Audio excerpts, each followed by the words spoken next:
All right, you guys, I am back. Thank you for coming today. This is David Wilcock, and we are doing our weekly Sunday live stream. I am not in Washington, D.C., because I would have had to leave today and I would have had to miss this show. Now, why does that matter to me? Because we're in the middle of something I've been apparently working my whole life for. Material that I brought through intuitively in 1999 is now time looped into 2025. And I got so much of it for you this week that's what most of our show is going to be about. We're going to just highlight some of the current events this week. But what do I mean by a time loop? We are in obviously a very intense global initiation right now. And it's been very difficult for people to feel hopeful and optimistic. And there's all these depressing things going on. And yet at the same time, we've heard about the idea that something like this was going to happen, that it was going to be called the storm, that there was going to be a great awakening. And that is what I believe is actually happening right now. Let's, Deep Stank Pickle. I need David Wilcock today. My family disrespect is driving me crazy. That's great. I'm glad that you can get some relief here. And yes, the I Told You So party is coming in, folks. Alive and Thriving says elevator week, ups and downs. Oh my goodness. Richard Whitney just broke the record of his own donations, I think, $225. And then immediately thereafter was another one from John DeSev. See, that's a synchronicity. They both came in simultaneously. They're both over 100 or over. So Richard Whitney says, thank you, David. You are so brave and persistent in spreading the truth. Peace, love, and light be unto you and all of us. And John DeSev just donated. And Richard's already had 12 thumbs up. 47 is on the list, says Rennie Zero. No, see, that's the whole point. They fooled the public into thinking that's what's going on so that people got mad, so that they'd call for the files to be released. And then once you get the files released, as Michael says in the time loop, you get a lot more than you're asking for. Archangel Michael is supposedly the highest angel in Jesus's whole circle. Archangel is higher than a regular angel. That's a different type of thing. Some theologists say there's only one archangel. Others probably would put it in the category of the four. Gabriel, Ariel, Michael. What's the fourth one? See, I only know it in Hebrew. See, that's how little I actually have studied this. I didn't want to be contaminated by religious philosophies or beliefs. So Archangel Michael may be the only one that they call an archangel. I don't know. But the point is, this is actually a real extraterrestrial being that we're going to learn about as part of disclosure. Archangel Michael was called that in the Bible. It sounds hoary with age. Oh yeah, archangel, whatever. No, dude, there's a reason why people called him that. When they showed up in person, it could be blindingly white light. It could be that everybody sees a face regardless of where you are, standing around the being in 360 degrees. They have like a halo over their head, which is the portal they can travel through. Alive and Thriving says contrast. Raphael. Yeah, we got, let's get it from the top. We got Michael, Gabriel, Raphael, and Uriel. There you go. I got it. But seriously, I'm kind of casual about this. I'm not getting into the Bible like, oh, Archangel Michael contacted me. I better like reread all of the scripture. Not at all. I wasn't even into Christianity. This identity didn't tell me that that's what it really was until the actual reading that we're going to be getting into again this week from May 27, 1999. The contact began on November 10th, 1996. It was telepathic. I was using a protocol to screen out my conscious mind. It actually is warm enough today. That's another really great thing, you guys. The power of the blue, that's right. Raphael, I'm sorry I dissed you, forgot about you, but we got you back, buddy. 2,080 views. So it turns out that you have these archangel-type beings that show up in other cultures as well. If you look at Tibetan mysticism, they have Vajrakalaya, which again has all these different faces, and it can look like something really scary if it wants to scare your enemies and fight them off. It can shoot lightning out of its hands. I've got the Tears of Lord Shiva the actual Shiva Rudraksha. This is called a Rudraksha. And I'm wearing it today for protection because so much stuff is going on. It's just a really, really wild time. Think about all the stress that you're going through. And what if I told you that the Archangel Michael source has been time looping into the present since last September from 1999, starting on January 1st, 1999. And as of this week, I think we're up to like May 17th, 1999. All that stuff has happened in a short time. And it's like very interesting that every week since we started doing this show and the new time loop began in late September in a spectacular way. The celebration of Archangel Michael has his own Christmas. And I didn't know this at all. But it's called Michael Mass instead of Christ Mass. There's Christ Mass, Christmas, and there's Michael Mass. Does that mean you're supposed to say Michaelmas? I don't know. Anyway, I like to go with Michael Mass. But anyway, I didn't know this, that it was Michael Mass on the day that I posted the first new Michael transmission from the time loop on Twitter, X, in late September. I don't even remember what the day was.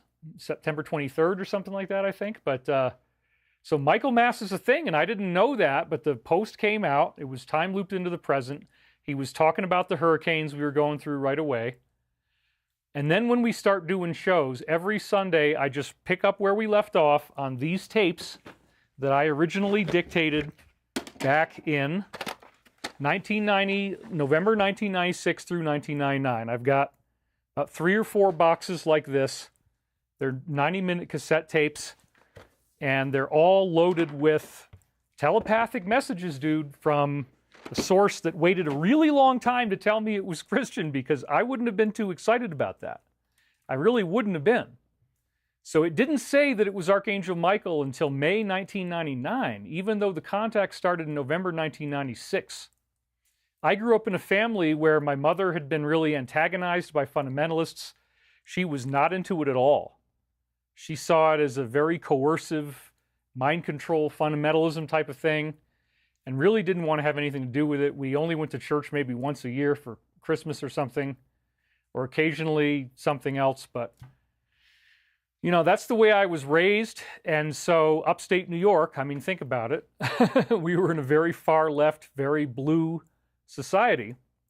And so it didn't even occur to me until I got to Virginia that Christ could be a really interesting part of spirituality. It was when I moved to Virginia Beach. I crossed the Mason-Dixon line in 1995. I hope I didn't miss any of you guys' donations, by the way. If I did, I'm sorry. Oh, I did. I did. I'll talk about what happened when I got to Virginia in a second. Beauty by Tonil. Love David and Archangel Michael. Roger Zubarik. It's going to be a beautiful day and a beautiful year. Thank you. Vakapalo, do you have a day for your event? We're still working out the details on that right now, but I have decided that everybody who goes is going to get a David Stone, because it turns out that I have a small, they're hard to find, but I've got these little, I got these little and absolutely beautiful quartz rocks. Some of them have rose quartz in it like this one does. They appear on my land. And so everybody who goes in for the basic general admission ticket is going to get something like this. It's either white quartz or rainbow quartz. I don't know if this is really a rose quartz. I'll just call it rainbow quartz. But anyway, if you do the VIP, you're going to get a larger stone like this. We're going to get them as clean as we can. This one I just pulled out of the ground.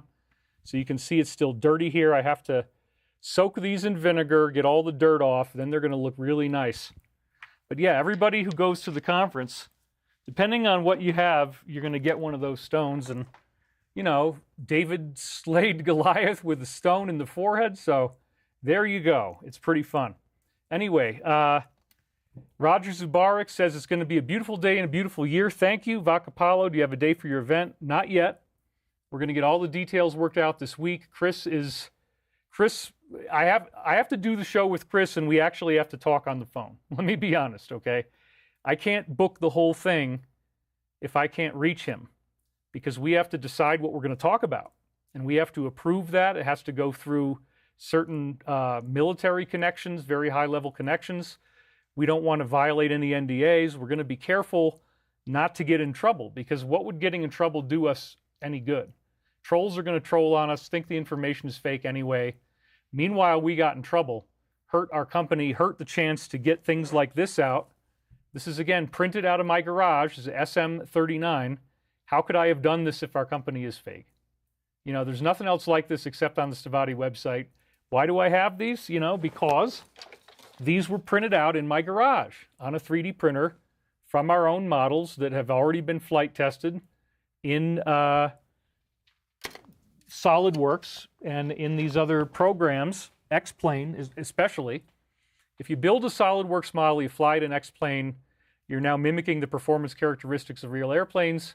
It also generates video, which we've used in some of our videos. And so we're actually at that point now where, like, the money is about to happen. And that's very, very exciting for us, but it hasn't happened yet. So Chris went from being on vacation with his family, and then, like, today he's home, but I'm on the air, so I'll probably talk to him tonight. Or no, he's leaving tonight. He had to leave today because they have to be in DC tomorrow. We have at least 2 very, very significant game changer meetings. They're both under NDA now, but, you know, we're talking about very significant stuff for our company. Deep Stank Pickle. What a nice name. What kind of angel is Metatron? Well, that's a good question. Probably that could be like an archangel type of thing again. Sounds like Chris is avoiding use as non-assigning. No, it's definitely not true. He's been very, very communicative, but his whole family went on the road. We did have a board meeting on Thursday. I asked him questions. I got some great answers. I feel great. We have a potential financing situation that could be ready to go this week, this coming week. There could be something happening that fast. We called for more of the PPM investors last week. That would be people who we have up to 13 slots left for non-accredited investors. We had 20 responses, so thank you very much for that. We're processing all that now. So, you know, we're going to be okay, and that's what's so exciting, is that we're at the end of this whole fundraising phase, at the end of this, oh my gosh, what are we going to do because we don't have enough money, and we're trying to pay this bill and that bill, and we have people we owe money to, and some of them got mad, and da-da-da-da. That's all about to end. The DC meeting finalizes at least one written contract in its full provable legal form, which once we have that type of documentation, it's a lot easier to raise other money, because now you're a contracted firm. You actually have something on the books. So yeah, and that's a very good point. Venus Renata said that. Let me talk about what made me concerned. I didn't want to be in Washington, D.C. tomorrow when we had John Solomon's 10-day countdown that ends tomorrow, and then the line item on the video that it was attached to has a X number of seconds. You look up that post, and it says 10 days of darkness. And the guy is talking about 10 days before something's going to happen, and that's frickin' tomorrow. I'm going to be in D.C. as a high-value target with my co-CEO. I'm not really the CEO, but I kind of, you know, I have a, fellow board member. Let's just keep it simple. I'm the director of advanced technology. I'm going to be the main guy involved in the hover car, the main guy involved in the free energy power plant. Probably if we do other stuff like the quantum computer chip, I'll be the main guy in that. That's going to be very significant work. So anyway, Chris and I've carried this company on my back, and without my financial support, it never would have lasted this long. That's what's made it such an incredible struggle to have to basically finance an aerospace company off of a basic YouTube ad revenue income. That's what we've been doing. And it worked. I've got products that I sell on the site, the Michael Prophecies, as I said, 7 books that are all around 500 pages long, each of which has a glorious opener that I wrote myself. It's about 100 pages each time, with groundbreaking scientific insights, sacred geometry, crop circles, insights into AI, Lucifer, demons, what's really going on in the world. These are very exciting things that are in the Michael Prophecies. I spent all of 2022 and 23 working on those books, and then I finally got free at the end of 23, beginning of 24, and then all of a sudden in September 24, a new time loop began, because those tapes I showed you before, guess what?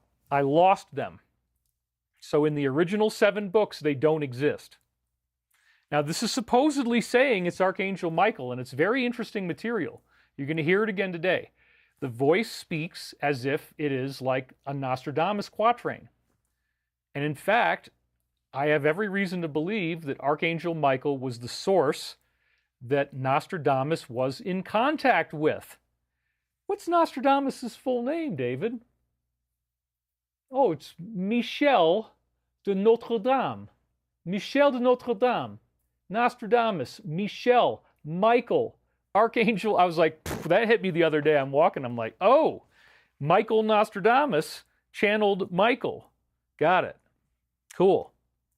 And here I was born with the name David, and I'm supposedly Edgar Cayce's reincarnation. He was America's greatest psychic from 1877 to his death in 1945. He died before the Roswell crash. That way nobody could have asked him about a flying saucer or a UFO. But the Cayce readings, there's 14,000 of them. They speak from a place of omniscient intelligence. You can ask them anything and they have the answer. And it says we. He's unconscious. He speaks on behalf of this source. It says, yes, we have the body. And every now and then, starting in 1928, I believe, his body would levitate off of the table, and it would speak in this voice that was so loud that people would start crying. Some people actually convulsed and went into ecstasy, and they couldn't even control it. They were having an ecstatic, like, drooling type of crazy, because the body levitates off the table while he's asleep. It's speaking in this voice that is so loud that every single object in the house is shaking. And they dramatized that after I talked about it very beautifully on the show Dune Prophecy, which I think is on HBO Max. And I just saw their show about Billy Joel, the 2.5-hour show, and I loved it. Billy Joel is one of the greatest musical legends of all time, and man, it's the first half, and they just came out with it, and the next one's coming out on Friday. I'm in. I watched it. I was very, very happy. So anyway, getting back to Dune Prophecy, the Bene Gesserit witches can speak in the voice, which is a part of Frank Herbert's Dune series, but you saw how it was portrayed in the original Dune movie. I mean, they did have kind of like a weird synthesizer thing that they added to people's voice, but that was it. Had this big booming thing. Well, no, in the new Dune Prophecy, the Bene Gesserit witch, when she's going to murder someone, she does it by overpowering them with this voice, and as she talks, everything is shaking. The water in the pond is making these ripples, and that's how you can tell. It's an amazing scene. Just scary because she's killing somebody, but it's absolutely amazing. Kenneth Bates, keep your head on a swivel and stay safe. Thank you. I mean, I figured if we're going to have to stay with somebody, we're not even going to be in a hotel, and then Monday is the end of the countdown, right? 10-day countdown that had a 10 Days of Darkness rider attached to it in the video time length. I'm like, dude, I don't really know if I want to be giving the enemy the opportunity to get their hands on me in D.C. at the end of the 10-day countdown. Because what if they go and they try to arrest our friend on Monday? Our friend who often will sound something sort of like this. What if that happens on Monday? What if that triggers rioting? What if that then triggers a military response? And then you get this thing on your phone that says, stay the hell inside. And what if it turns out that it has to be 10 days and I'm stuck at somebody's house who hasn't prepared And now we got to get our, you get a stick of butter, you get a loaf of bread and a gallon of milk every day. And that's it. Food rationing. I'm like, whoa, what if the toilet doesn't work anymore? What if the water doesn't have it? There's no tap water. What if you can't go outside? What if there's no electricity? Yeah, I think I'd rather be here where I've got solar power and I've got energy, and I think I don't want to be in there during the 10-day countdown. Is it true that animals are fleeing Yellowstone? Bacapalo, thank you for ratcheting up the fear factor. Oh my God, the super volcano caldera is about to explode, folks. The animals are fleeing. Yellowstone is just going to go sky high, and we're all about to be doomed. That's exactly what it is. I'm just joking. If you have autism, you might think I was serious, so I'm just joking, okay? That's a joke. Autism people can't handle anything that's like a kayfabe. They can't handle performative acting.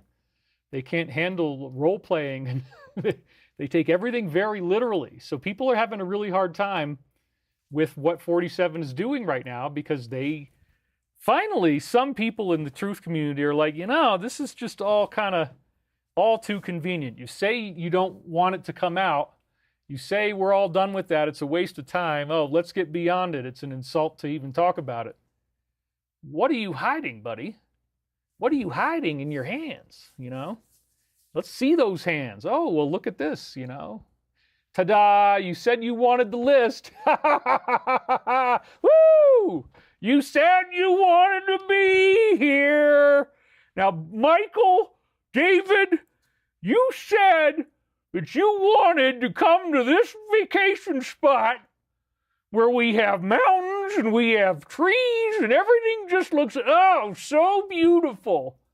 And now you sit in that car with this smug look on your face that says, I'm all done with it. Daddy brought me all the way out here and I don't even care. I just want to sit here on my stupid little device and be like, wait a minute, I got to text my little friends on my little social media page with, 538 subscribers. Oh, don't give me a heart attack, boy. I hope you have enough time with your ego there that you can get out of the goddamn car and come on over here, because we said we were going to the mountain, son. We made it. Now, I have had it. Woo! Yeah. No, nothing like that ever happened to me. These are purely hypothetical routines. Purely, there's nothing strange ever happened in my childhood. I'm sober and I'm alive and I'm ready to work. I came here to work for you. And if that means that props are involved and that sometimes I might not look as acceptable to you as you want, well, please don't judge me, okay? I'm very sensitive. I have a tiny heart. I'm just kidding. These are Tramah glasses. Hey, it's your Tramah. Welcome home, kiddos. I want to see the Tran babies. Bring them on over here. Oh, mwah, mwah, mwah. You're so beautiful. You're so beautiful. Thank you, everybody. Take the Tran baby. Thank you. Tramah says, I want to bake some cookies for you. I want to make a pie. I want to do something fun for my little ones, because you know what? Every time your Tramah is around, she's an embodiment of pure love. And she comes to you lovingly with her arms open. She's ready. You can just drink her in and smell the Tramah. I'll leave this rose kind of scent. It's this very stinky kind of rose scent that I wear now because I identify as a Grans woman. Woo! Yeah. We had people that wanted Tramah for so long, I had to, I figured, wait, I got a necklace on anyway. Let's just go with the character. Let the character unfold and tell its own story. None of these routines are planned in advance. I don't know what characters I'm going to do. I'm practicing full-blown, spontaneous, improvisational comedy acting. I don't really want to be an Italian grandmother from Yonkers, but I certainly was around many of them. And there's all these idiosyncrasies that you pick up when you go around people. So I find that the funniest stuff that I ever saw on Saturday Night Live involved an accent. It involved mannerisms. It involved props. Like I have these glasses can be Angry Daddy or they can be Colin McGeezer. These glasses can be Trama. Okay? You got the props on hand. I got a bunch of props here on the floor. If I decided that there was a need for an erotic spanking, if an erotic spanking needed to happen live on the show, I'm completely armed with a purple fetish whip. And that means that if you've been bad, I can cure you of the illness that you possess. I can liberate your soul through a delicately amount of pain applied in an exotic situation. And you will learn to conform and let's not go. I don't want to go beyond, I don't want the character to be too crazy or perverted. Not a neurotic spanky, an erotic spanking. See, there's two flaps. I've said this before. There's two flaps of leather in here. And when you slap it on your hand, they come together. But it causes almost no pain at all. So if you decide that you'd like to be treated like a dog, which I don't, this is all a joke. I'm not actually into this shit. But if you... If you wanted somebody to dominate you, you wear a collar, you have a leash, and then they're spanking you, whatever the hell it is, and BDSM, my ex-wife, she had gotten this somehow. It just happened to come across her path. She said, I don't want it. And I'm like, well, I'll keep it. Because I think I can actually make this into great comedy. Because if I was going to use fetish whip, what would I do? Look, it's even got, so you don't drop it if you're at like some type of orgy or something, I guess, right? You don't actually drop it because it's not going to be lost. So if you're having all these crazy things happening, you can just grab it like this and get your fetish on. You just keep on spanking your partner until the desired effect is achieved, at which point you then stop and you refrain from doing it any further. That's kind of how I think this is supposed to work. I'm not really sure, but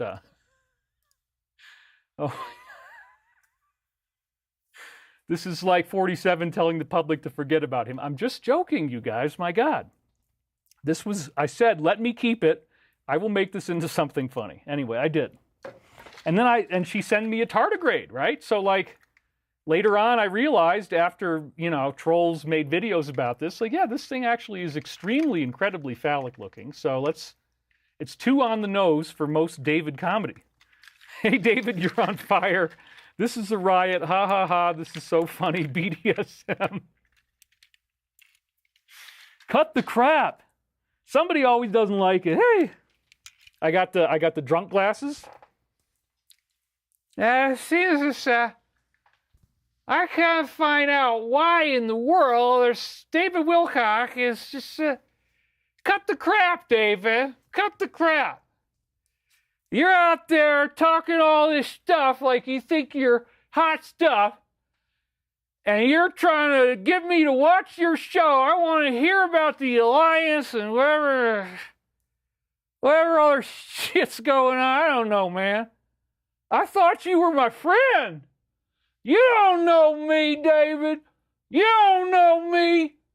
I lived my whole life trying to find people like you and sit on their head and fart in their face. Now I got you right on the side of my bar. I can type any dang thing I want against you, David. You can't say nothing, man. Because I'm just going to troll your ass.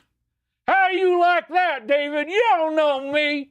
You don't know me, boy. You ain't nothing. Way too coherent for a drunk. You're right. In order to really deliver that authentically, I'd have to slow things down. Name of today's talk, my God, a half an hour in, but I'm making you laugh. That's good. David must have got funding. Yes, we're very close, but we're not there yet. We're not there yet. So hold on a second, folks. We can return some love. All right. Do you see it yet? Do you see what's going on? Do you see the kayfabe? Do you see that he's not really trying to hide the list at all. Do you see that this is a necessary move? They said disinformation is necessary so that we can get on with our lives. So this was a really, really exciting thing I found on DeviantArt. It was the art of the day. It was from 2017. And it's called, the title is very, very inspirational. It's called Sci-Fi Dunish Thing. And the only hater that this guy got, can you believe? Somebody makes a piece of art this good, and he got a hater. What do you think the hater said? He said, try respecting your title a little more. Sci-fi Dunish Thing. Admittedly, let's Planet Xeron or something like that. Come up with something that sounds great. And that was funny. Everybody's laughing. So anyway, again, this is the artwork that it came from. It's free, license-free, public domain. Somebody donated it to the public domain, which is great. So do you see it yet? That's the question that we are now asking. And so, son, all I see is a whole bunch of bullshit. I have been sitting in this stuff. I have been wallowing in this stuff. I have been living my life up to here with the hassle and with the pain of feeling so lost inside. You tell me that I can see something, all I see is a bunch of crap, boy. It's not the way I want to live my life. Your mother and I did not program you for this. Boy, we did our best to program in, ethics and morality, and do you see it yet? What the hell is it that you think I'm supposed to see? Oh, that your boy in the White House, he's so great, isn't he? Right. Oh, yeah, there's all this kind of secret stuff around the President of the United States having to do with the United States military and all these intricate little things that they're doing. But, they're never going to tell you, right, boy? They're never going to actually tell you what they're really doing. You have to decipher these clues. And, boy, you're putting it all together like you're in beautiful mind, and you got all these papers on the wall, and there's like strings connecting these different pieces of paper together, and you're dangling pictures off of them and stuff. Son, your mother and I did not program you for this. What are you going to learn, boy? You just can't keep on up all the time. I have had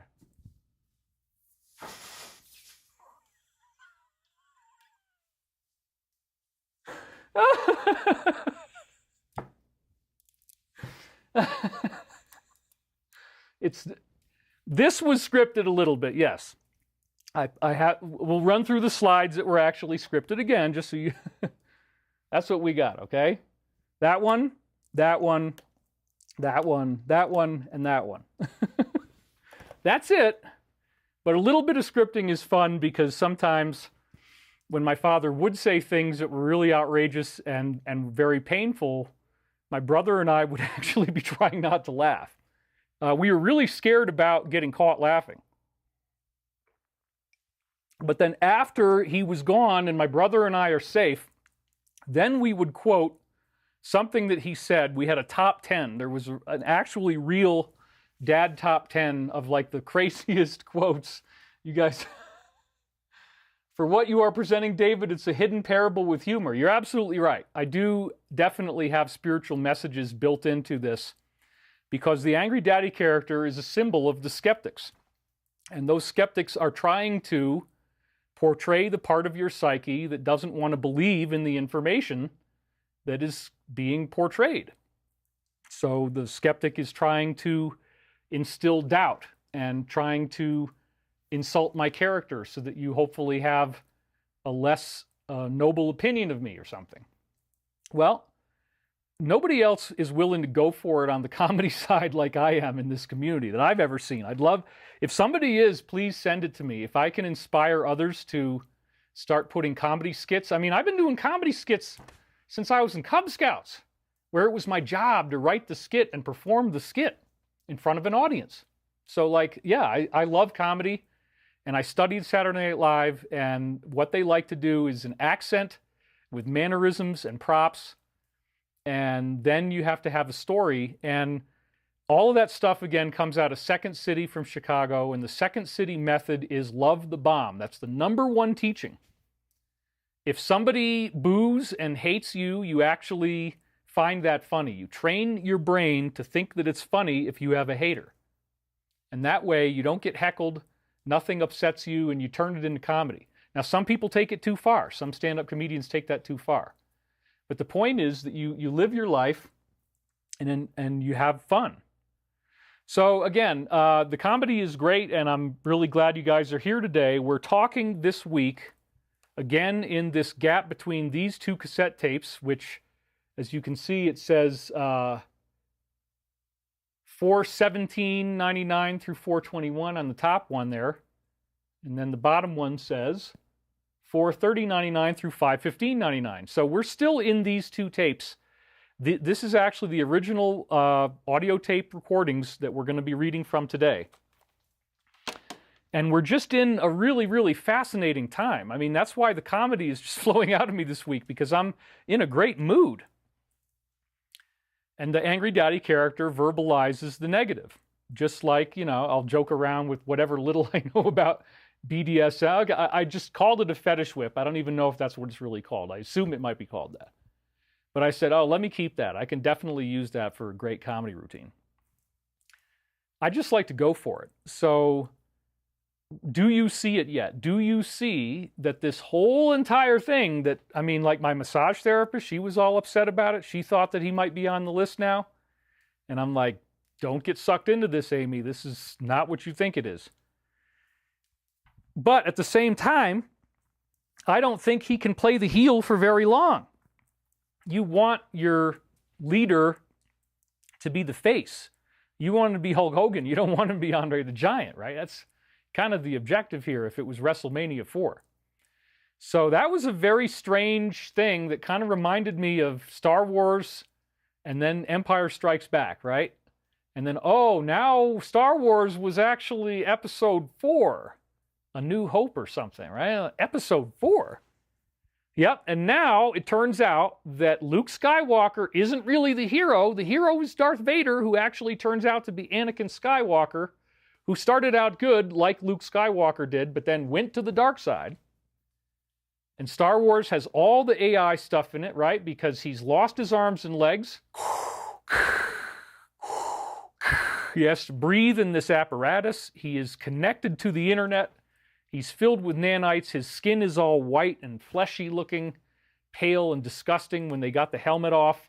Anakin Skywalker was the good guy. He's actually the hero of the Star Wars franchise. He goes up, he goes down, he goes evil, and then he eventually comes back to good.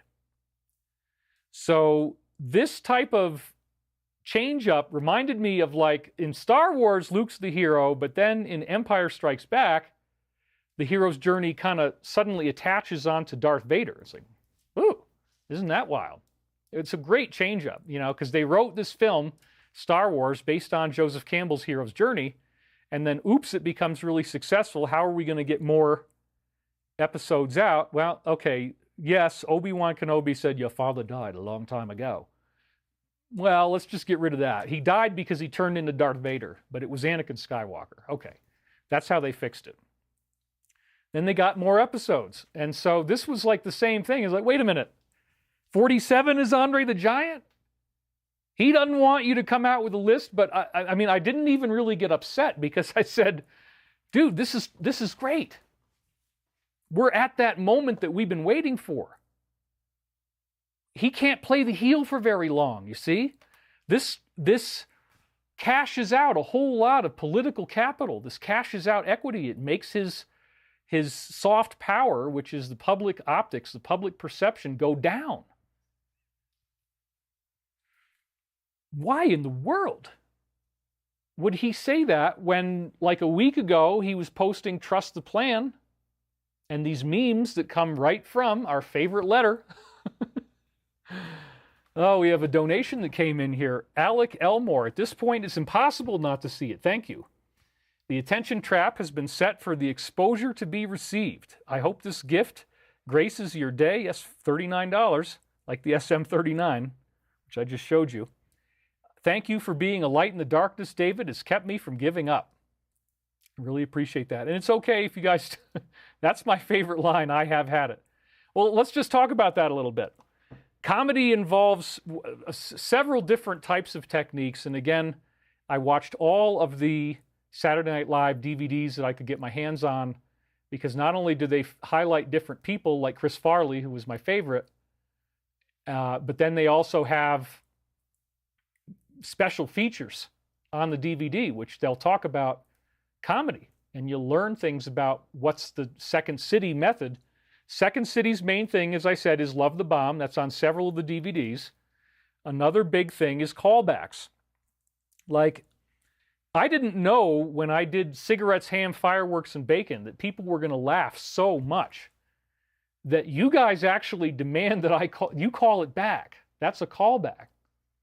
When I had Angry Daddy do I Have Had It, I knew that it was funny, but then people loved it so much that I'm like, okay, every time I do this, you're going to laugh even more. So if a callback is where you've got something that, and it has to be real, you can't force it. That's why I like improvisational comedy, where you don't have some, that's what stand-up comedians, right? They don't want you to tape their show because it's the same show in Nashville that it was in Austin, that it was in Dallas, that it was in Atlanta, that it was in San Francisco. Well, maybe a little bit different. You get the point. I don't do anything that's been scripted except for maybe a couple of those things that kind of kick the comedy along in Angry Daddy like I showed you. But most of my routines are totally unscripted. You love the bomb. If there's a hater, it just makes you laugh even more because you go with the what's going on here. But the callback is a really good one. Anyway, I don't want to go down the comedy rabbit hole. The point is, I don't think he can play the heel for very long, which implies that everything we've been talking about, arrests, are now very, very close. So how close? And what are the arrests? Well, again, we're talking out of a matrix here. We're looking in on a matrix that everybody else is living in. And we're saying, dude, that's not reality. You're living in a weird lucid dream that people are co-dreaming together. But the dream is a dream of hell. And there are evil powers situated in this dream that you're living in. And the evil powers are mainly concerned with concealment. Secrecy is at the heart of all addictive behavior. Whether somebody's a gambling addict, whether they're driving too fast, whether they have sex addiction, whether they have substance abuse, the hidden is what tears families apart in addiction. It's hiding things from your partner, hiding whatever sexual situation you got into while you're not saying that you're going to break up, but you're just going to have an affair. I mean, that kind of stuff really gets you in huge trouble karmically. There's no way around it. You can't have a positive affair. You know, it doesn't really work that way. So grateful to be on Earth. I'm grateful to you, David. I will always watch you. Thank you very much. That was $10. So let's make sure we keep going here. So again, it appears that what we're dealing with is this worldwide hologram, this matrix that we're living in, that everybody really believes it. Everybody really believes it. And it's like when you're in a relationship with a psychopath. They go through 3 phases: deify, denigrate, and destroy. Nobody in a relationship with a psychopath, and remember, I studied this in college academically, nobody in a relationship with a psychopath expects that the destroy phase is going to happen. You don't want to believe it. You'll see all these signs that let you know that in the future, if you don't do exactly what they want, they're going to totally ruin your life, but you're like, well, they're not really going to do that. Then when they do, you're completely shocked. So that's why Archangel Michael analogizes our global situation with a cosmic divorce, a global divorce of positive and negative factions of our world. Are either of these factions fully good in the eyes of an archangelic being? No. But there's way, way more positivity and good in the Alliance than there is in the DS. because what we find out is that these people are actually collaborating at the highest levels, and this is very compartmentalized. Like literally just the Roth family knew about it, and only about 3,000 people that live on Earth knew that we built out this huge situation in space and underground. There are people who live their whole lives in underground bases. They never come to the surface. They're cloned. They don't even know how many of them exist. And they're never going to be able to go to the surface, apparently, because they're given something that would make them sick if they came up here. You can get an antidote for it, but they don't want you to escape. So if anybody does escape, you're just going to die if you make it to the surface. So underground bases are real. And there's millions and millions of people down there. There was a brain drain in the early 1950s, and apparently about 65 million people were pulled out of society and brought into these various programs. So these people never get to touch base with humanity on Earth again. You're completely cut off from it. You don't have the ability to access our normal internet, for example. They have a completely separate system. When you work in these types of underground and off-planet programs, you're aware that there are different types of extraterrestrials that we're interacting with regularly. So there's millions of people in secret programs that are dealing with these beings all the time.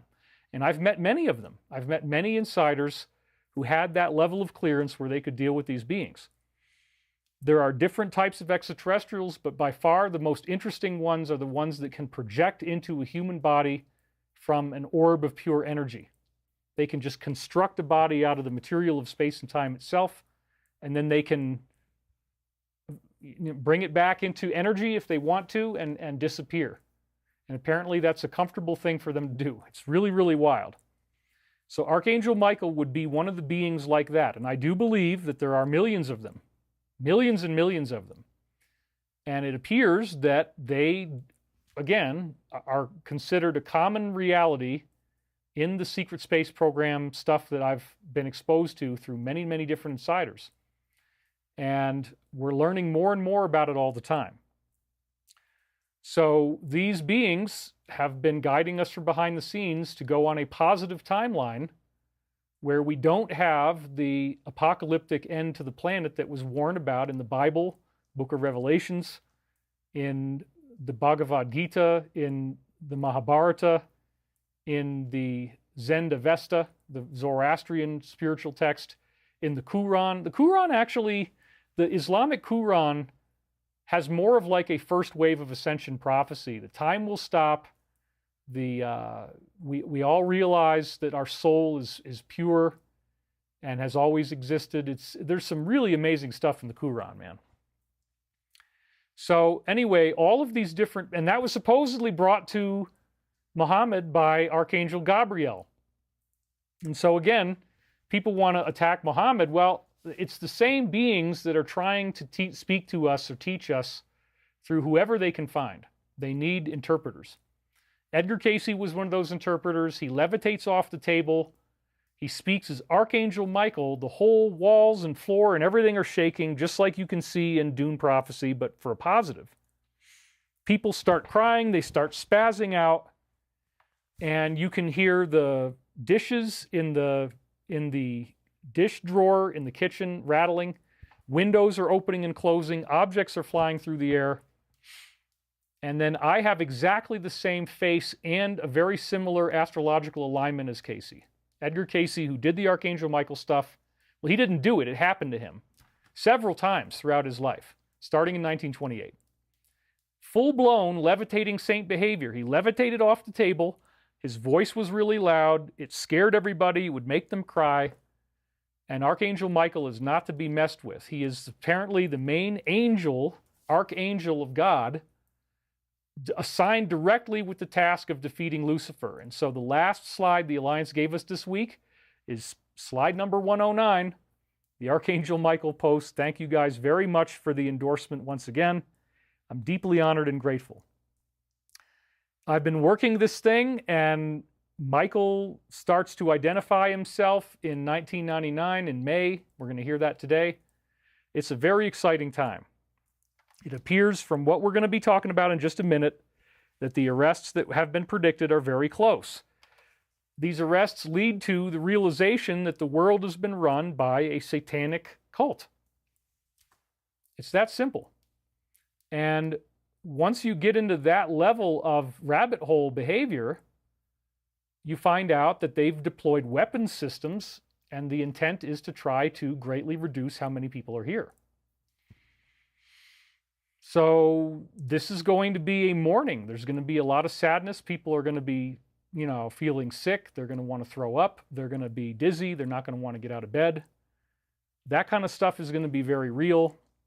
And again, we have hardly any actual trolls that are not just paid opposition, clearly being coordinated.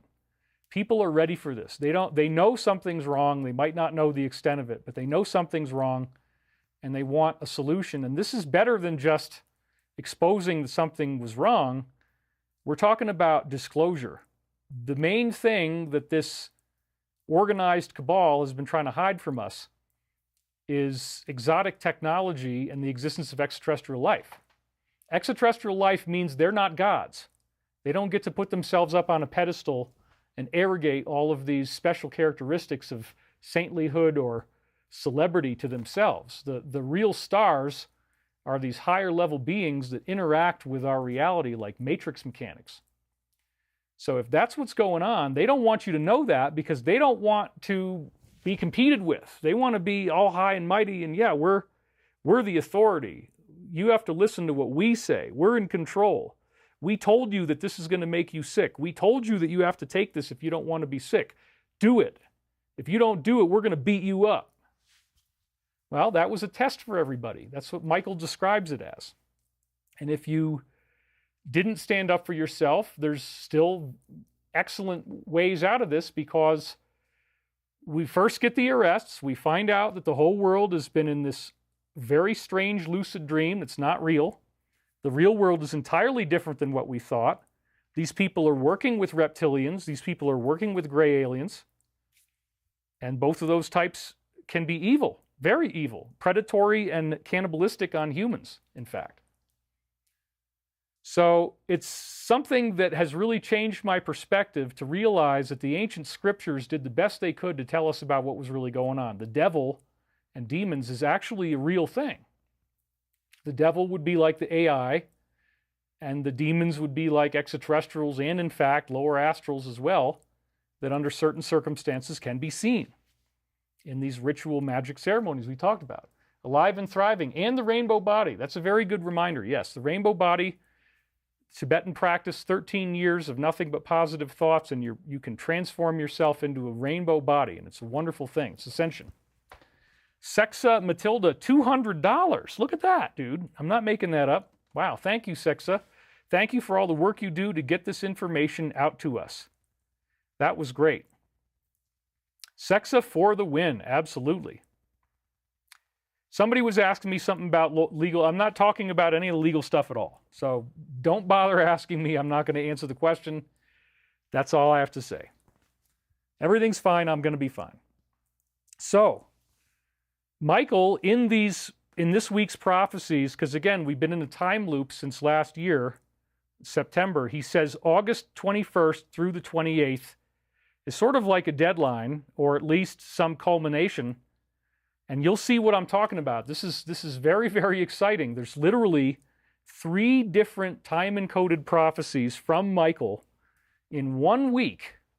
Let's make sure this hair is all kind of, it is crazy, but it's kind of organized crazy, you know? 3 different prophecies in 1 week worth of time in the readings. It's actually just over a few days. And one of them says 1 month, one of them says a few weeks, and one of them actually says Jupiter trine, I'm sorry, Uranus trine Neptune. They actually mentioned the astrology. I looked it up. Michael mentions the astrology that we have right now. I said, is that really true? I go look it up. Oh my God, there's a big giant triplicity going on between Uranus, Neptune, and Pluto right now. It's like a triangulation between the 3 of them.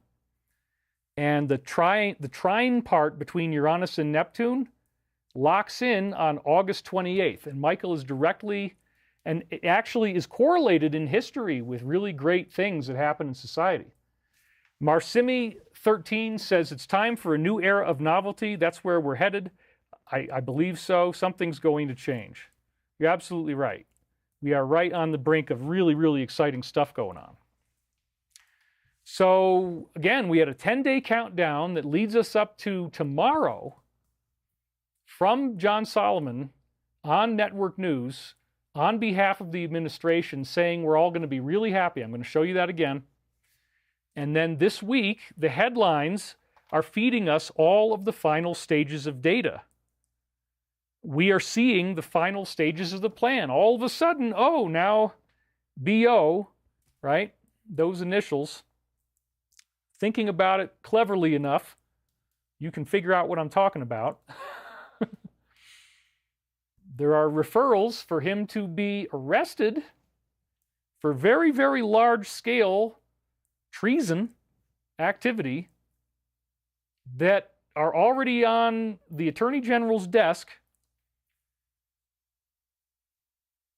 And then they told us 10-day countdown to Monday. So what are they going to do with that list on Monday? What are they going to do with that referral that's on her desk? Is something going to happen on Monday?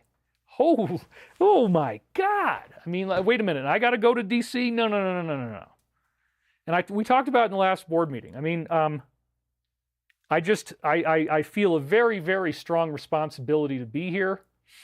I could be turning up an enormous, enormous amount of money in commissions by not going. But I don't care. The money doesn't even matter. I'm just like, okay, I don't need to be part of the 5% commission cookie. I need to be here.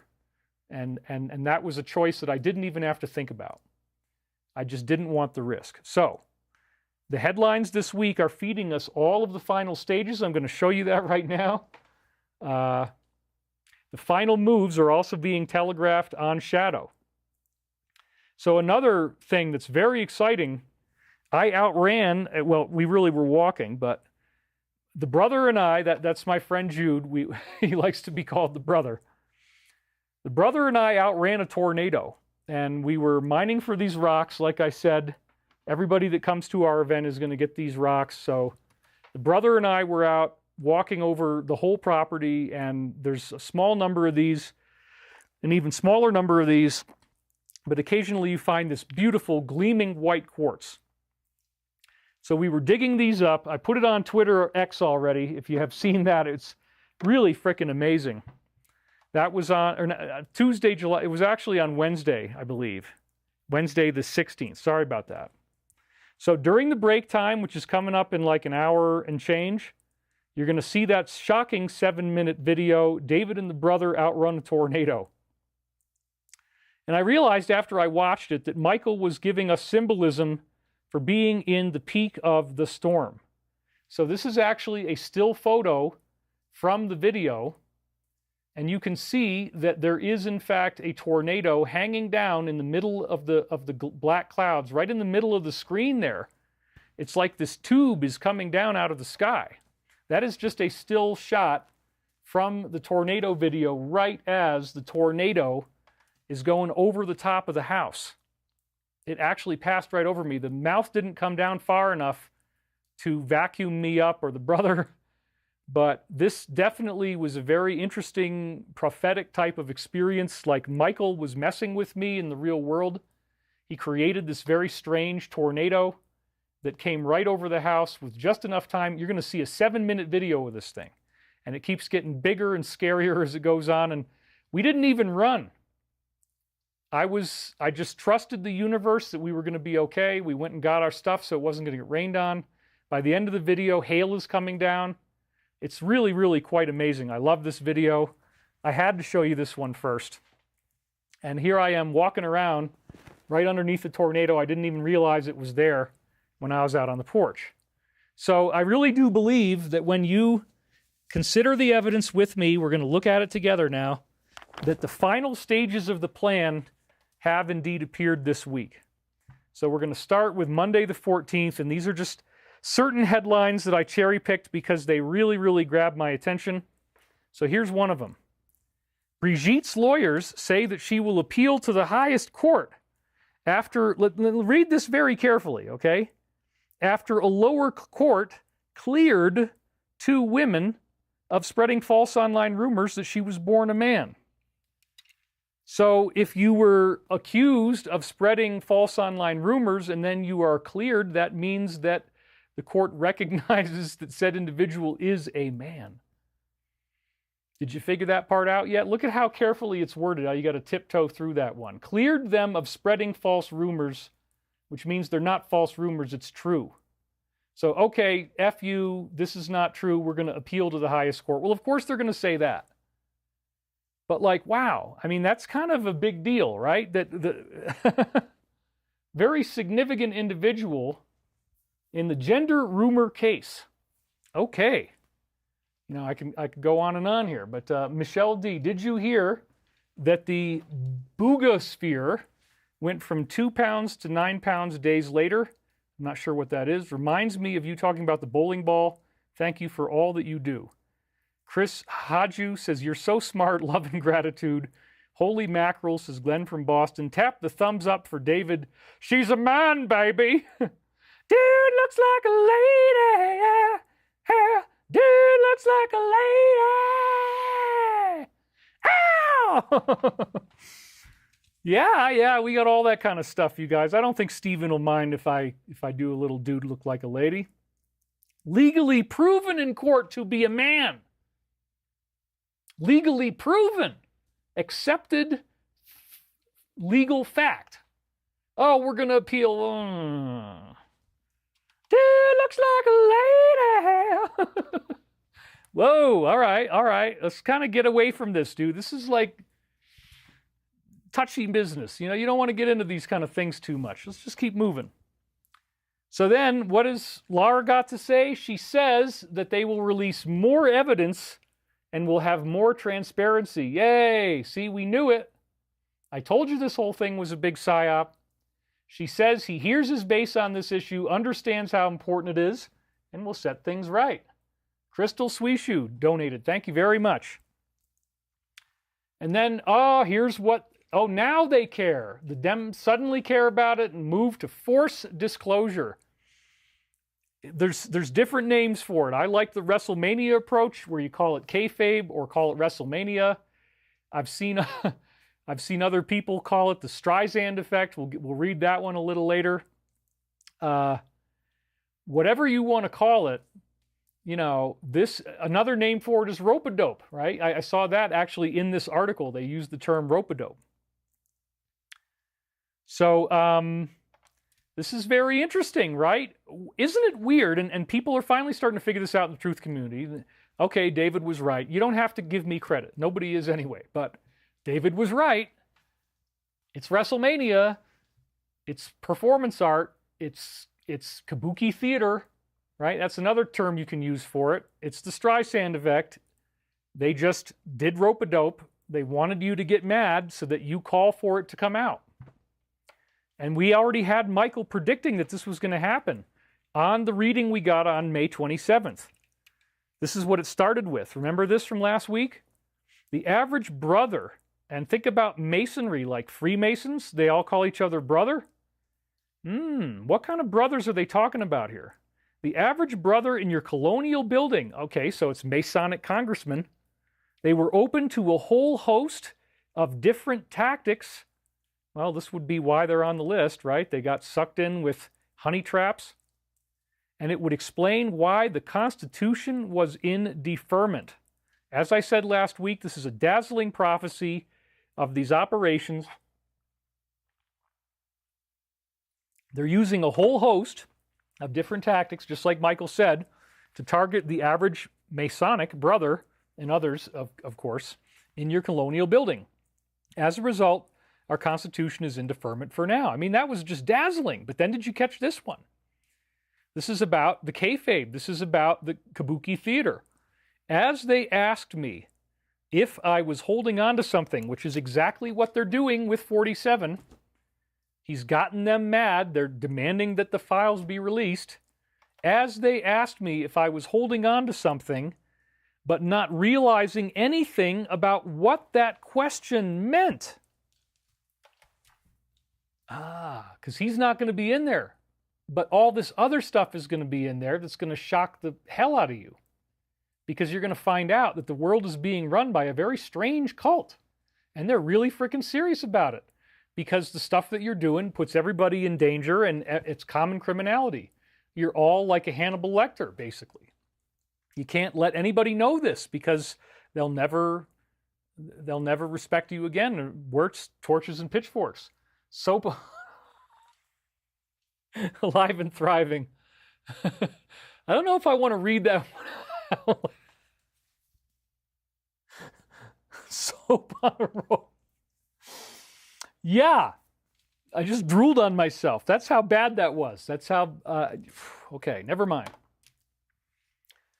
As they asked me if I was holding on to something, but not, Jesus Christ. Do you really want me to read that out loud?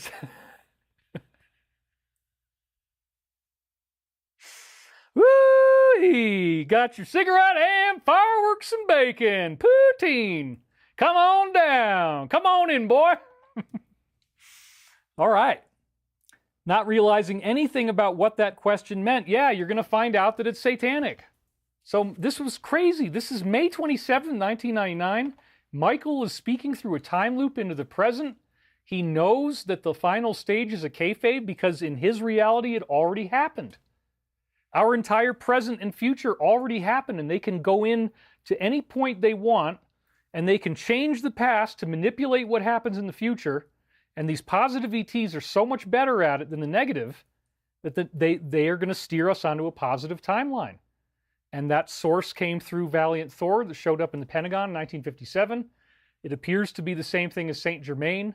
He said back in the 1700s that Jesus would return in 2025. He said that many other ascended masters and cosmic beings would appear at that time. The Roswell being, EB, said that they're all coming back in 2025. My Michael Prophecies says 2025. That's this year, dude. It's apparently kind of like a three-part formula. First, they arrest everybody. Then they reveal everything. There's a consciousness shift that's caused by that. And then we get some kind of event from the sun that is apparently correlates directly with the arrival of a Galactic Family reunion. That's the basic Michael Prophecy scenario. And again, we don't really have haters except for somebody who's obviously being paid to do this. And that's the guy we call Steven. So if you ever hear me mention that name, that's who we're talking about. Paid opposition. Very, very childish, ridiculous stuff that's just all lies and fabricated falsehoods to try to defame me. You know, the guy's in really, really bad trouble. He's in really bad trouble. Carrie Richens, David was right is an understatement. I can't wait for my gift and USB of my new math discovery arise by... Okay, thank you. Hulk Hogan calls everyone brother as well, says Vince Free. Thank you for the donation. Max Meeks, the Satanists fear the public. The paradigm has shifted and it's over for them. Yeah, you got to be aware that there are people that are willing to do this stuff. This is not a joke. It's actually real. You don't realize anything about what the question really meant. I had to reply with a question. And that question was, can despair and injustice be allowed to continue in the world? This is a dazzling prophecy of the kayfabe that we're going on right now, where this week I'm asking you, do you see it? Kwan Hong Chan donated. He says, so we don't need to wait until 2027. That's good news. Hopefully we get the solar event this year as well. Yeah, honestly, I think the 2027 thing is just a distraction where, you know, the intelligence community, if they know that a date is 2025, they'll put out contradictory information so that your mind cancels out both of them and says, well, they can't both be right, so neither of them are right. And apparently they tested this on dogs, and our mind will just flush out information that contradicts, so they deliberately give you a fake year to go up against the real year. They say, oh, no, we knew about it many years ago, and that's the right one. No, no, no, everything's pointing to 2025, so I'm not worried about that being wrong. So thanks, David. Great job. Keep up the great work. Love you, says Aora. So anyway, lots of good stuff is going on here. And can despair and injustice be allowed to continue in the world? No, that's the whole point. It shouldn't be. So even if you don't like learning the truth, you shouldn't enjoy it being kept secret because it means that children are being hurt and destroyed and really bad things are happening. So we don't want that to happen. All right, so that was just the news from Monday. And then let's go into Tuesday. The first thing we see is the Alliance confirming, holy crap. Your dear old daddy was right once again, boy. If you hadn't believed me before, then maybe by now you're starting to understand that your dear old daddy may have actually been right about something for once. It may not just be this funny idea that you got in your head that you're always right and daddy is wrong. He's an authority figure. He's got wisdom that he's tried to program into you lovingly since you were a boy with trauma-induced conditioning. What's the big deal about? My God, David, all of the time that I've spent trying to shepherd you into the right path, be your father, and show you a good way of living, and you turn around and you rub shit in my face. You literally take shit in your hand like one of those monkeys in the zoo, and you just rub it right in Daddy's face. Well, I have had it, boy. Your mother and I have had enough. You need to go out on your own. You need to get a job. We do not want you living in the basement anymore, ripping bong hits and looking at whatever crap you see with your little friends on social media. I have had it! Oh, this is great. This is just great. Oh no, Dad, quit yelling at me. Your dear old daddy was right once again, boy. It's all just a big old psyop. That psychological operation. Oh, yeah. So here's Nikki Haley. You remember that? I'm going to be very nice because, David was kind enough to let me onto the air with him. But, certain euphemisms or certain types of gendered language that I may come out with could be otherwise inimical to my son's constitutional rights in the eyes of a court of law. So let's just try to keep this very, very above board, boys. You remember Nikki Haley? Yeah, I think I do too. Well, what does it say on the bottom? She's saying, release the files, let the chips fall. This is why people don't trust the government. You can never go wrong by being transparent. Redact the names, release the rest. That's what we call rope-a-dope, son. Just bring her right into the corral and get her to do exactly what you want. It's easier than you think, son. You just have to do kabuki theater. What could go wrong? Oh, here it is. Massive psyop going on at the moment. Dang, dude. It is so on. It's like, whoa. That's when they proved that what we're talking about is really true. That I've been telling you this WrestleMania stuff. Yes, that's exactly right. You make people think that it's going to hurt you. Oh, please, whatever you do, don't release the list.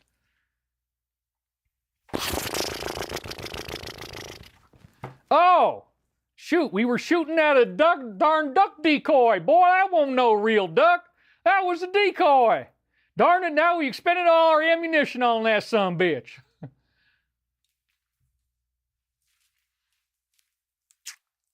Yeah. You understand it now? Do you see it yet? Do you see it? Oh, Phil Kasubris just dropped some big bucks on dear old daddy. Big bucks indeed. On the $100 on this Midsummer's Eve, Lord, what fools these mortals be. Don't believe the kayfabe faints. Thank you. You're absolutely right. Get it, Daddy. Get it. You guys just, some people actually say, David, we want, the whole show has to be Angry Daddy. You have to only do Angry Daddy. I think it would wear off after a while.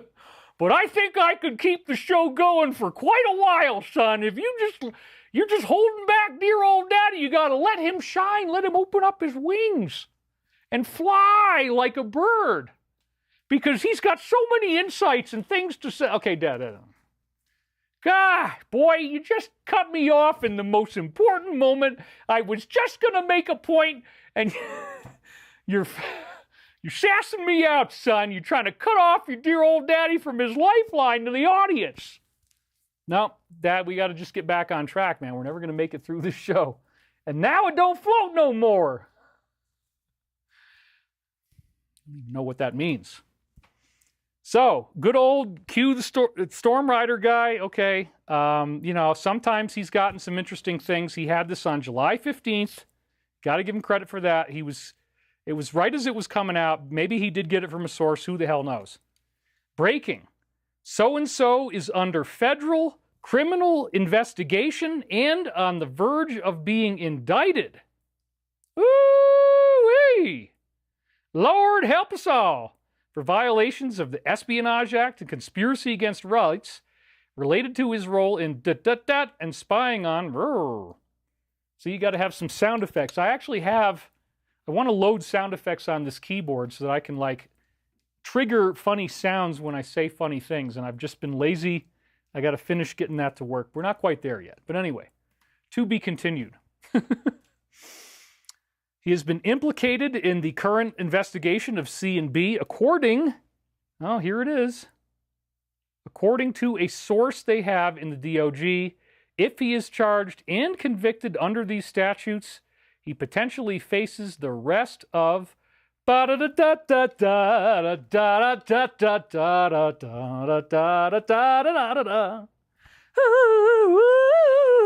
yeah. Woo! Can't say the rest. Don't want to say the rest. It's a bit too scary out there in today's world. You got to understand there's a little bit of Kabuki and David Wilcock too. Okay. Whoa, this is kind of crazy. Because what did we see in good old number 3717? The first unsealed indictment will trigger, a mass popular awakening. The first arrest will verify that we are taking action and will confirm a future direction. They will fight, but you are ready. Whoa, wow. Could this be the first indictment? Could this be the first arrest they were speaking of? Yeah, I think that might qualify.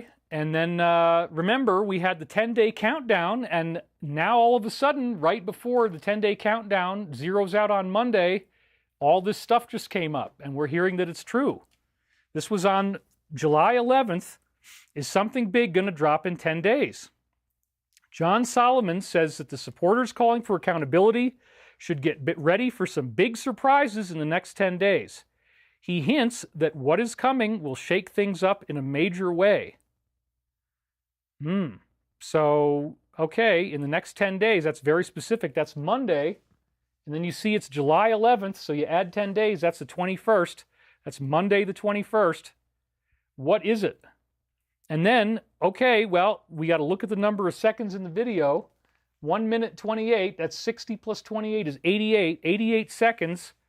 Oh, 10 days of darkness. And they've done this many, many times.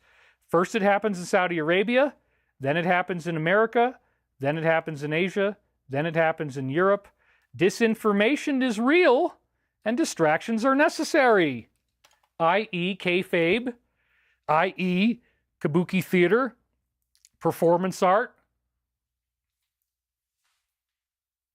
Dude, it's happening. We're finally there. And then right at the end of the 10 days, we've got this indictment, and that's like post 3717. The first indictment unsealed triggers a mass popular awakening. Holy crap, you guys. So again, Saudis first, then the US, then Asia, then Europe, and these are military operations. So, okay, got it. Wednesday, he denies the reports. He sparks market chaos, denying the reports of the imminent firing of the Fed chair. I don't think that's actually happened yet. And then it's all fallen apart for them because this Rent CEO rejects a $20 million contract to stage fake attacks. And this Wednesday was the same day that the brother and I outwalked the tornado. We filmed it right as it passed over the house. And I had a dream about it this morning. This actually is true. I put this in the slide this morning where I was Billy Joel because I just watched the show last night. And this was my final test before I was going to have a very, very significant outburst of new public relations. And I was unafraid. I got that film for you, risked my life to get that strange tunnel coming out of the cloud, flying right over the house. You'll see the whole thing in a little while here. And then on that same day, this came out, and that really blew me away too. The various officials embracing psychedelics. This line of therapeutics has tremendous advantage for trauma, PTSD, all these kind of things that so many people have now, if they are given in a clinical setting. Well, let's get a lot more of those set up, you know. We are working very hard to make sure that that happens within 12 months. There's another countdown. It's like the trippiest countdown you've ever seen, brother. Dude, wow. It's only 12 months away, man. Only 12 months away, dude. Can you even believe it, dude? I wasn't like really into, I wasn't really into like Trump or anything, man. But like, dude, once I found out that he was going to like let me trip and stuff, and I'm going to be able to like trip whenever the hell I want, man. It's like legal in the United States of America. I live in this country. I can do what I want. I can trip whenever the hell I want, man. You don't think I like that, man? He's got my vote, brother. Peace, dude. Yeah, like, dude, he's so amazing. I love that man now. I love him, dude. He wants me to be freaking high, brother. You know how freaking cool that is, man? It's like freaking amazing, dude. Like, wow. Wow. Wow. All right. I think I've tortured you guys enough for one day. Now, we'll keep going into the comedy, but this is like, I mean, every bro in America should be running some version of that routine. The poutine routine. Hey!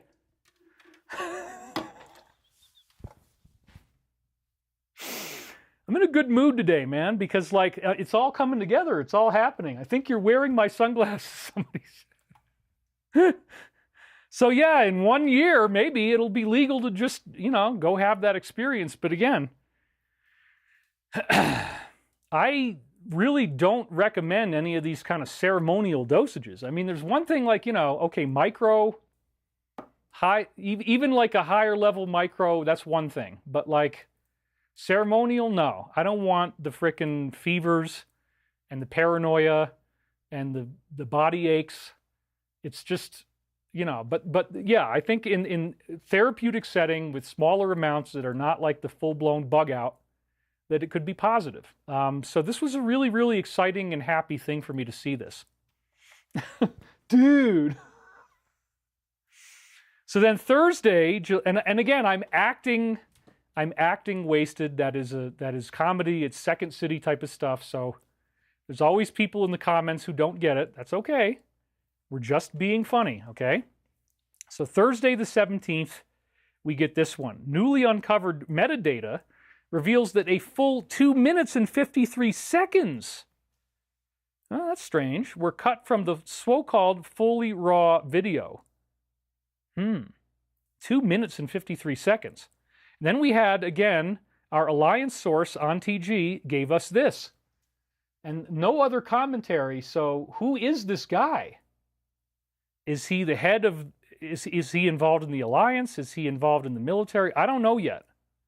But it's very interesting that they pointed him out. You're going to see that come up when we're in the last section here. You're going to let me get high, brother? Dude. All right, so Representative Anna Luna confirms that, here's another term for the kayfabe, 4D chess, just like I've been telling you guys. She says they were playing 4D chess, operating quietly from behind the scenes with a larger plan in motion. She says the grand jury stuff that everybody's now like so excited about, that, oh, we got to hear all that. It's going to be so huge. No. She says that's just the start, and there is much more explosive information still to be revealed. Holy smokes. This is 4D chess, not checkers. Welcome to the big leagues. and enjoy phase 3. Wow. So there you go. She just confirmed everything that I've been telling you, which again, I don't think it's that hard to see, but if your mindset is a little bit on the autism spectrum, then you just take everything literally. And if he said that he didn't want it to come out. Yeah, it's kayfabe. It's kayfabe. Don't worry about it. You're going to be fine. All right, so July 18th, Friday. Now they suddenly have found the smoking gun. Where the hell was this in the elections? Give me a frickin' break. After the Wall Street Journal hit piece, which literally, it's like the ultimate dream come true. The ultimate thing that they wanted for so long. Why didn't they have it in 16? Why didn't they have it in 24 or 23 last year? That he supposedly sends a letter to this man who he's got his hand on the shoulder of there before they had their big falling out. He supposedly wrote him a letter where he draws a naked woman, and then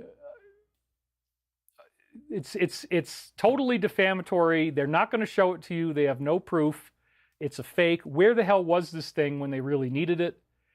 They're just creating something because at this point they don't even care. But that's a really interesting big trap.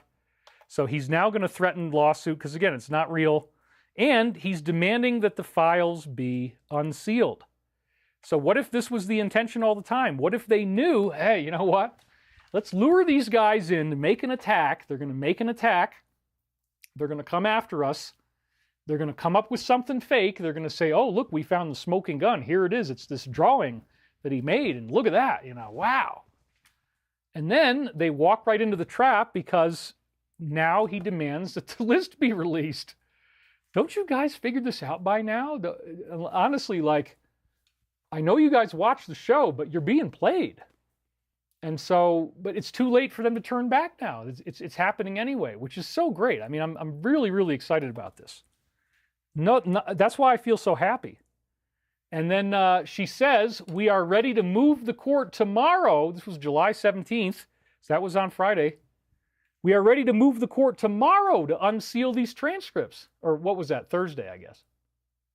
Well, it hasn't happened quite yet, but we're very, very close to that. Based on the ridiculous amount of publicity, he says, I've asked her to produce any and all pertinent testimony from this grand jury, subject to approval.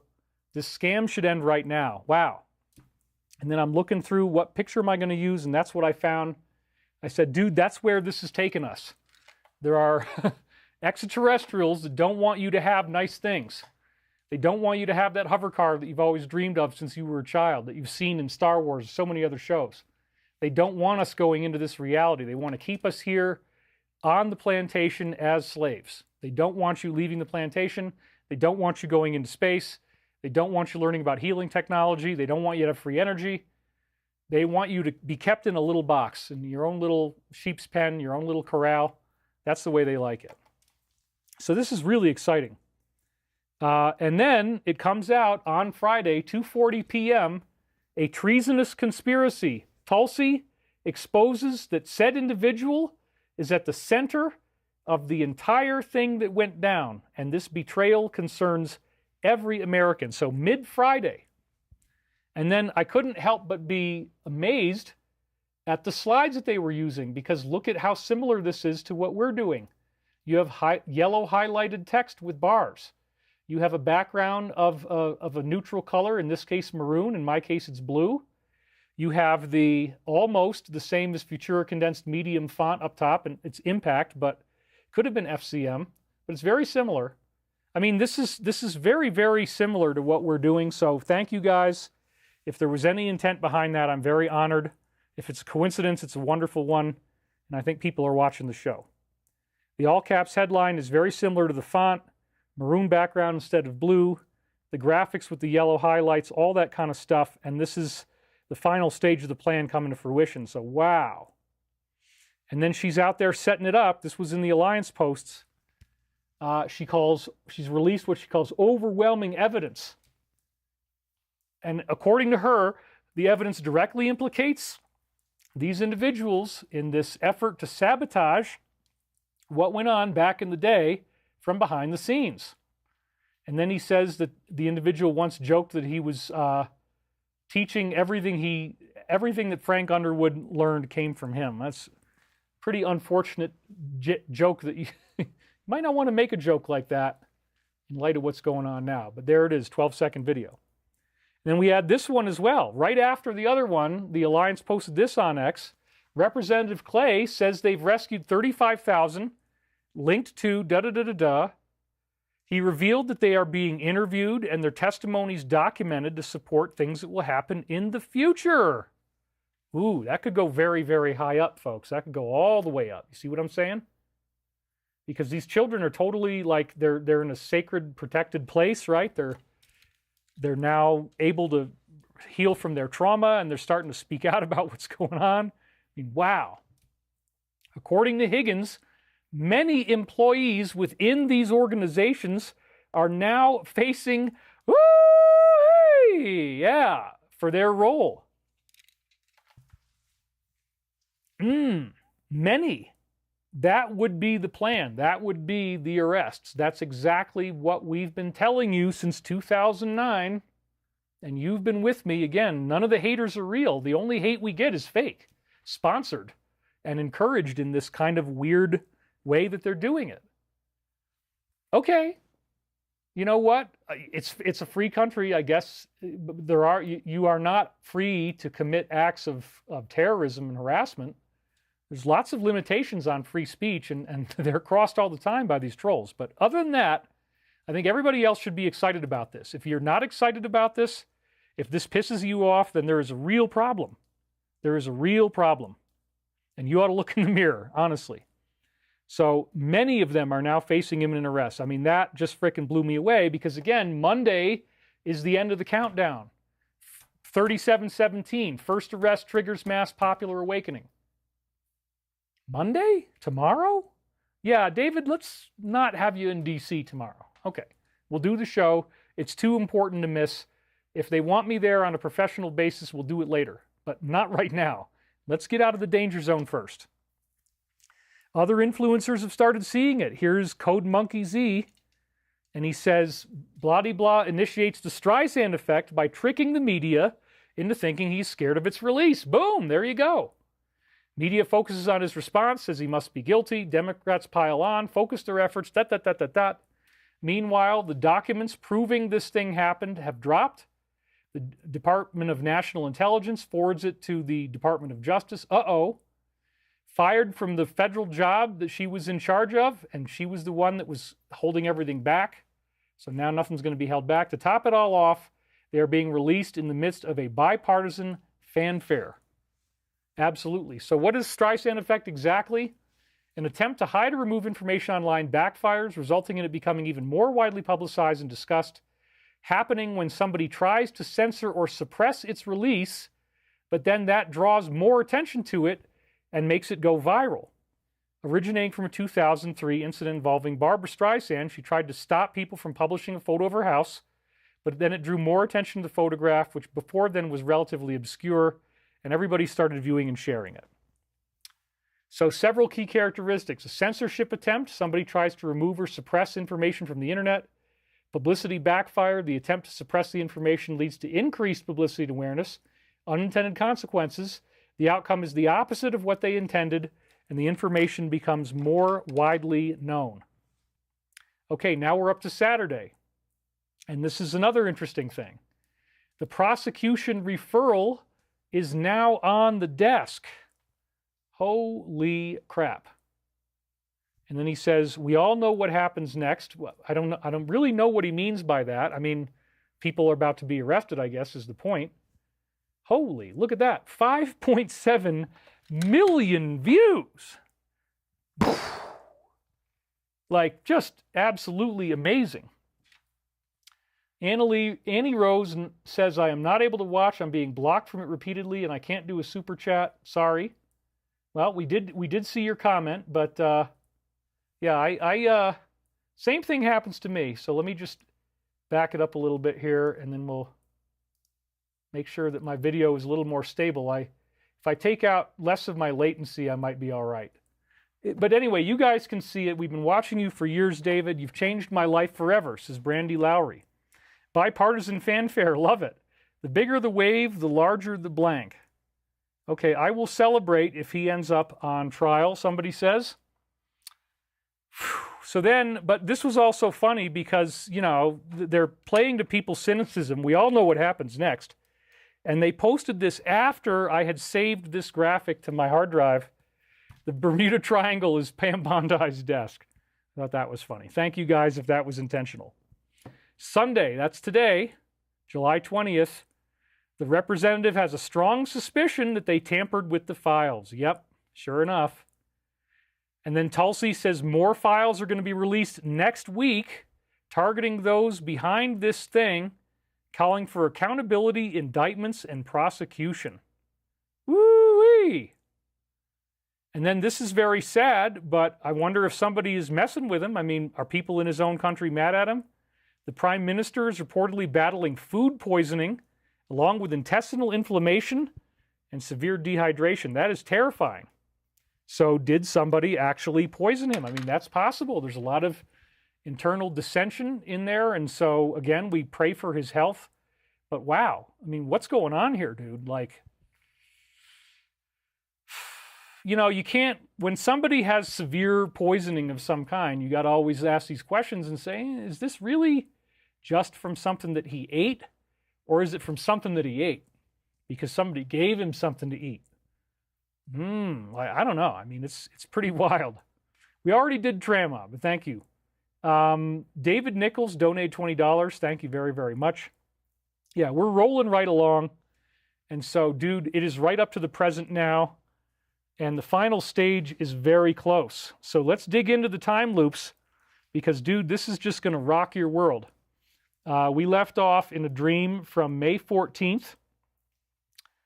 And then there's this big, big gap of time where I get interesting dreams, and some of them are personal, but we don't have any new readings until July the 23rd. I was highly distracted because I was moving from one house to another in Virginia Beach. I was moving into a very low-income housing area, actually, as it turns out, which ended up being quite a problem. And we'll talk about that a little later. But yeah, so I was in a really slummy area with jet noise and alcoholics yelling at each other and all this kind of stuff. And my new girlfriend, or soon-to-be new girlfriend, we were heading into a crisis with each other, basically just because we couldn't get along. We had personality clashes, and we were already having early signs of disagreement at this point before we'd even really gotten together. We really got together as a couple on August 11, 1999, which was the same day, flagged in my readings, so it was pretty crazy for me to have that happen on that very day. Most of the reception for the Michael Prophecies wore off by the end of 1999 as we kept on having personality clashes, and it became very difficult. Nonetheless, in the rest of 1999, we get books 5, 6, and 7 in the Michael Prophecies. I had a 3-year-old child living upstairs in the new apartment I was in, and he was banging on the floor all the time. He was running around. He'd wake me up in the morning, and I was getting tremendous amounts of sleep loss. I had to wear earplugs. That's where that became like a full-time practice. And so, unfortunately, because of the noisy kid, we have fewer readings during this week's time loop. But then 2 quiet guys moved in soon afterwards, thankfully. Then on May 27th, I thought I was going to move out, but he says, nope, the only way you're leaving is if you pay me for the whole year. I'm like, no, that ain't going to happen. This happens at the very end of the time loop slides for this week if I can get through all of them. So anyway, now we're going to go through all this step by step. We left off last week on May 14th, 1999. And then we're going to have a dream from May 15th that has personal elements in it, describing how I no longer needed to struggle. I ended up displaying the ability to fly and to use telekinesis to an audience. So that part is interesting. I'm going to read you that one little part. The vast majority of this dream took place in a high school that was very similar to Scotia Glenville, where I went to high school. The only difference that was perceivable is that the building now had multiple tiers, multiple different levels. So, the growth of the dream landscape, this is the scenery inside your dream. Like if you go back to your old high school, you go back to your old house,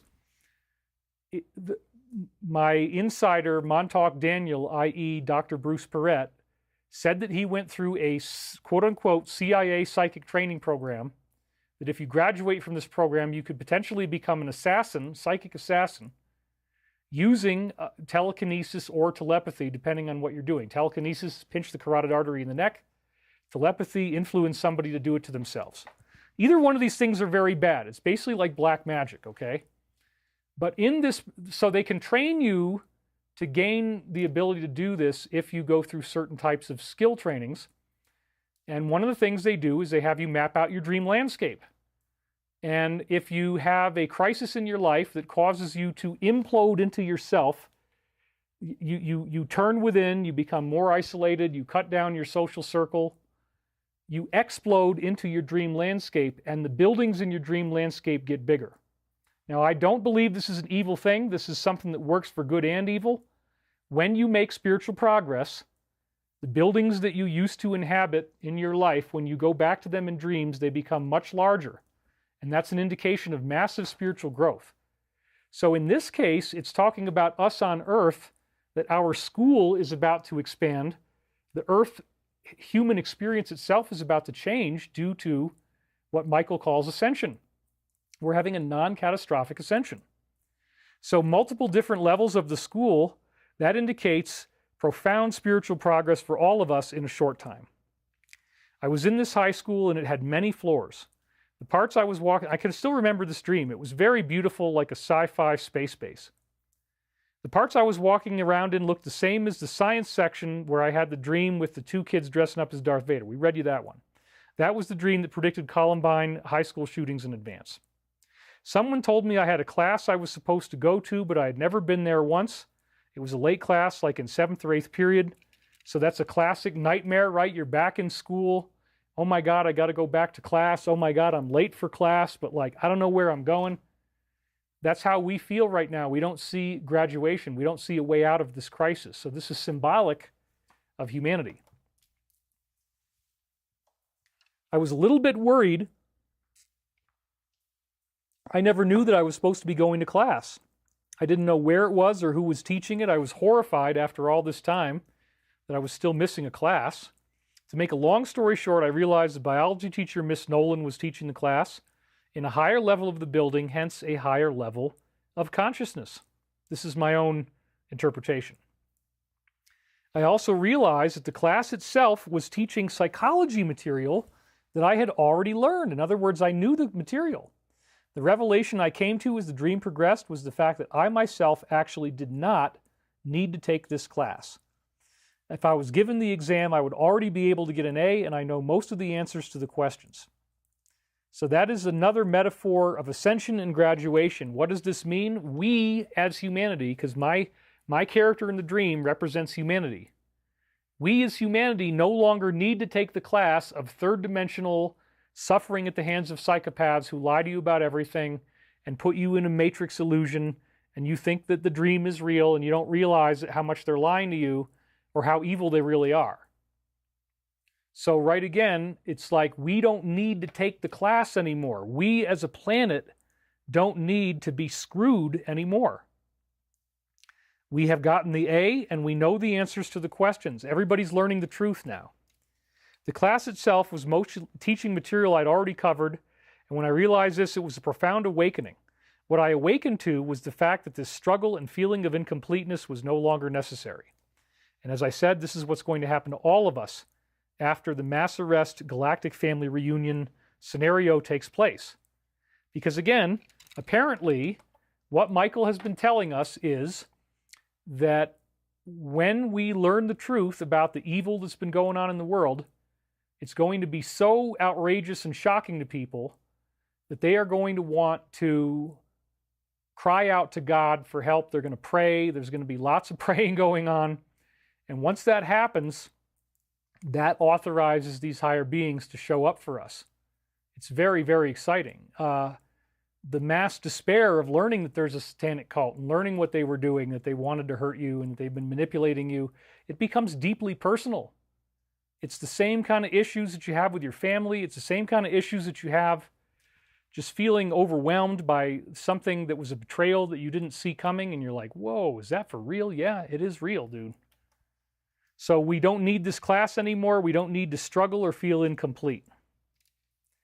Then I met up with an attractive brunette. We had connection with each other. There was definitely a sense of strangeness in the school.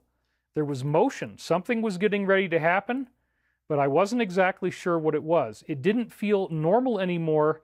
It felt very unusual and strange. So I think this actually is a dramatization of the so-called first wave of ascension. Recent past has all been nuns with rulers. LOL, says Alive and Thriving. Thank you. It didn't feel normal anymore. It felt very unusual and strange. So I think this is the actual moment of the first wave. Remember, what Michael is predicting is that there's going to be a consciousness shift that takes place. And the consciousness shift is a spontaneous thing where your mind will work differently. It's as if you now have psychic power that you didn't have before. You start to have telepathic thoughts arriving in your mind. You don't know what they are. You're hearing things that you didn't hear before. And there's going to be a sense of multidimensional consciousness, very similar to a psychedelic experience, but probably a lot cleaner and even more powerful. And that's actually going to happen to everybody. And so at this point in the dream, when I'm in the high school and I realize it's all beautiful now, it's much bigger, and I don't need to take the classes anymore, then all the energy changes. It didn't feel normal anymore. Something was in motion, like the consciousness. I felt very unusual and strange. That's what everybody's going to feel in the first wave. After the strange feeling began, I realized that I now had access to ascended abilities. So as soon as that weird psychedelic trip that everybody's feeling starts to happen, I just try to do telekinesis and I discover, oh my God, I can. I try to levitate, I discover that I can. That's a prophecy. What Michael is telling us is going to happen. That's why he put this in here. I had ascended abilities. I was able to demonstrate flying and possibly telekinesis as well to a large audience in the high school. I flew around the room. I wanted to make them aware it was possible. And I presented an opportunity for everybody else to see what a human being was really capable of doing. So yes, after the first wave, some of us will apparently, according to Michael, this dream will become prophetic and it will become true, that you will be able to just do these amazing things. You can fly, you can, and it really depends again on how Christ-like you've been. You can't fake it either. You can't say, well, I deserve credit because da-da-da-da-da, and I'm the one who da-da-da-da. No. You either earn it or you don't. But if you haven't gotten there yet, you can practice these things and get farther along. We're all going to become comic book heroes soon, LOL, says BA. Yeah, that's really what it looks like. That's really what it looks like. The girl liked it and everybody else liked it too. The girl was also keeping me tethered to the earth and not letting me drift away so much.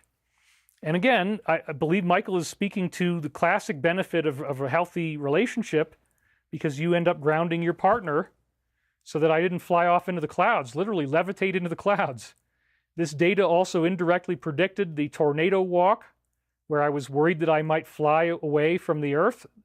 The tornado flew right over my head, so it's prophetic of that. A loving female probably wouldn't have let me go film such a dangerous video. Well, I'm single right now, so you guys are going to enjoy that in a little bit.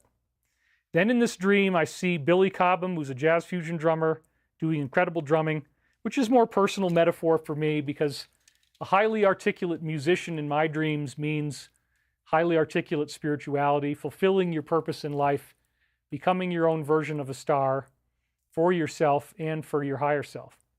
And I feel I'm doing that. I feel I'm really living in my soul's purpose now with these shows. It's just dazzling, all the stuff that's happening, and I'm so excited about it.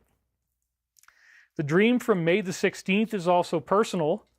And the main part I'll talk to you about is that there was a computer operating system that was going to a level called blue. And this is, again, talking about our entire reality. The computer system represents the basic space and time in third-dimensional Earth reality.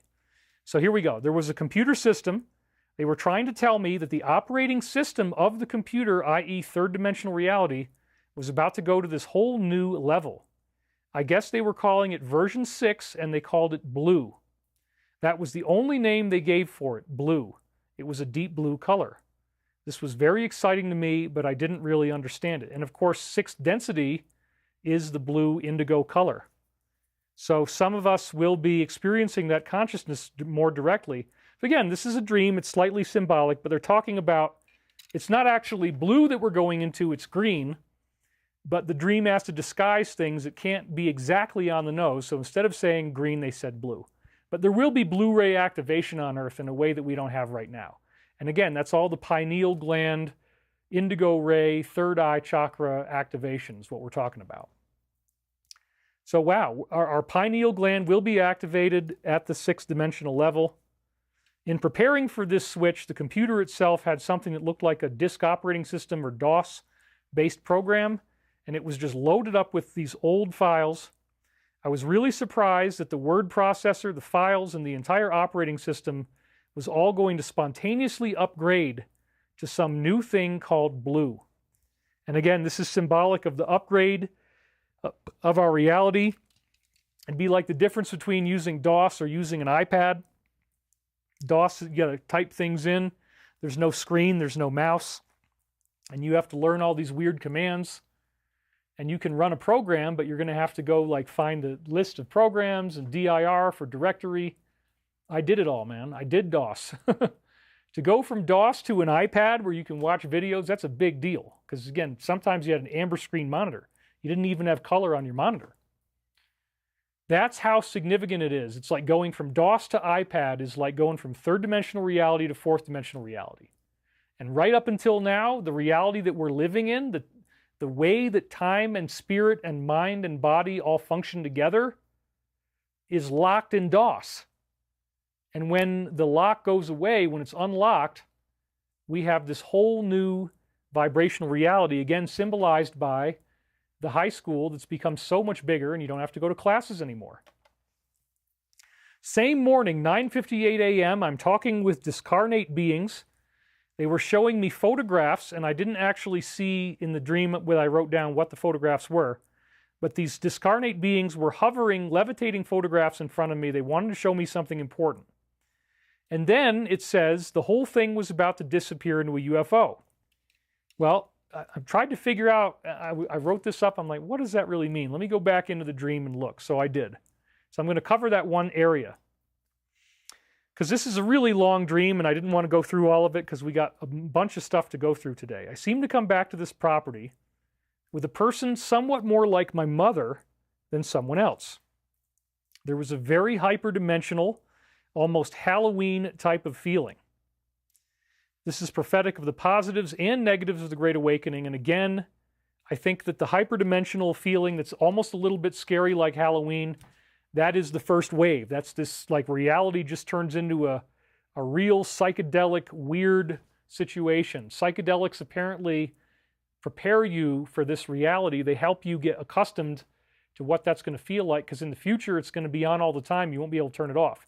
Thankfully, you will be able to go to sleep. You will be able to go to sleep, which is a good thing, okay? You don't want to stay up all night. So again, it's the prophecy, the first wave of ascension that Michael is telling us to expect this year. We came into the property. At some point, I realized there was some very weird energy. I can't even describe it, but it was almost like our whole reality was about to disappear up into a UFO. Well, again, hyperdimensional consciousness and UFO contact, that's what the first wave is supposed to be. So this was really great. Michael is definitely getting us ready. We were at that point of stillness right before the UFO contact was about to happen.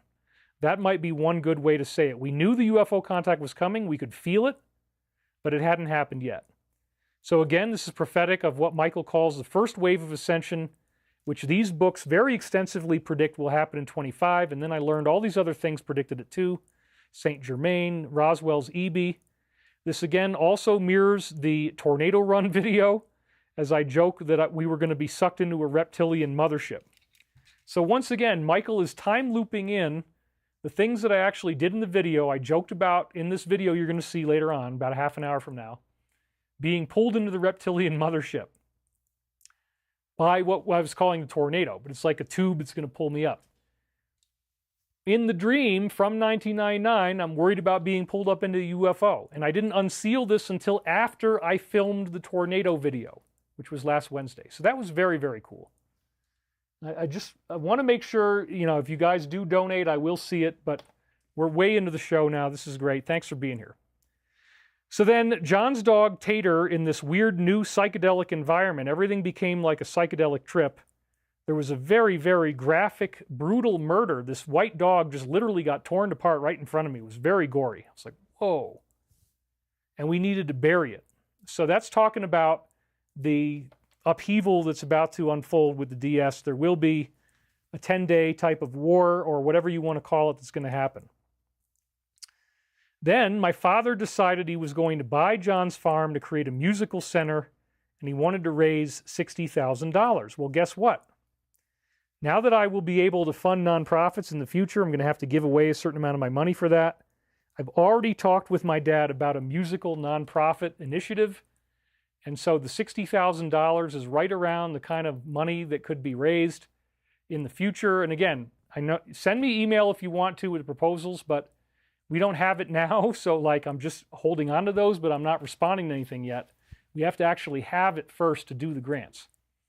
But this is really, really weird because I've already talked with my dad on the phone about doing some type of musical center with him, and the people from his organization do have a matching funds agreement. I don't know if it's 60,000, it might be, but it's very close to that number, where if you donate to it, that they'll match the funds. So that's actually the King Biscuit. I don't know if they call it foundation or what, but the main name of it is King Biscuit, and it's a blues foundation, and so they're doing a matching donation offer right now. But anyway, hopefully I can grant to this in the future. It was directly in the time loop. I mean, it literally makes the hair on my arms stand up. Then the building got cleaned up miraculously fast. That means we could move right in, make it a center. So that was highly prophetic and interesting. Now I'm going to read you the dream from the next day, the 17th. And all this stuff is happening as I'm like trying to, you know, move into this new place and going through all this horrible stress, getting woken up in the morning by this little kid. We were in what looked like an airport type area. Something just started out as an escalator ride. Well, airport already talks about Ascension. That's an Ascension metaphor. And it also represents my aerospace company. Then, once again, the airport turns into a massive multidimensional shifting platform going in different directions. So, yet again, we have another dream talking about the basic ground state of reality, in this case is an airport, turning into something like an M.C. Escher painting, going into a Salvador Dali type of reality. High technology, futuristic airport with platforms moving around, very multidimensional. That's part of why I picked that graphic for this week's show, so that those thoughts are in your mind as you're thinking about this. It looked incredible. I was amazed that they had organized it this way because it was actually like a video game in real life, and it was very difficult to climb from one level to another. That's talking about reality. It's very difficult for us to get to the next spiritual level of anything that we're doing. The whole place in general had all these strange levels to it. There was difficulty in trying to pass through the different barriers and blockades. You had to time it exactly right. You had to do all these things perfectly to get through it. And this was quite a consuming challenge. So again, this is prophetic of our current situation. You're going through a multidimensional initiation. All these shifting platforms that were in that building represent all the different things that are happening to you that you have to adapt to.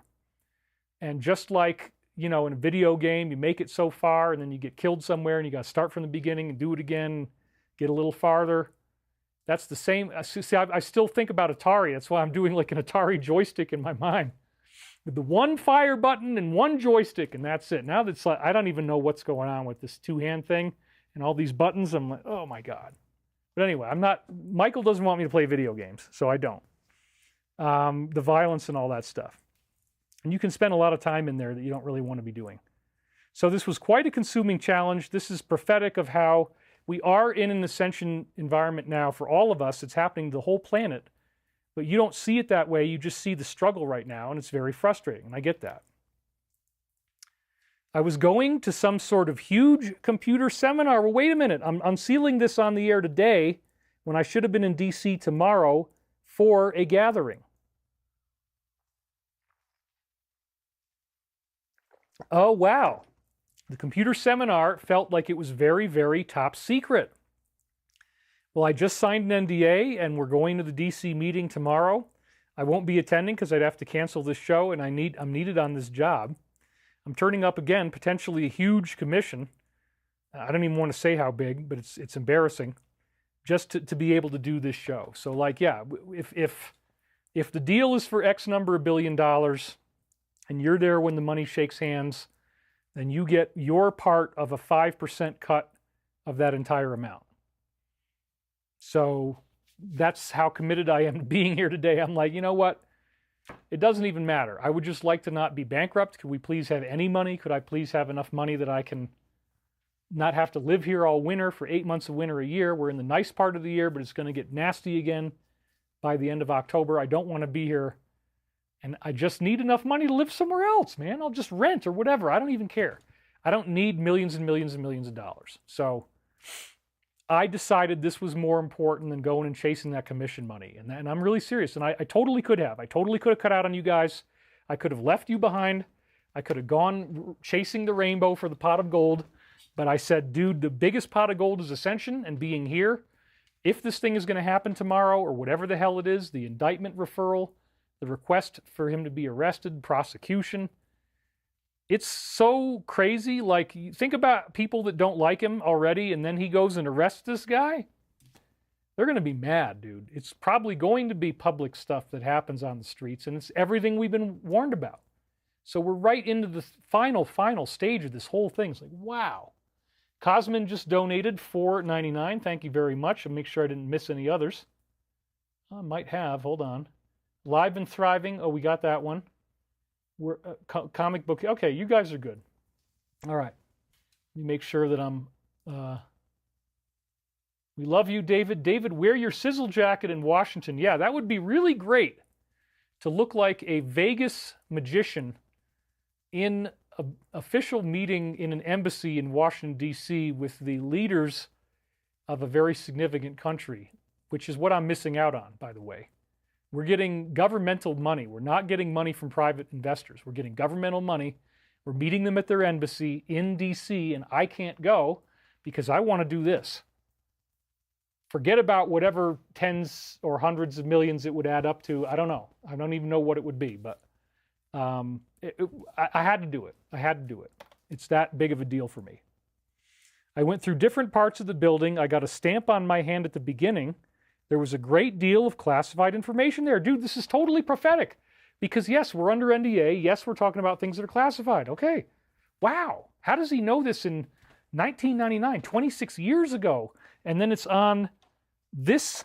Actually, it's the tape after this one. This ends on the 15th. This is the 17th. So I can even find the tape right now, just while we're on the air. There it is. Okay, so this is the cassette right here. It says 5/15 to 5/21/99. Okay? Let's get it up on camera 3. Get it right in focus.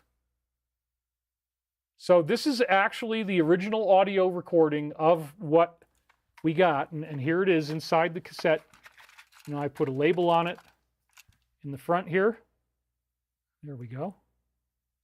Okay, so I could still play this in a cassette machine right now. But this is the tape that it was on. This is 26 years old. We can forensically prove that. I've got the original right here. Actually, we'll leave that out. So how the hell does he know on this little cassette, you know, Michael, how does Archangel Michael know on this cassette that I made 26 years ago what's happening right now? And this stuff always tripped me out when I was doing it back in the day. And it was always predicting the future. You didn't know when you were going to get the classified information or what was going to come up. Well, that feels exactly like what we're doing here, that whatever they feed us is what we take, and we don't know anything beyond what they tell us, except for what logical deductions we can make. The seminar was not well organized at all. It was very haphazard and scattered. And that's kind of like how, you know, I haven't been able to get a hold of Chris. We couldn't talk on the phone, therefore I haven't been able to design our event. I'm not going to launch an event and say, oh, Chris is going to talk about this and this if we can't actually agree on it on the phone and in writing, and he's just been on vacation. So, okay, we really, really could use the money this week, but like we'll wait later and get this all done. I do have enough, you know, if we have a venue that has like 300 seats, you know, I have enough of these little guys and I have enough of these bigger ones for everybody. So that gives you a direct connection to the vibrations of this land in the highest quality white quartz limestone like they had on the outside of the pyramid. These little guys break off of the mountain. I realize now there's only like 3 or 4 inches of soil on my mountain, and then immediately under that, everywhere is rock. And the rock gradually breaks, and these little pieces come up through the soil, and it's like a rock tumbler, and they get partially polished, and they come out looking beautiful. So they're also really scarce. I mean, you know, I've probably already found most of them. I could probably find as many as I've found again. Let's say there's probably not more than a total of about 1,000 that are easy to find on my land. So that makes them pretty scarce. And so it's going to be fun to give those away. So in the next dream, we got Superman. What did we just talk about last week? Oh my God, there's a new Superman movie and it's AI. Now he's the nanite Superman. There it was in the dream from 26 years ago on that cassette. Superman came to Clark Kent and said, "Don't you realize that this is who you are? That I am the one you will turn into." Wow. So this is prophetic again of our imminent ascension. We're turning into superheroes, just like somebody said in the comments. The new Superman AI nanotech film where AI is what makes him a superhero. So, oh, you could have it too. No, I don't think you want nanites, brother. I would highly recommend against it. I mean, do what you want, but if you're dumb enough to let the black goo into your body, then I don't know what's going to happen next, dude. I sensed that Clark Kent was very soon going to realize and fully accept that he was Superman. This is an Ascension prophecy. It's amazing. He would integrate these two personalities together. Wow, I said on the 17th. I just spoke about the new Superman film in the show. It's a fantastic time loop, definitely going in. Then, on May 18th, I got another personal warning where I was literally being peed in the face by someone. We'll leave that one alone. Yeah, you don't need to hear about your dear old daddy getting pissed on by just about everybody who comes around trying to tell me how I get to run my life. You're going to try to tell me how I run my life? You're going to piss in my face, boy? You're going to come at me with that kind of energy? I have had it! Woo, yeah! Oh, David, this is just the tastiest smoke. It's beautiful, boy. Okay, moving right along, because that was a little bit weird. Got to keep a little angry daddy to keep the masses happy. So in this next dream, I'm actually starting to do push-ups, which honestly, I had so much tissue damage in my upper body from various injuries on the right and the left that Michael had advised me not to get too into upper body building in the past, but now I can do push-ups, and it's actually, because I've done enough massage now that it's working, so things are really changing. It looks great. I'm getting sculpted and toned, and that's my reality. So here it is in the dream that I'm getting this military training. I'm doing push-ups. All that stuff is now true. Directly time looped into the greater exercise and the greater physical aesthetic that I've got from that. So then we had an amazing prophetic dream on the 20th. This is probably the greatest one that we had this whole batch. Predicting, as I said, remember, it's like we're all dreaming something. We think it's real, but it's actually not real. It's the dream of hell. Well, this dream says we're going to stop this collective dream of hell very soon. We're going to learn the truth, that this was all just a big kayfabe. And to me, this is the main dream of the week, you guys. It's incredible. Alive and Thriving says, just as long as it isn't in a Russian hotel, LOL. No, this is not Russia. Let me just be clear. The only countries that Stavati Aerospace can do business with are NATO allies. We're not doing anything weird. It's all very legal stuff through the State Department. Everything's fine. We're doing the normal stuff, and we have been greenlit to be allowed to release forbidden technology. Remember, the Navy came out with the Salvador Pais patents. Those are the ones that talk about hover cars and how to build them. We might use that same charge cluster method of anti-gravity. It's entirely possible. It's cold plasma. It's one of the best ways to do it. So the Navy patents are already out, man. They're already telling you how to build a hover car. They're already showing you what to do. We're going to be allowed to do it. And this dream, again, is talking about that we get out of the dream of hell. So let's go back into that now. Whoops. All right. So this was really amazing. So I saw Star Wars Episode 1 with, you know, Palpatine in his original form and blah, blah, blah, blah, blah. You know, and at the time, it was mind-blowing because, you know, George Lucas was making a movie that looked better than anything we'd really seen before. But then in the dream, it was a total scale nightmare, as bad as you could ever get. It was very, very bad. There was a group of 6 people, one of which was my hero, the Monuments of Mars, Face on Mars guy, Richard C. Hoagland. It started out in my own neighborhood, around the area where I grew up, in the house called 621. We were all walking down the street together in the daytime, and we were looking for something. The idea came to us that we were going to do this special shamanic process. The process would keep us together so that we could fight this weird supernatural evil. So this is talking about the Alliance and how they're fighting this extraterrestrial menace. We didn't even know exactly what it was that we were fighting. We were being instructed on this process by a leader. I'm not sure who it was at first.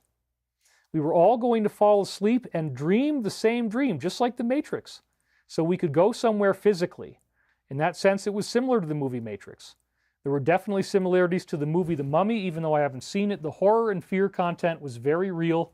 It was definitely there. So we're going to go dream this dream that hopefully doesn't become too much of a nightmare, because we knew we were going to encounter horror and fear.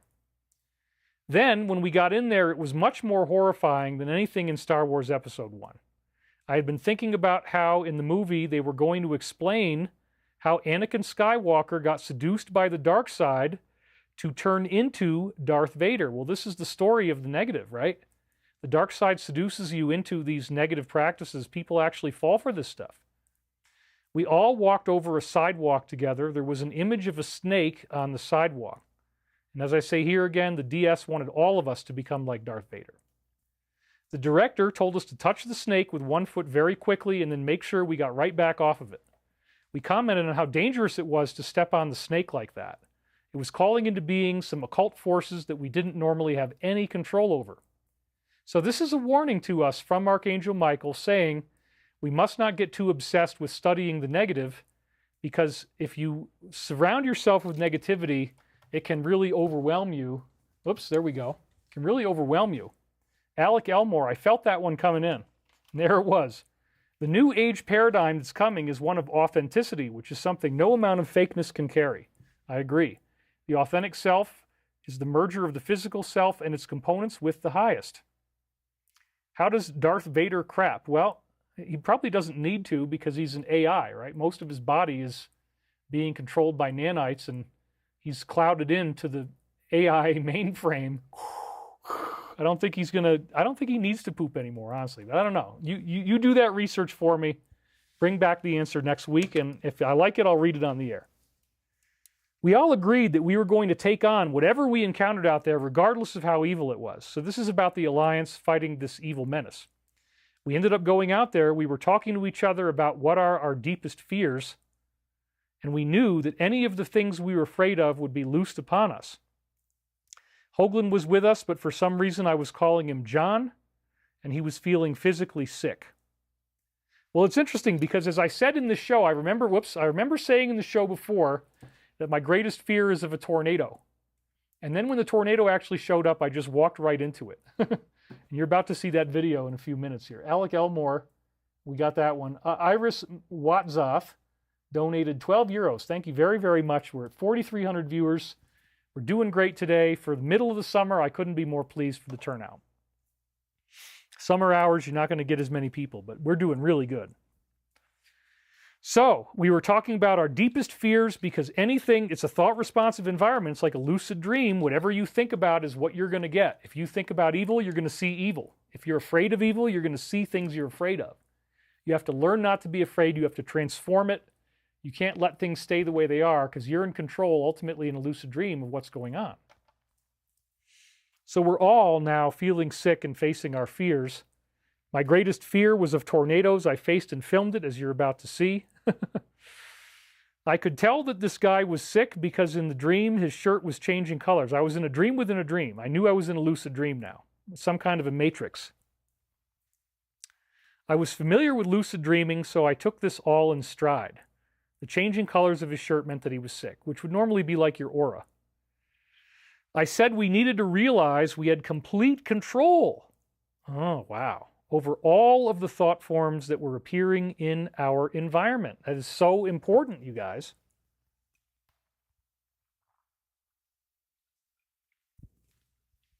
Now things start getting really freaking bad because good old Pinhead from Hellraiser, the ultimate demon, the ultimate terrifying, flesh-eating, torturous demon from the Hellraiser movies, where, you know, Hellraiser 2 is considered basically the most horrific horror movie ever made. I mean, don't watch it. All the parts where there's bodies with no skin on them, get rid of that. I watched it again, but I fast-forwarded through that stuff. But yeah, Pinhead is the main villain with all the needles in his head, and he's got a bald. You'll see it in a minute. Worst, scariest horror film character ever. That's what starts chasing after us, wouldn't you figure? Oh my God. Some of the most horrifying things I have ever seen in my life were happening. There were so many horrible things happening all at once, I couldn't even believe it. People's heads were just rotting off of their bodies and falling on the ground, splattering. People were vomiting. There were people getting chopped up. There was demons eating people. It was like a full-blown Dante's Inferno, classic Victorian Christian hell, where every possible horrific thing you could think of and a whole bunch of stuff that you're not creative enough to come up with. And everywhere you look, it's like, oh my God, this is just absolutely disgusting. So Pinhead is chasing after us. That's Pinhead. And you find out who he really is in movie number 2, which again is the worst horror movie ever made. He starts out as a regular guy. He's like some naval general or admiral or something like that. I forget what it is. But he's some type of military official, and he gets sucked into hell. Through that box, the box that he's holding is the portal into hell. If you solve the box, then you meet these people. The box is a metaphor for ritual magic. And if you do the ritual magic right, then the demons appear. So also, the needles in his head, I believe Michael is using this for a reason, because think about it, they symbolize inoculations in the present. And so the demonic aspect of how they were trying to give us AI, and in Hellraiser 2, the main guy that breaches in there becomes part of the AI, and it has a wire going out of the back of his head, and it's controlling him. So this Pinhead guy was trying to come after each one of us. It just seemed like the dream of hell was getting worse and worse and worse, but we created this, right? This was like a matrix. So all of us in our team said, this has gotten way too scary. Let's jump out of our shared nightmare, counting down 5, 4, 3, 2, boom. And we did it. We all got out. And when we came back, everyone was okay. I was very relieved. And that was when I woke up. There was no hell anymore. It was just a dream. So this is prophetic of a sudden end to our crisis where we are all going to jump out of our shared collective nightmare, which again is a beautiful prophecy of ascension. Okay, so here's the next one. I'm back in the same thing where we're dreaming as a group, working together in the dream plane to bring forth commonly shared goals. Well, now this is more like Michael's people. Only this time the dream was much, much less horrific than the last one. Everything was organized, businesslike, and significantly more streamlined. We did have challenges or difficulties, but this time we had an elevator, which is like the idea of the Doctor Who's TARDIS. It was a phone booth, a similar concept. Portal, like the elevator represents a portal. How do we bring things through the portal? I remember there was a kitchen table, and again, feeding people represents spirituality, the Christ, the bread of Christ, the body of Christ. So we were trying to get the kitchen table into the elevator, into the portal. And with our ascended abilities that we had in the lucid dream, we realized we could fold the table in half and in half again, fold the table down so it was small enough to go into the elevator, and then when we portaled it out on the other side, we could make it bigger again. So again, the kitchen table represents the spiritual food Michael wants to bring to humanity. So this is talking about the higher beings and how they're trying to bring this body of Christ, the blood of Christ, the communion, the ascension meal, the servicing of the meal of spirit, the loaves and fishes of Christ, right? That's another symbol of it. He multiplies loaves and fishes. People think, oh, ha, ha, ha, ha, ha. No, dude, There's no way that all those legends got started just from superstition. It was because people saw it, that they wrote about it, and it got so popular. So the table represents the spiritual food, the teachings of Christ, and then getting it through the elevator is like, how can the higher beings change this dream of hell that we had the last time with Pinhead, change it into preparing this table of the Ascension, preparing this spiritual meal that transforms us into something new. It's very exciting. There was a crystal that I got from this group, and there again, I unsealed this after. I'm going and mining these crystals off of my own land, so everybody who pays for the general admission ticket is going to get one of these, and I really like them, you know, and I don't want to put them in a rock tumbler in case somebody doesn't want them glossy and shiny, but maybe some of them I'll tumble in a rock tumbler. It's probably going to take a while to get them to really polish up. But I don't know, I kind of like them this way because this is the way they come out of the ground. Anyway, I was working on that. It's in the tornado video you're about to see here in a couple of minutes. And then, wait a minute, Michael's talking about it in the time loop? Yeah, in the dream from 1999 on that tape I showed you. We were getting crystals from the group with a brownish red look. And again, much of my crystals are brownish red. I have to really work hard to find the white ones. That's part of why they're so rare, because everything else is brownish red. You've seen the videos. You know what my stuff looks like. In one way, it was very unlike a regular crystal because it had points on both sides. And this was crazy because Jude and I were in the car talking about Herkimer diamonds, double terminated quartz crystals. They have points on each side, and they're totally clear. There's nothing else. Clearly talking about the mining of quartz and granite that Jude and I were doing that you're going to see in this video in a minute. On one side in particular, there was a tall, sharp point in the middle of the crystal. The other points were lower. Everyone in the group seemed disappointed that I had gotten this one because it was so nice.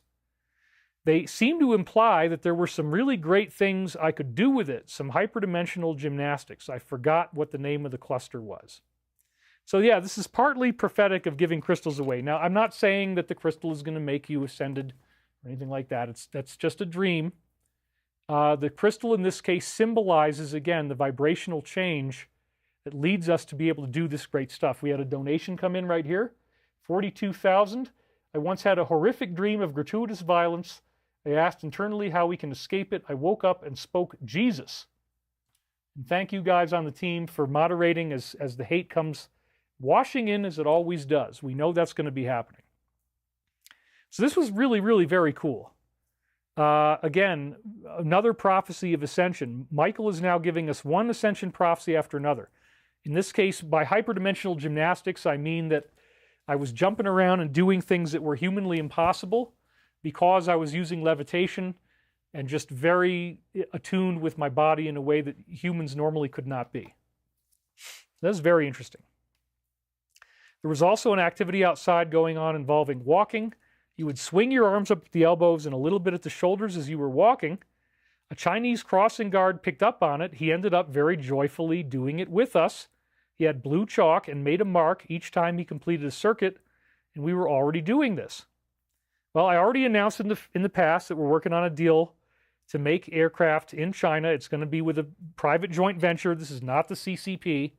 We're doing a private company, but we're trying to bring about world peace here and not have everybody be antagonistic. So these are just non-military commercial airliners that we're going to be making. We already knew about the deal, and I talked about it in previous shows. So now the Chinese crossing guard is picking up on it with us. This is a great prophecy about how we're not going to be at war with these countries anymore as part of the plan. It's really cool. Then on the same day, next door, I was hearing screaming and violence, and they were assaulting each other. So I actually did call the police on Mark and Becky and reported them for domestic violence. But because I lived right next door, I did not want to admit that I was the one who had done it. So that did happen.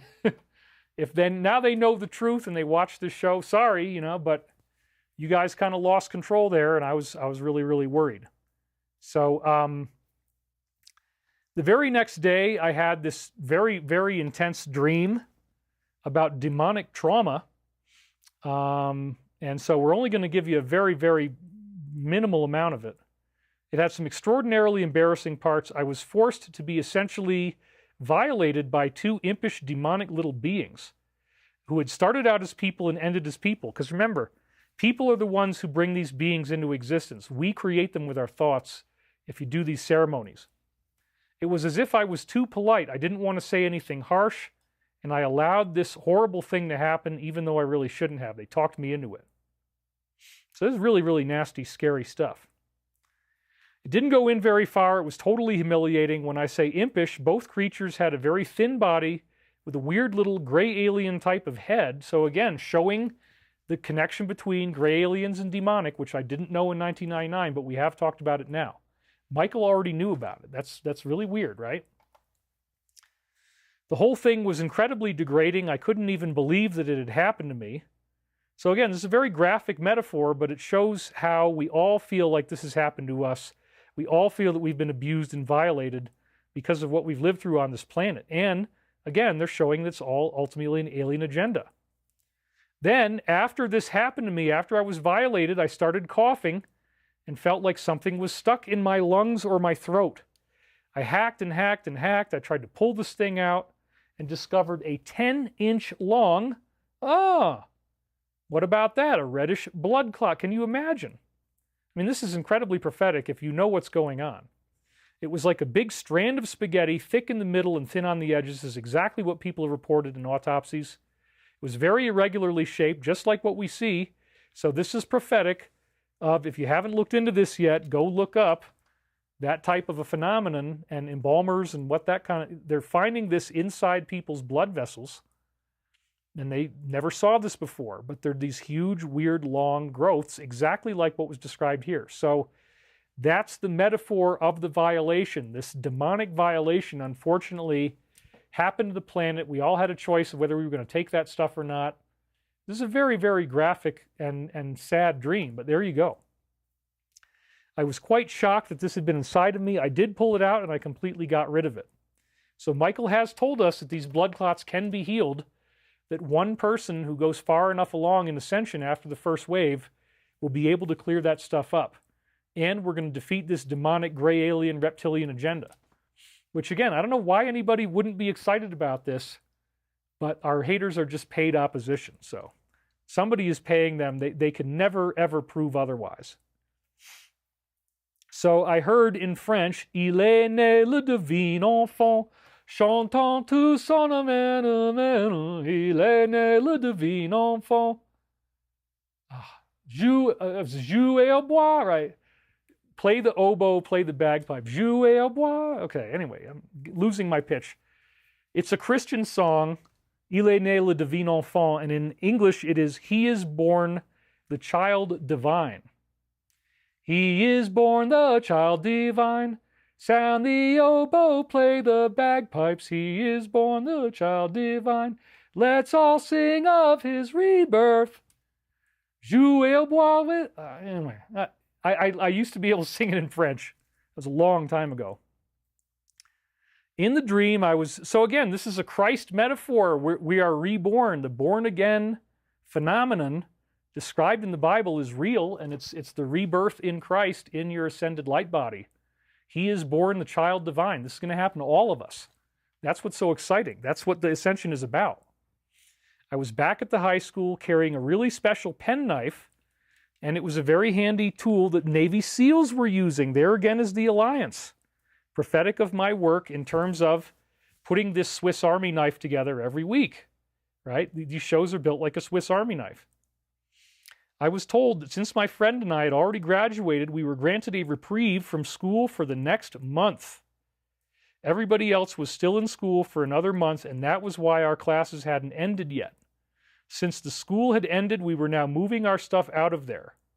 And I asked the question, is this prophetic of a 1-month remaining timeline?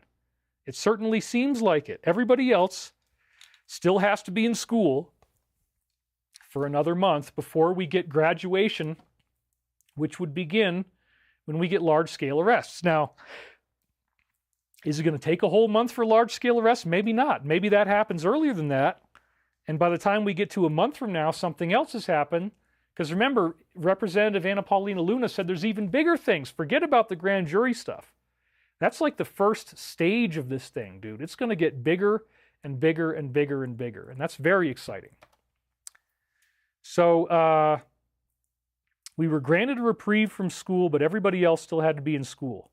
If you watch this show, you don't have to be in school. You don't have to feel bad because you know it's going to work out. Michael wouldn't be telling us all this 26 years ago.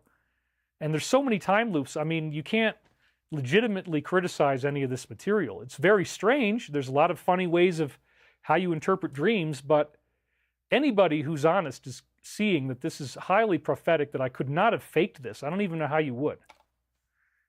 So anyway, the 1 month remaining timeline, well, 1 month from today, as we're doing the show, would be August 21st of 2025. Or 20th, 21st, whatever, because, you know, it's very, tomorrow is the Monday of July 21st, 1 month from there. So I'm kind of looking at it like, okay, let's start with the big event that the administration's told us is going to happen tomorrow, the end of the 10-day countdown. That'll be our 1 month. We'll end it on August 21st. Let's just say 20th or 21st. Well, if it's 1 month from today, or from tomorrow, sorry, that is 7 days away from this Uranus-Neptune trine of August the 28th, which Michael is about to give us that deadline for things to happen 2 days later. So now we're in a solid 4 to 5 week timeline where really big stuff is probably going to be happening.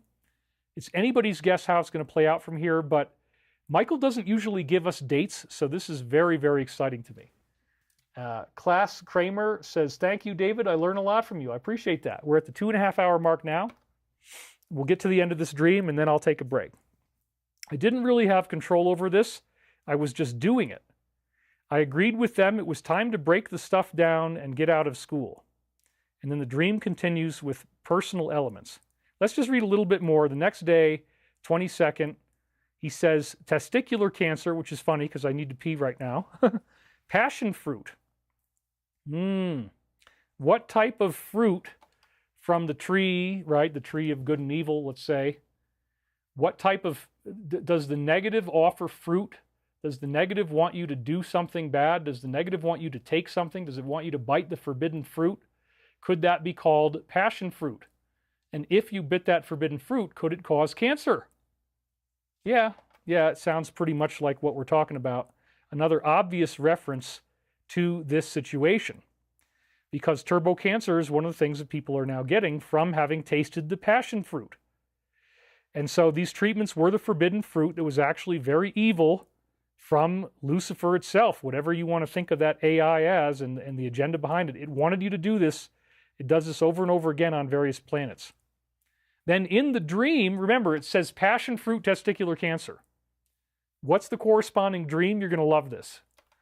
My mother, brother, and I were all putting some sort of chemical on our wrists by rubbing them around and stuff. I am not even sure if we knew why we were doing this. After we put the chemical on our wrists, I got these cheers from a crowd that we were standing in front of. The cheers were so intense that I actually stood on the table and started pumping my arms. Well, this is clearly another inoculation metaphor, isn't it? Because we're putting chemicals on our bodies and then we're being peer pressured into doing it. Oh, right. That's what they were trying to do. You got to do it. You got to do it. No, I don't feel like doing it. Sorry. You don't want to hang out with me? That's fine. There was a contest about who had applied the chemical the best. The crowd all wanted to vote for me, except they couldn't get my specific name right. This is again prophetic of the massive peer pressure around the inoculations. And after I'd gotten all these cheers, they were putting votes on little named pieces of paper, but nobody really had my name yet. Well, again, I'm probably going to become a much bigger public figure once Michael delivers. He's already doing that. The work is going to get a lot more popular. I've had to do this in isolation. Nobody is talking to me. There's been no insider, this or that. It's all just stuff that's publicly available. So finally, Michael returns the next day, and this is a great time for me to take my break. So let's get out of there. And let's see if I have it loaded. No. Dude, so Jude and I were outside, and we were picking rocks, and there was supposed to be a storm at 2 o'clock. And I said, we got to get done doing all this stuff before 2 o'clock. Well, we hauled some of them in one backpack, and I was hauling some big stones with my hands. But then we left my jacket behind and my backpack behind outside, and it's about to get rained on. And I knew that the storm was coming in close. We could hear it. We could see the clouds rolling in. We could feel like, oh my God, this is about to happen. It's getting really scary now. What are we going to do? Oh, that's right. Good point, Alive and Thriving. Passion fruit like the Christ. Right, the crucifixion. It's cosmic crucifixion. I hadn't thought about that. Wow, thank you guys again in the team. I can hear your bladder, David says. Ezra's light. Yeah, we're almost there. So again, what I do is I mute my microphone, and then I unmute it, and I play this video for you guys. Let's make sure the volume's all the way up. So this is David and the brother outwalk a tornado, because we didn't really outrun. I said, well, you can't really call it outrun because we walked the whole time, but I wanted to go get my jacket and my backpack. Storm is rolling in. It's already almost 2 o'clock. It's supposed to be there at 2 o'clock. I said, if we don't do this now, everything's going to get wet. I did not see, I mean, I looked briefly at the clouds and I was filming, but I did not see the tornado right away. It wasn't until we were already about halfway there, Jude says, hey, look, there's a funnel cloud. I'm like, oh my God. And I, for whatever reason, instead of breaking into a run and a panic, I just felt curiously, it was again like that spiritual hyperdimensional feeling. I just felt relaxation. I said, you're safe. Nothing's going to happen. Don't worry about it. Don't run. Just go get your jacket, go get your backpack, and get out of there. But we never ran. And so I'm filming this tornado. It's an incredible video. Honestly, this might be like the most favorite video I've ever made just because of how crazy it is.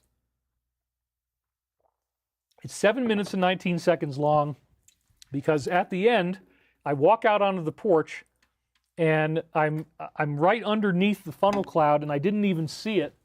I didn't check the contrast enough because I was focused on filming and I have a tiny screen. The tornado was literally right over me. And then all this hail starts coming down, but I stop the video and I show you where the tornado is. So I literally went outside right underneath it, which was pretty freaking crazy. And so again, do not try this at home. But are you guys ready for the tornado hunt adventure? You guys ready to outrun a tornado with me for 7 minutes? I'm sure you are. So anyway, everybody's looking good. We're at 4,300 viewers. So, yep, you guys are ready. Everybody says they're ready. So let me go ahead and mute, and I'll be right back to you in 7 minutes. Or maybe we'll let a little bit of the beginning of the video run again. It can loop if I need to. But, yeah, I definitely need to pee. So let's do this. Here we go. Boom.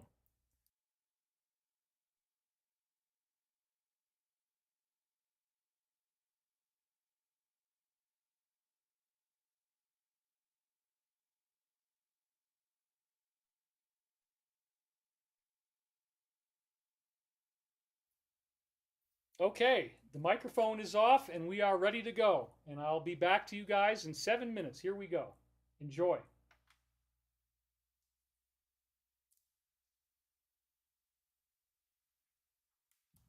Okay, so we got really bad storm clouds coming. We're trying to find the...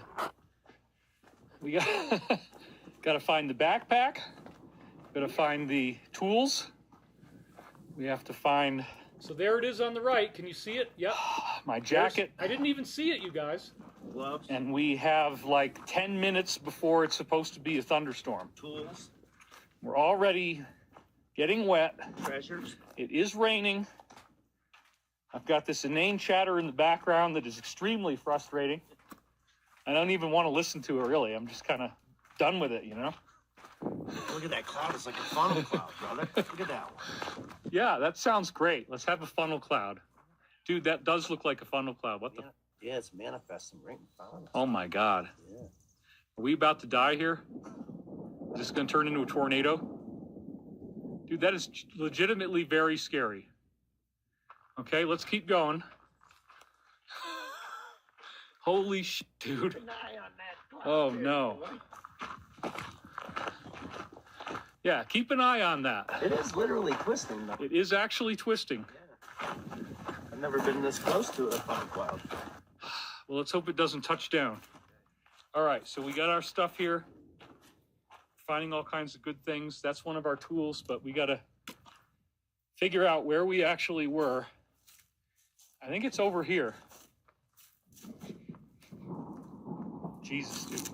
Look at this. Look at the twister now, dude. It's still spinning. Yeah. Are we stupid? We might be. Oh, there's our stuff. Okay. Yes. Praise the Lord. Please don't kill us with a tornado right now.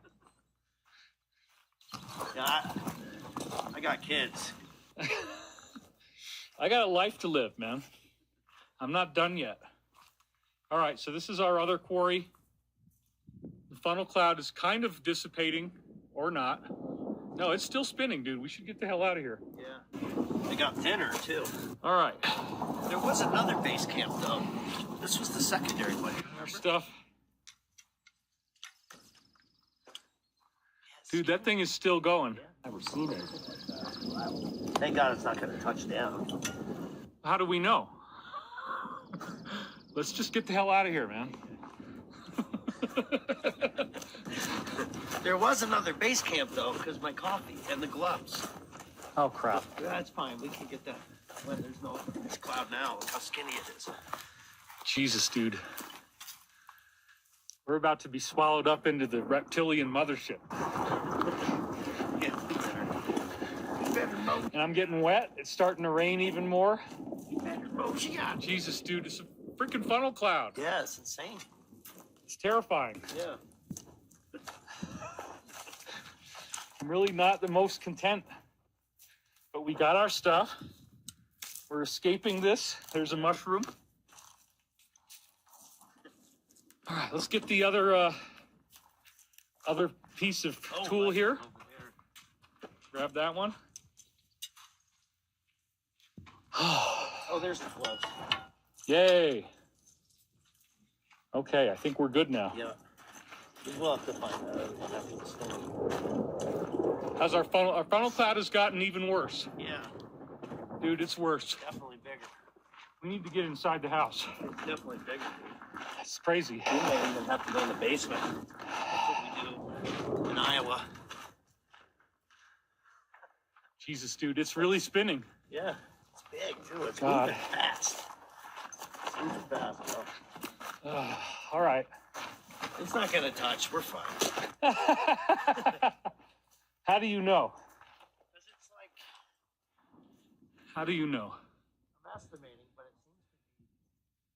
So far, it's staying above the ground, but it's moving closer to us. I'm guessing about It's moving closer to us. This is freaking crazy, guys. right. We're right in the path of it. This is crazy. Rain and wind. Yeah, thank God. It's not going any lower, though. This guy. Jesus. You guys feel the fear? I can smell it, son. I can smell the fear, boy. You get your ass inside that house right now. Boys. It's starting to rain. You're gonna have yourself a wee bit of trouble in a minute here. You got a twister coming down, boy. You best not be disrespecting your daddy. Oh, there's the lightning. Oh my God. All right.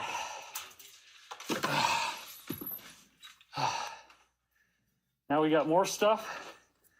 We made it in alive. We're not dead. Dude. And then I do something even more stupid. Going on out here. Freaky, dude. I can't say I've ever been that close to it. No, we're not done. We got to look and see if we're about to die. Uh-oh. Look, there it is. Holy crap, you guys. You see it?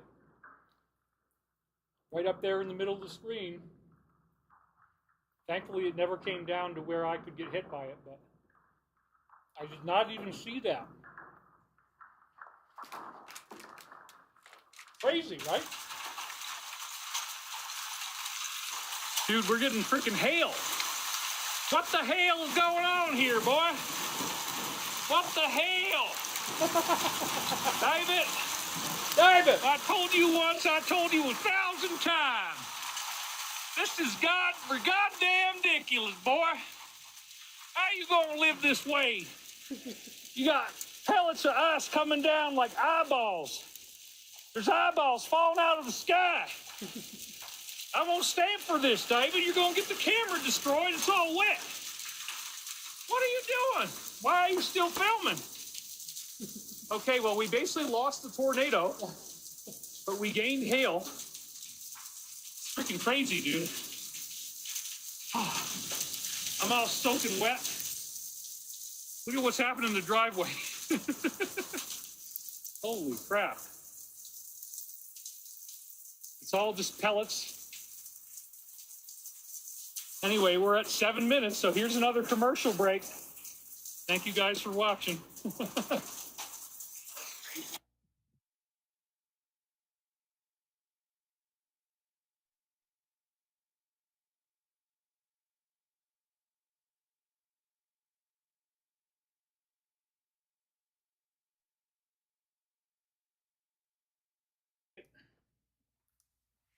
And we have like 10 minutes before it's supposed to be a thunderstorm.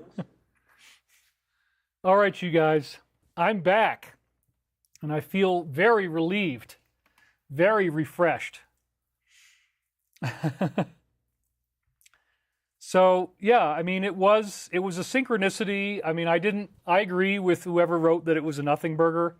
I didn't really think the tornado was going to hit the ground because it looked like it was maintaining a very steady altitude, but still, this was a highly interesting adrenaline type of experience, and I faced my greatest fear, which is exactly what the dream said we were going to do. In the shared dream where Pinhead came after me, you're going to face your greatest fears in the dream, and so reality became like a lucid dream. So if you're trolling me, oh, it wasn't that dangerous, you're kind of forgetting the point, which is I was guided to walk out and get our stuff right at that moment.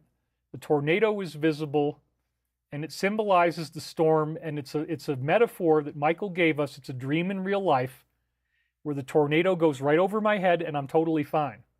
The storm is going to happen. We're going to be fine. It's a metaphor of the arrests, and I love it. Get your ham, cigarettes, fireworks, and bacon. Soo-wee! You are crazy, David, says Wendy. Please, Nebraska, live in Nebraska, then tell me that's a tornado. Okay, well, it's not really a tornado, but it was a funnel cloud, and I guarantee almost anybody that was in my situation would have had a hard time doing what I did and feeling as confident and relaxed as I did and not running. If you want to troll me, go ahead. Let's see your tornado outrun video. Feel free to upload it. You know, you can send in a link. So anyway, that was cool. We love you, David. We have those in Michigan, funnel clouds that don't touch down. Joe Colomedici, we've been getting crazy storms too. Woo-wee! So much fun. Listen to that sound, says Danielle Rosenrod. Dang, son, pinheads in your dreams? How many times do I have to tell you to stop having horrific dreams, Dave? Well, I can't control it. What can I say? Rama 333 here. I feel so hyped. Seeing and hearing Jude, he's a legend since the Casey days. That's true. He seems like a super cool dude. He was Edwin Blumenthal. I'm getting great vibes and intuition watching and hearing you guys in action. Yeah. So like when he's interrupting me behind my back and then I insult him, that's typical New York stuff. We both grew up in New York. It's just New Yorker humor. No big deal. It's not anything to worry about. So let's just go ahead and close this because this file is gotten big with all the videos in it. So we finally hear from Michael in the readings again the next day, May 23rd. And the first thing I hear is the Roy Orbison song, or whoever made it first. It might not have been him, but he recorded it. I'm a traveling man, and I've been it's different though. He says places all over the world. Okay, so I'm hearing that song. One of the things that will happen to you as you get more psychic is you're going to hear a song in your mind. And when you hear a song in your mind, and it seems spontaneous, you start thinking, what are the lyrics and what do they actually mean? So this is Archangel Michael talking about how he's traveled across the world. And this becomes a very interesting dream. I was working at an observatory that needed a significant amount of repair work. They needed bleachers. They had tall grass growing up. And the observatory, again, they're looking out in space. They're trying to find something beyond. This seems to represent ascension and the higher beings showing up, UFOs. So this is like humanity's desire to see into the cosmos is what the observatory represents. Disclosure, forbidden technology, etc. A bunch of environmentalists had bought or were maintaining this structure. And again, I had unsealed some of these dreams. Some of the readings and dreams are in Michael Prophecies, book 4. But I did it hastily, and I didn't really try too hard to get the dreams specific. So what we're doing now in our time loop week after week since September is I'm reading these in way more specific detail than I used to with the dreams. And so this one didn't quite get reconstructed properly in the book. It's a little bit different because I didn't have all the observatory stuff in there. But then you remember the cats dropping from the ceiling, the weird red cat, and it's puking. Yeah, that's in there. It's nasty. Anyway, we'll get to that part a little bit later. So much of the structure was missing. It was a giant white globe, similar to a steel building. Much of it was missing. A whole panel on the wall was missing. The different pieces were not aligned properly. Then when I looked even more, I realized there were large sections of the bleachers next to the observatory missing. Underneath those sections, tall grass was growing up. And we were just walking through tall grass in the video. There were metal bars mounted into the wall that could hold up where the bleachers would be, but there were no bleachers. No bleachers means that not enough people have been spiritually activated just yet. We don't have not everybody's in the arena yet to see the ascension and understand what's going on. That's just a dream symbol. And again, they keep doing this. These dreams are very exciting. One of the women who seemed to be working in the observatory was a redhead environmentalist who I'd met at the fellowship last Sunday. I was asking her what the trouble was, and that was the church I'd go to. She implied it was just a lot of work and they didn't have very many staff. So Michael does not have as many of us fighting for the truth as he would like, but we will be okay. So not too much staff at the observatory. I insisted that if we pulled together and want to get this observatory off the ground, we could do it and it would work. I said you had to look at this from the perspective of seeing there isn't really that much that needs to change. You just have to be adamant that you'll do the work to change it. And she seemed to agree with that. So this is talking about, the targets. It says in the posts, right? This letter, the targets are few in number and they remain at the top on both sides. It's not a partisan issue. It's on both sides. It's something much deeper and weirder than that. It's a cult. And so it's not as hard to defeat this as you might think because it's centralized control. And most of the different pieces of it would not want to help them if they knew what was really going on. So once you expose the top, then many of the other tiers will no longer want to participate. They will lay down their arms. It's very interesting when you think about it that way. The white globe was made out of metal that was all riveted together. More riveting needed to be done with new screws and so on. And I said, if a lot more people were willing to work on it, we could easily get it done. So this is prophetic of how we all have to work together to fulfill the plan and co-create the Great Awakening. In other words, if you can go out there and make a contribution and help this thing out, please do. And being here with me is a great contribution, so thank you for being here. Now Michael starts speaking, finally, after all these days of the child jumping on my head in the morning and waking me up. So we're talking about repairing the observatory. You will also understand that you face these issues with the Kosovo crisis as well. And that's code for, as we already saw, the Iran-Israel war, the Ukraine war, these other things that are going on. We got 2 donations that just came in. It's Vakapalo. Is this show recording? There is no link showing in the app. Yes, it definitely is. I'm recording it. Michael Larson says, I've watched a lot of tornado videos and anything can happen. Funnel clouds are pre-tornadoes. Colorado is bordering on the tornado alley. Great video, love and light, brother. Yeah. I mean, it was, it was a very intense experience, and I just went with it, and I just said, we're just going to, not run, and we're just going to have fun. And we did. Okay. So Kosovo, again, represents the wars that are going on now. So trying to build the observatory, but the observatory is missing bleachers, it's missing pieces, it's broken down. This is how the wars that we're facing right now show that we haven't rebuilt the planet yet. We're still going through the final stage of initiation. That's what this means. A practical review of the money ladder. Think about that. Who's paying and how does the money go up and down the ladder? It's controlled at the top, but most people never climb up the ladder to know what it even is. They don't realize there's negative extraterrestrials involved. That, you know, a world cabal that's got this kind of stuff going on. It's amazing. A practical review of the money ladder illustrates the fact that Columbine High School was still in love with its material things. And thus you see that there are two sides to every story. So again, this is something that it's really talking about the DS and how at the top of the ladder they're in love with these types of attacks, and you got to learn the other side of the story. You're only getting one side from the media. Now look at this. The war was far from beginning, and we just got out of the 12-day war, and we're still in the Ukraine war.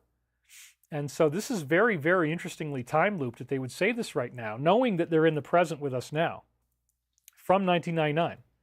The war was far from beginning. It was merely the next step in the continuation of its process. You have been pampered long enough. Go fact-finding up the tree of information and life for more details.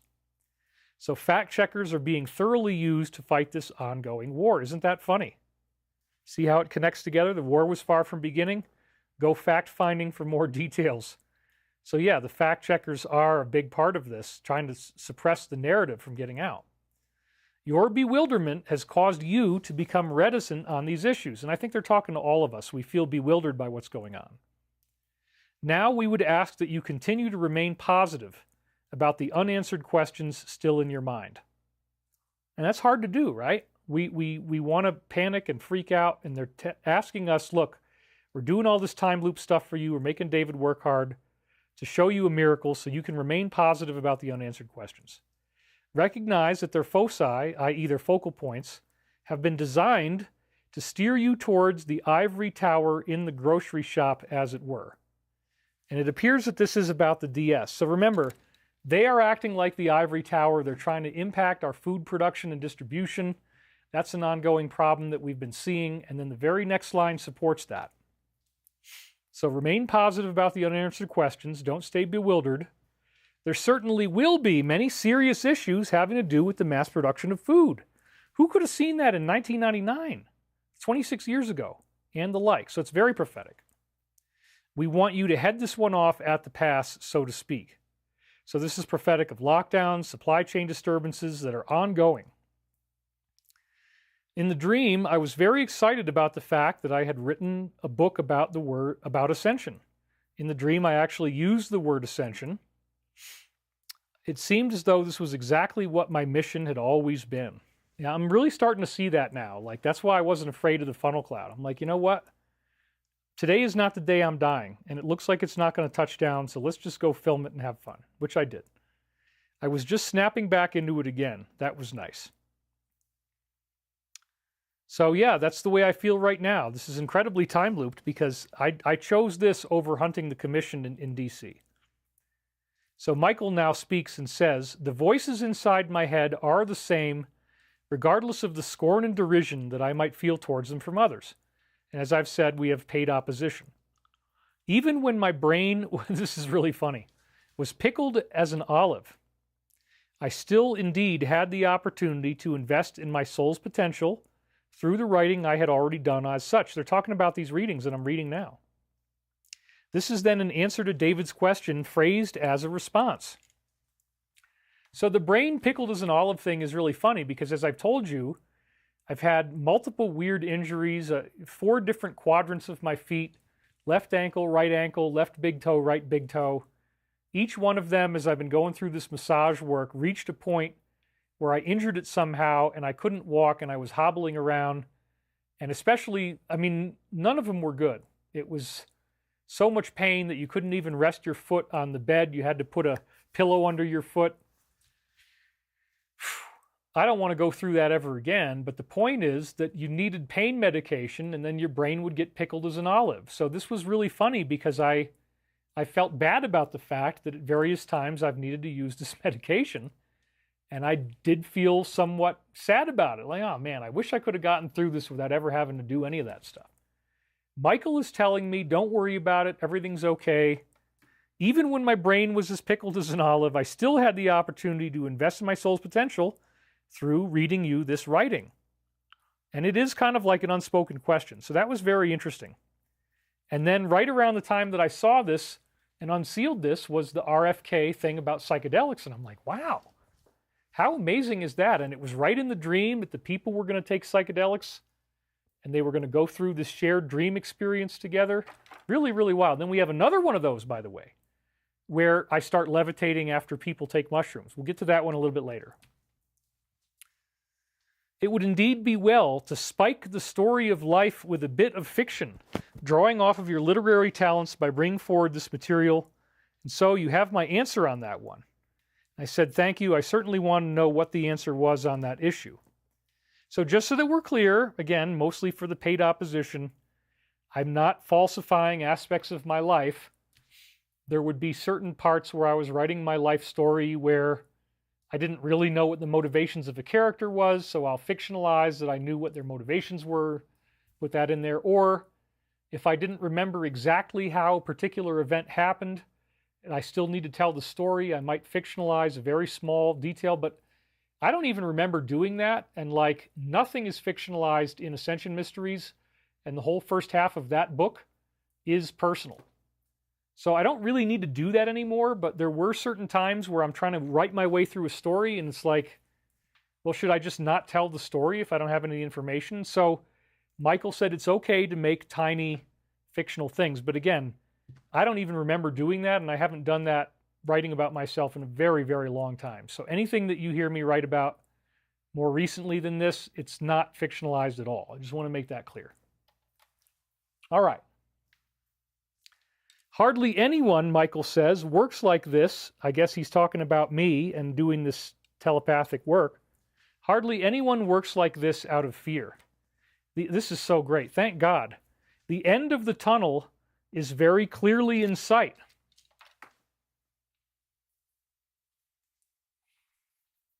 The end of the tunnel is very clear. Oh, the tornado. Right? Think about it. We just had the end of the tunnel, the funnel cloud tunnel that's coming down was very clearly in sight. Michael wanted me to see this tornado, and it was written into the time loop from 1999. Isn't that freaking amazing? So that symbolizes that we're at the end of the tunnel, that we're going to be okay. The Alliance is going to do the arrest. That's what that funnel cloud represented. I freaking love it. I love how events that I filmed on video become part of the time loop and get woven right in to what he's saying, which I hadn't even unsealed this before yesterday. I built all these slides yesterday, just so that we're clear. I've been working very hard. I worked all day yesterday. I got up at like 7 o'clock this morning. I've been working all morning. I want this show to be awesome. So, the end of the tunnel is very clearly in sight. Isn't that wonderful? And we want you to have the will to continue, he says. Don't get caught up in the minutia of details at this point. Just get something done. So indeed, the plan is now being very close to fulfillment, which is a really wonderful thing. The end of the tunnel is in sight, the tornado metaphor, a metaphor of the end of the plan.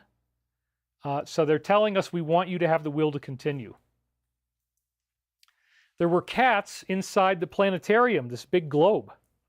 There was a loft, and the cats were mostly staying up in the loft. And I noted at the time on dictation, Art Bell has a lot of cats. I've been thinking about this as I go along. And he's the paranormal UFO guy, right? And it's a UFO kind of base. It's weird observatory. Art Bell has been on my mind all the time as I'm dictating this section. Yeah, because it's about UFOs. Michael was giving me that on purpose. So then one of these cats was almost completely vibrant orange red and was missing one of its legs. And the red color is like the lowest vibration in the spectrum, so the red could symbolize blood, it could symbolize the demonic. And I think in this case, yes, this red, weird, legless cat symbolizes lower astrals, demons, that kind of stuff that, again, can be summoned by these people in their secret organization. That the whole world is going to change once we learn about this. And after everybody learns about this and accepts it, mass contact follows very soon. The universe doesn't let you stay alone once everybody has to deal with the fact that it's true. You get your family reunion. Very awesome. And they're predicting this every other dream we have here. I mean, it's wonderful. So this demonic cat was missing one of its legs. It's bright red. And it was symbolizing in part Art Bell's headless chicken, like it had its head chopped off. I was suggesting the cats might have been part of the problem, but that we all needed to work around this problem. So again, this symbolizes the demonic planes and the DS's influence on us. This red cat did apparently puke out red blood, making it even more frightening and horrific. Then a man who looked similar to Mickey Hart from the Grateful Dead, and that's another symbol, right? The Grateful Dead. Like, again, the idea of the undead, the lower astral plane, came up to the woman doing the work inside the planetarium. He said he had a very serious problem with her cat. And remember, the Grateful Dead symbolism is, how do you get somebody to go into the afterlife safely? How can they be grateful once they're dead? He had a very serious problem with the demon cat, and as he spoke, visual images of what happened came into my mind. The cat had puked on the ceiling because it could walk on the ceiling. It was a very scary horror movie thing. The cat's red puke had dripped down and landed on a machine in the room. The machine was supposed to be cleaning and freshening the air, but he was stressing the need for them to communicate about the difficulties they were going through. You have to talk about this demon cat. So the red cat, again, symbolizes the demonic DS. Their attacks against us are spoiling the air. This is all going to change. Then the man, Mickey Hart from the Grateful Dead, focused his attention directly onto the cat. He told the cat if it kept on doing this, he was going to have it put to sleep. Wow. There was some special way that he was going to end the cat's life, something possibly more violent than the usual veterinary way. He was talking to the cat as though it could understand him. So, wow, the cat is the demonic DS. If it keeps doing this, it will be put to sleep, and it could be through the use of violence. Well, this is clearly prophetic of the coming mass arrest, which will, to some degree or another, involve military activity and violence, and then this demonic influence that is behind all these people. Remember, we're not talking about the people. We're talking about extraterrestrials. We're talking about lower astrals. They will be the ones that get put down like the cat was. That cat was not a human. That cat represents these planes. Remember, Uncle Jack, one of the insiders that was at the highest level for the negative, for the side working with the Draco, he told me, mate, if everybody on Earth was happy for even one day, mate, the loose supply that they get would be cut off. And they're no longer going to be alive, mate. The entire demonic plane is at risk of instantaneous extinction from one day of everyone on Earth simply smiling and being happy and having a good time, mate. That one day would be enough to completely destroy their entire society. And they won't be coming back, mate. We already know this. There's only going to be, 1.5 million of them left or something, mate. It's nothing. They're all going down. So this is what he actually said. Really, really interesting. So yes, the demonic forces behind all this will have their loose supply cut off. We'll all laugh for one day, and then they're no longer alive. And remember, this puke was ruining the smell in the observatory, which means this group is holding us back. This group in the red blood chakra is holding us back from our disclosure UFO future. So it totally makes sense. Now, Michael is going to talk again. As I watched this toadstool developing, I could indeed see the counterbalancing energies of Uranus and Neptune coming into play here. Now, this is also very strange because in the video, it looks like a toadstool, sort of. There's a stem for the toadstool, and then the cap would be up in the cloud, the tornado.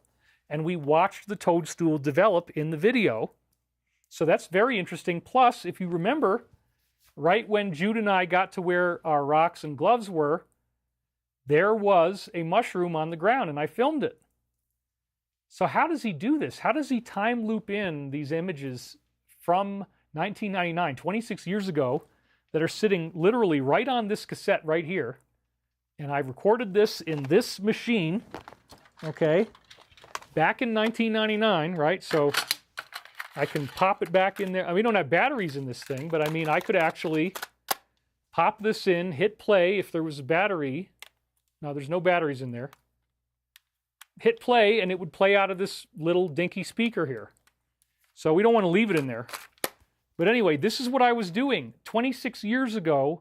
How is it talking about the tornado that just developed with a nice little gentle analogy of calling it a toadstool? And again, they have to speak in symbolism, and it did look like a toadstool. That's just really, really interesting. Counterbalancing energies of Uranus and Neptune coming into play. What's that all about? The alignment of these planets in the heavens will also correspond directly with the alignment of your life in the physical. So the sextile of Uranus and Neptune goes exact on August 28th, 2025. And Michael just gave us a 1-month deadline that if you did it for today, it would be August 20th. If you do it for tomorrow after the administration's deadline of the 10 days, then you'd have August 21st. But either way, you're only 7 or 8 days away from now this. He's directly saying, go look for the alignment of Uranus and Neptune in the heavens. And he's telling us this in mid to late July. We're on July 20th. So this is only like 5 weeks away. That he already knew there was going to be an alignment with Uranus and Neptune. So that's prophetic. I mean, there's no other explanation for this. He's telling you the planets will align, and they are going to in a sextile, which is a 60-degree angle apart. That's all that means, in just over a month.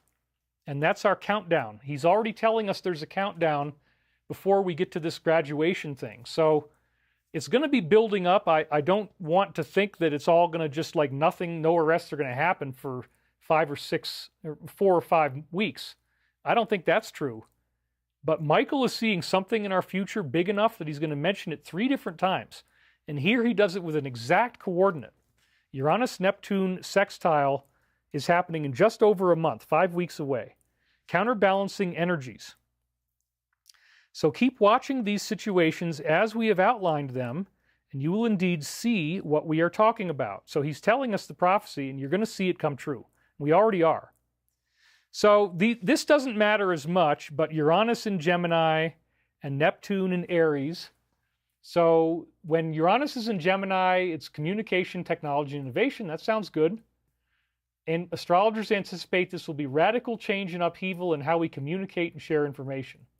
Neptune entered Aries, will remain there until October 22nd. It goes into Pisces. And this is associated with heightened idealism, spiritual exploration, and blurring of boundaries. So the Uranus-Neptune sextile aspect occurs at 5:14 p.m. Pacific time on August 28th. And when these planets come together, it affects our consciousness. It's at 1 minute 26 degrees Gemini, Neptune at 1 minute 26 Aries. This aspect is part of a, look at this, dude, a larger astrological configuration, whoa, involving Uranus, Neptune, and Pluto that will repeat in 25, 26, and 27. So August 28th kicks off a 3-part alignment, and how the hell did Michael know this in 1999? Because he can see the planets as they are now, because he can see everything as it is now. And he's telling us astrology. It's amazing.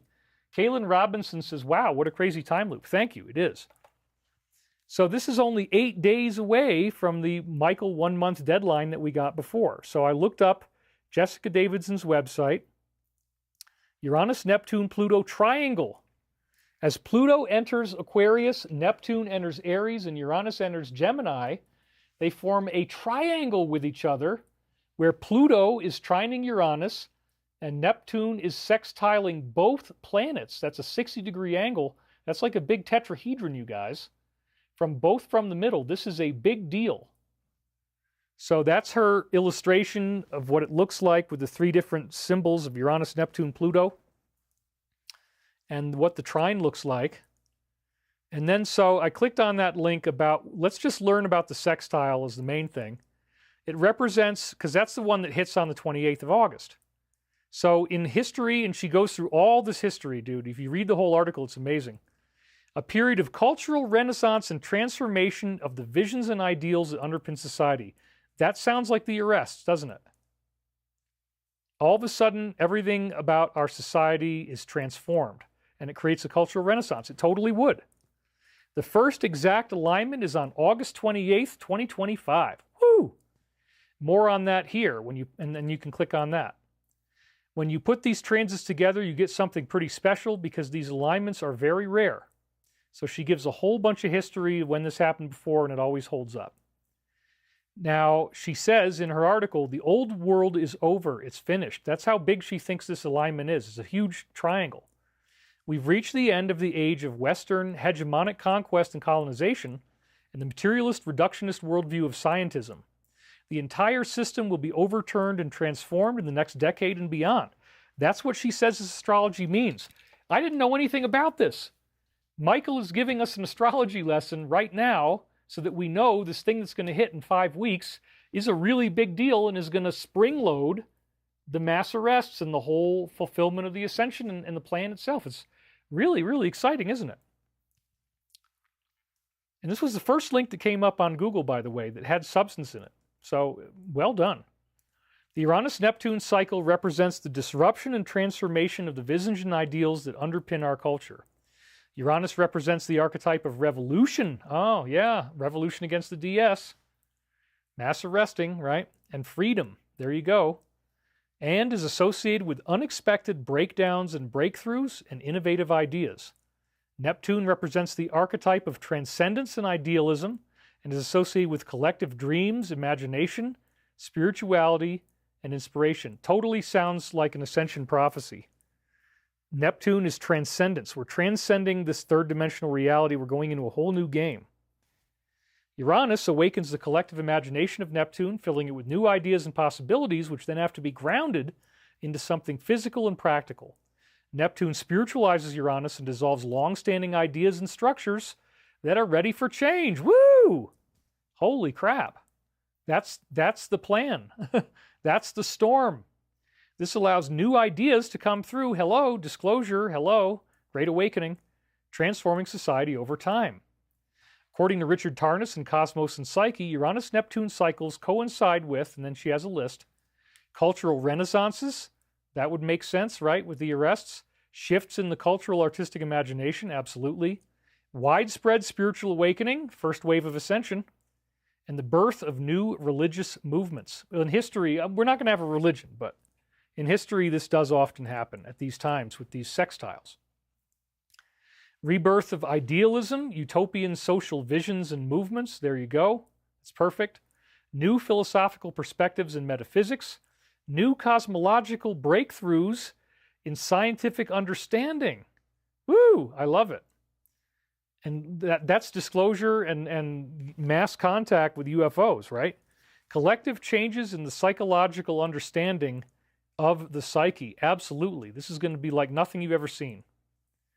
She says, it all sounds very exciting, but these periods can also create widespread spiritual, philosophical, and political confusion and disorientation. That's exactly what's going on right now.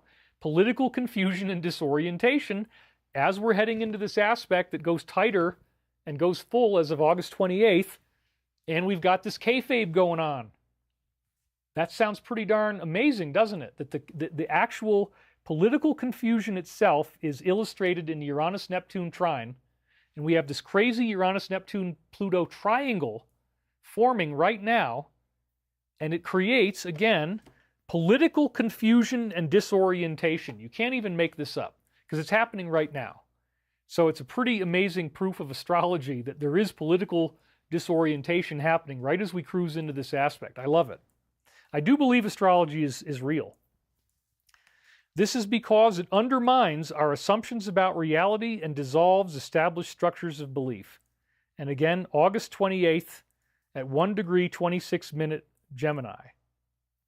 So, does this mean that the plan is going to be coming to fruition somewhere around that last fourth week of August, August 21st through 28th? Who knows? But I mean, Michael gives us another prophecy after this, again giving us a 1 month window.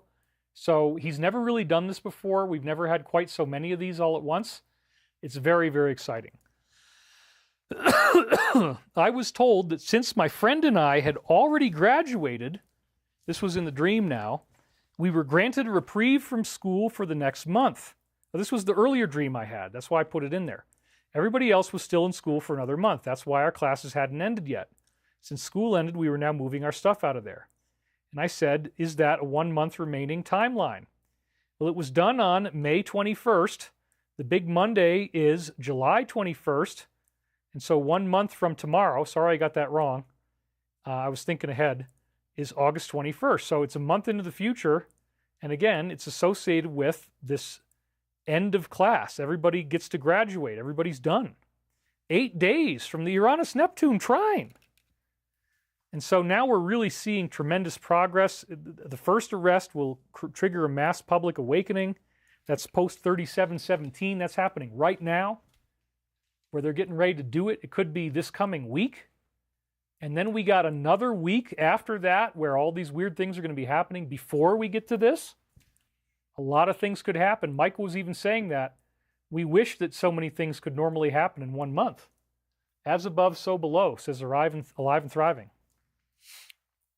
So then again, Michael says, as I watch this toadstool developing, which is like the tornado, and also toadstools are where it's been rainy and it's wet, and it's kind of like associated with demons and fairy rings and spirits and all that stuff we already talked about.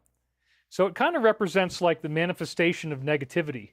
The toadstools are like the demons sprouting up like mushrooms. I could indeed see the counterbalancing energies of Uranus and Neptune coming into play here. He's totally right.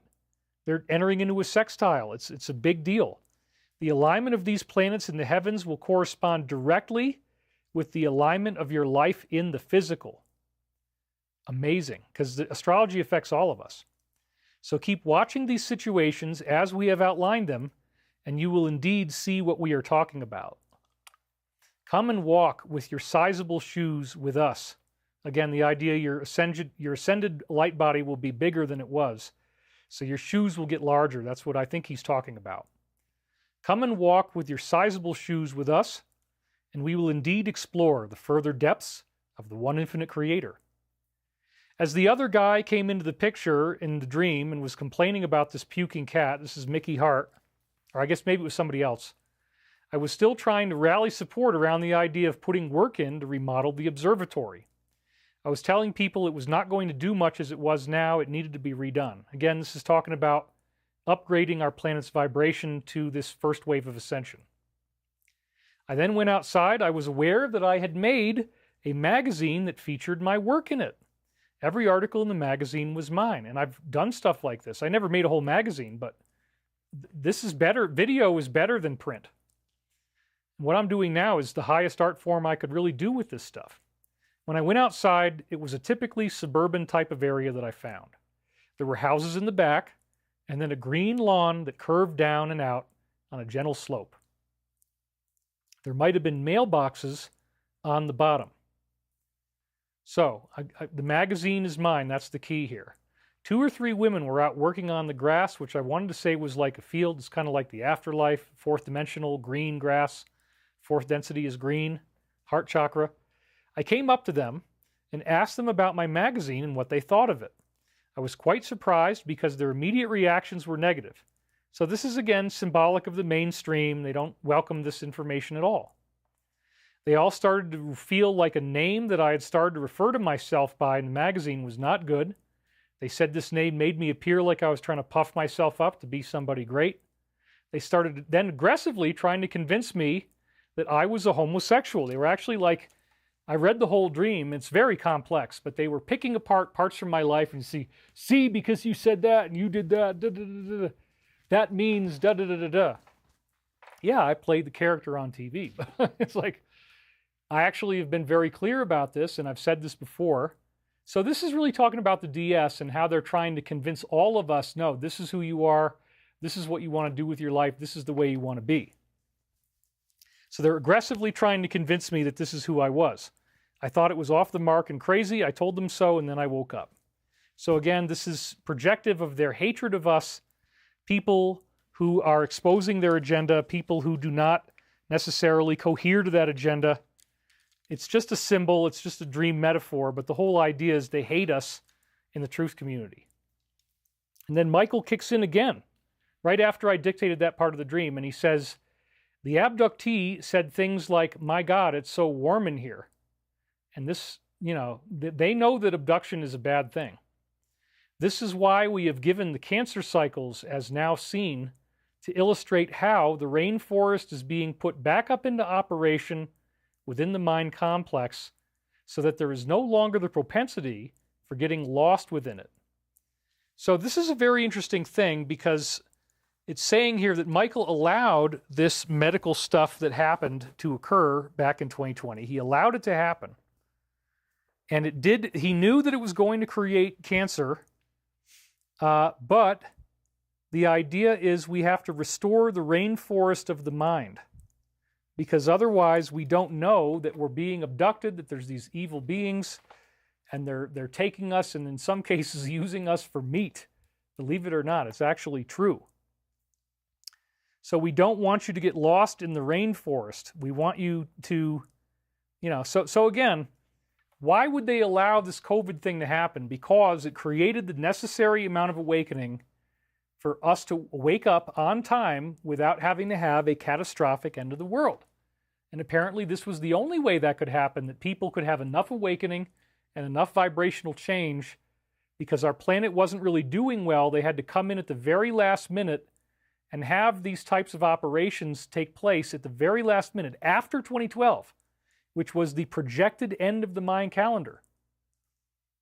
I thought something was going to happen then. I was looking for a solar flash. Nothing happened. It's like, wow, I guess I better get a job now. And I did. And so that was in 2013. And what's happened since then is now it all makes sense. The readings I did in the 1990s are prophetic of what's going on now. We're heading into some type of amazing event. And it was because they allowed this to occur in 2020, because Archangel Michael authorized this path, that even though it's very sad, people dying of cancer, the death had to be part of the story. When you put the death into the system, it wakens people faster because that catches their eye and they don't like it. So that's part of why this had to happen, apparently. Restoring the rainforest in the mind so you don't get lost in your mind.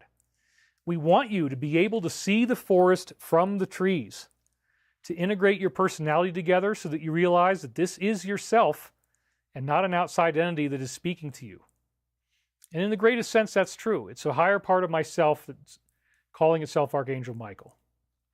You can also claim the fact that you are part of a team effort that is occurring mostly on the outside of your physical sphere, i.e. these angelic beings. I love that. Thank you, guys. With great electricity, we are applying the winds of positive change to your planet at this time. It never fails to amaze us how adaptable you are to this guidance. And so again, Uranus is the planet of electricity.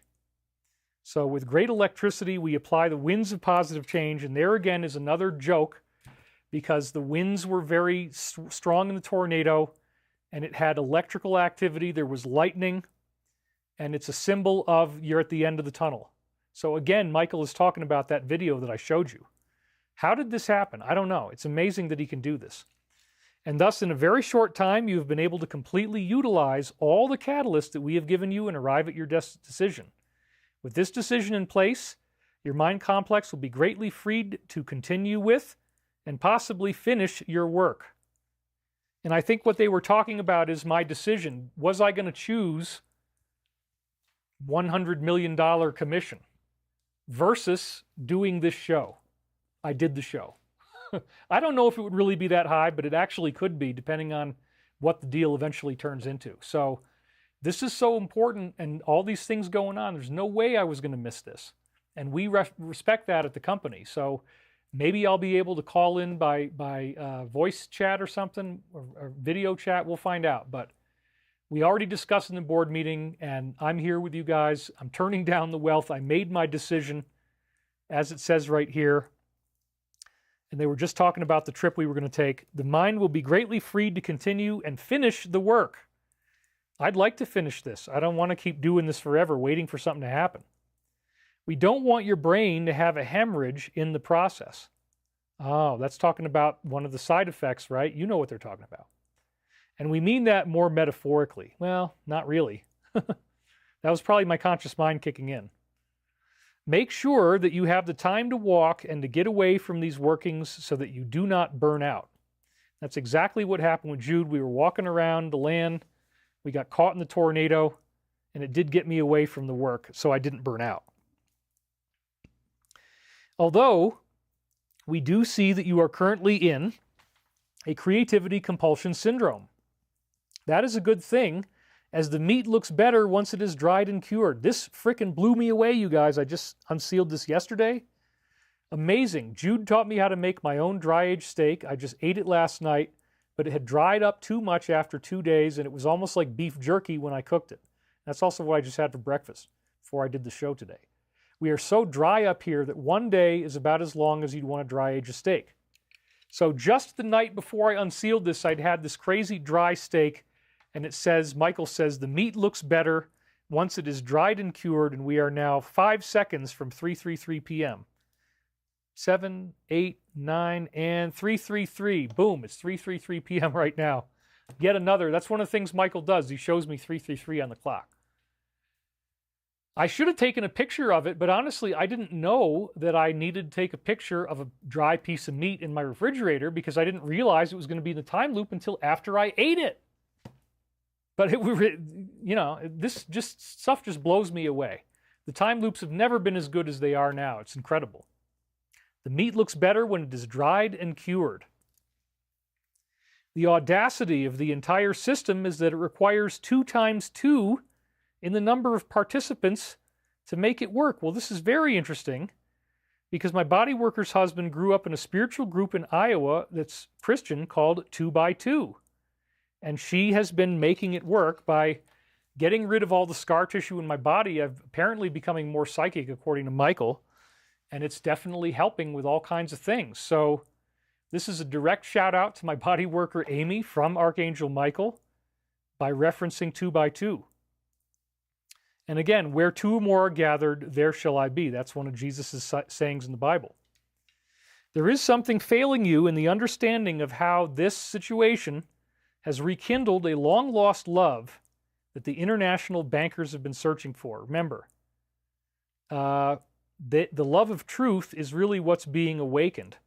And it's truth about what is going on in the world, that there is this strange cult being run by evil. So it's all very accurately dialed in. It is important to realize that the globalist agenda is felt to have significance of a very profound nature, based on the existence of extraterrestrial life and the need to present oneself to it. And thus, similar to manifest destiny, these forces in your physical plane feel it necessary to strive to conquer in order to bring about these matters. So not only is this the globalist agenda, it's also their alien allies. And again, they say in the second line, extraterrestrial life and presenting yourself to the extraterrestrial life. That's what these folks have done. They presented themselves to the demonic. They presented themselves to these negative extraterrestrials in high-level classified government programs. They're interacting with reptilians. They're interacting with grays face to face. It's a very frightening experience. And then they're helping these beings with their desire to conquer us. And that's what we're going to learn. This is a complex battle that involves fighting something on Earth and something in the heavens at the same time, which we didn't even know about. And so when someone in the car wishes to be in the spotlight, we find that the others are forced to move aside temporarily as the ego asserts itself. We do want to assure you that the course is still steady and clear. Now, what exactly is this all about? Oh, when someone in the car would be like somebody who's elected, like one of these evil politicians. They wish to be in the spotlight, forcing others to move aside as they exert their ego. And so they're saying, yeah, you're going to see this, but we still want to assure you the course is steady and clear. And thus, do not be afraid by whatever transpires in the physical, as it is, and that's what just happened with the tornado, right? I wasn't. As it is only indicative of a much larger arena of spectators that watch and guide these events. That is so great. We cannot take away your free will, but we do have an enormous number of resources available to us in order to produce change in your environment. That should be something of significance to you. It certainly is. As they said this, I was cueing very strongly on the image of Carlos Castaneda's Don Juan. That's the name of the shaman. And think about 47, right? It's very similar. The name Don is the same. The image of Don tricking people in order to get them to learn things. Oh my God. Prophetic of 47, tricking people with this kayfabe, as Michael says, in order to get them to learn what is really going on in the world. Now, more of the people in the truth community are starting to be aware that this is what's happening. I mean, again, this shows that I was doing it right. I had the remote viewing protocols in place. My conscious mind was suppressed. The data got through. He says 1 month. He's referring to the tornado thing that he probably manifested. We're still holding true at 4,100 viewers, 3.5 hours in. Don Juan is Don T. And that's incredible. Because, again, this is what I was telling you he was doing, and the whole world is wondering what the hell is going on here. So Michael has it in the time loop. So then I say, my moving into this place was definitely some sort of a trick. I think it was to tell me there's much more work I need to do on myself. Because I thought I was going to be able to move out. Starting on the 21st, I wanted to move out. But then I found out I couldn't on the 27th. The proper response in these matters is to look within the self and recognize that we are indeed moving away from that point where you can just simply feel that you are organic and in the flow and able to take anything as it comes along. That's the whole point. We don't want to be manipulated anymore. We're moving away from that point. We're not going to let people control us and do evil. It will be necessary for fastidious disseminations of discrimination in the future. And that's a law of one line about ascension. You're already learning how to do this. Most importantly, we see the need for you to focus on the new world that needs to be sired in within the present moment. Recognize the validity and power of your own story. They're talking to me personally right now. And you, I guess. It's for everybody. In the midst of all this, there is a lot that can be told. But I mean, for myself, as I read this, it's like, yeah, this is a very fascinating story as we are, we are ushering in this new world through this very weird telepathic time loop. We also remind you that there is more than enough material to finish this story, meaning the plan will be fulfilled, and they're going to have enough evidence to do it. It is necessary and vital in the early stages for you to write more about your readings without trying to give a blow-by-blow. You can chronicle and process the messages as they were told to you without going into enormous specific details. So this is more personal for me in 1999, and I was reading it at the time, transcribing it. He says, leave that for the website. It is most important for you to be cognizant of the fact that you yourself are changing, expanding, and growing. You can chronicle all the successes and prophetic hits this source had, cite examples, also discussing from a personal perspective about what it was like to have these sources come into your life and recognize the full import of what that meant. We are indeed cutting away the deadness, and we want you to be purified. Remember they pulled the clot out of my throat in the previous dream? Cutting away the deadness, that's part of what they're talking about. And also the deadness in our political and world society, the DS. That is why we have come to you, to aid you and assist you in your quest to help this planet, which existed before we were ever on the scene consciously, that is. Subconsciously, David, your mind has been alive and fully rewarded with the knowledge that this is your path. I think they're talking about all of us in our ascension. You can indeed liken your 6 years of research with us to graduate school, and thus you are a graduate of the higher realms. It is an education that has been fully paid for by higher intelligence, and in that sense it supersedes any information available from any physical institution on Earth, dramatically. So, somehow, by living the way they wanted me to live, they've guided me through this whole 26 years. The choices I've made, the things I've done in my life were all apparently part of this plan they had for me to lead to this all coming out now. It's very, very interesting.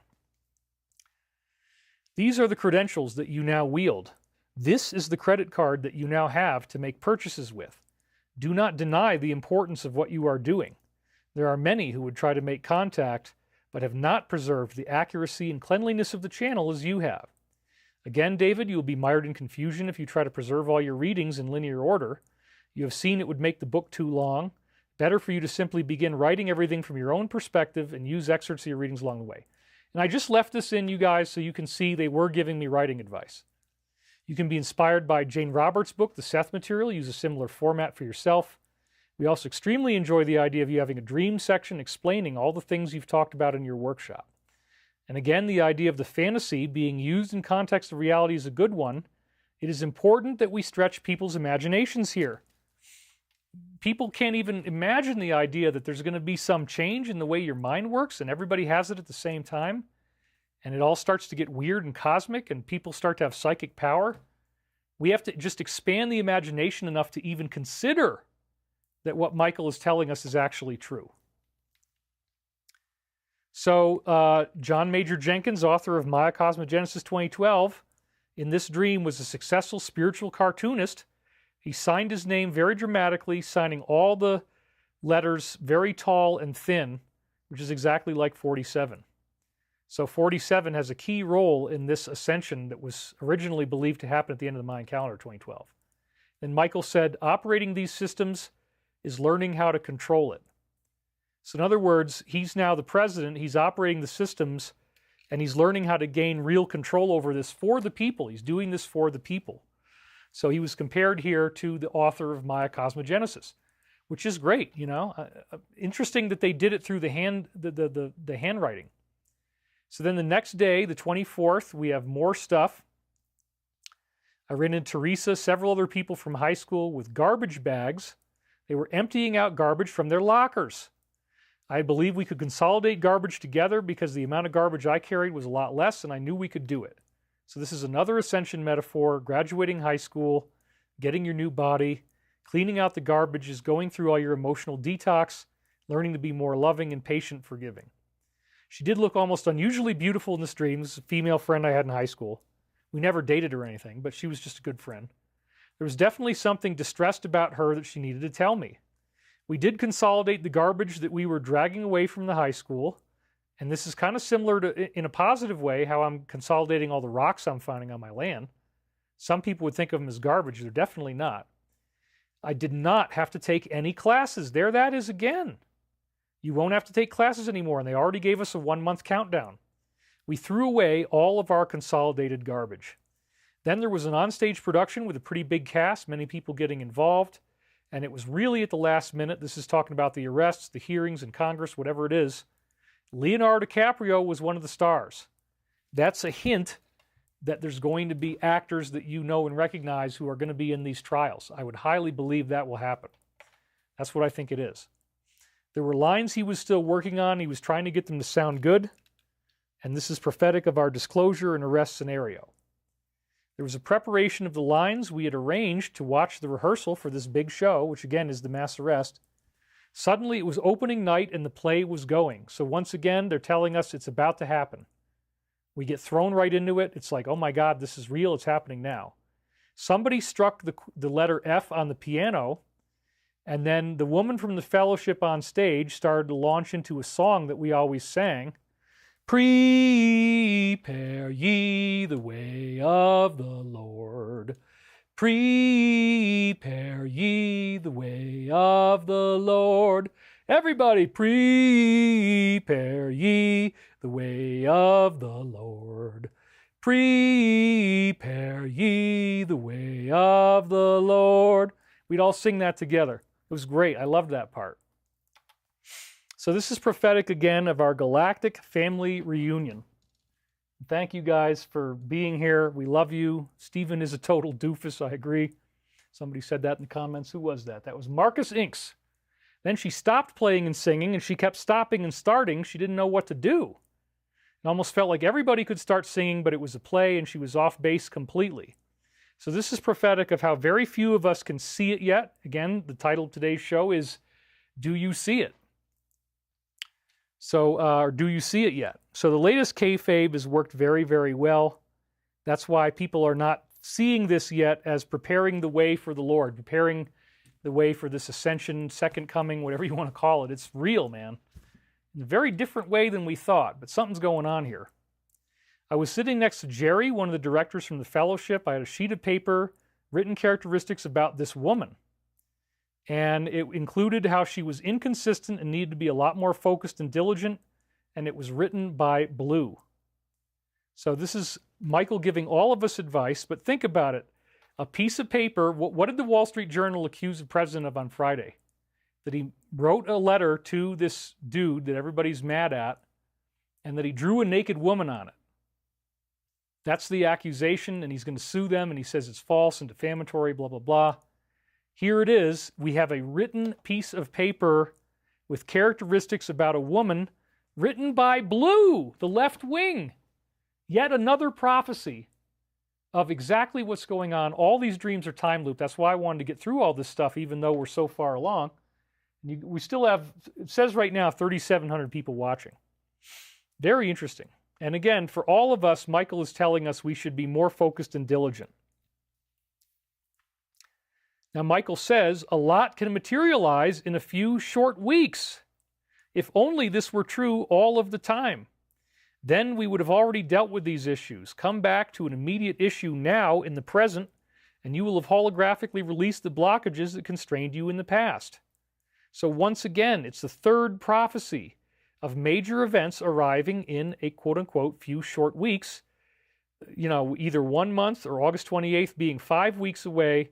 And he says, if only this were true all the time. So that is a dazzling time prophecy. Holographically releasing the blockages of the DS that constrained you, as in our planet. So this extraterrestrial influence will be lifted. This evil. The code can be misidentified when it is not properly analyzed and studied. Think about this and take pride in your ability to walk the universe with the aging shoes of the one infinite creator. Well, and that is interesting because I just did a video with Jude, and I have a little drawing that he made in high school, and it says the brother's shoe, and it's all dirty, nasty shoe. And then he writes, I have walked miles. And that's like my favorite thing for me. And I can probably find it, and we'll show it on a slide next week, if I can find it in the interim. I think I can. So, aging shoes is a funny callback to Jude. Recognize the analysts all agree on one thing. It is better for you to remain standing and solid than it is to relax into some faraway paradise of the mind, all the while failing to address the most basic issues.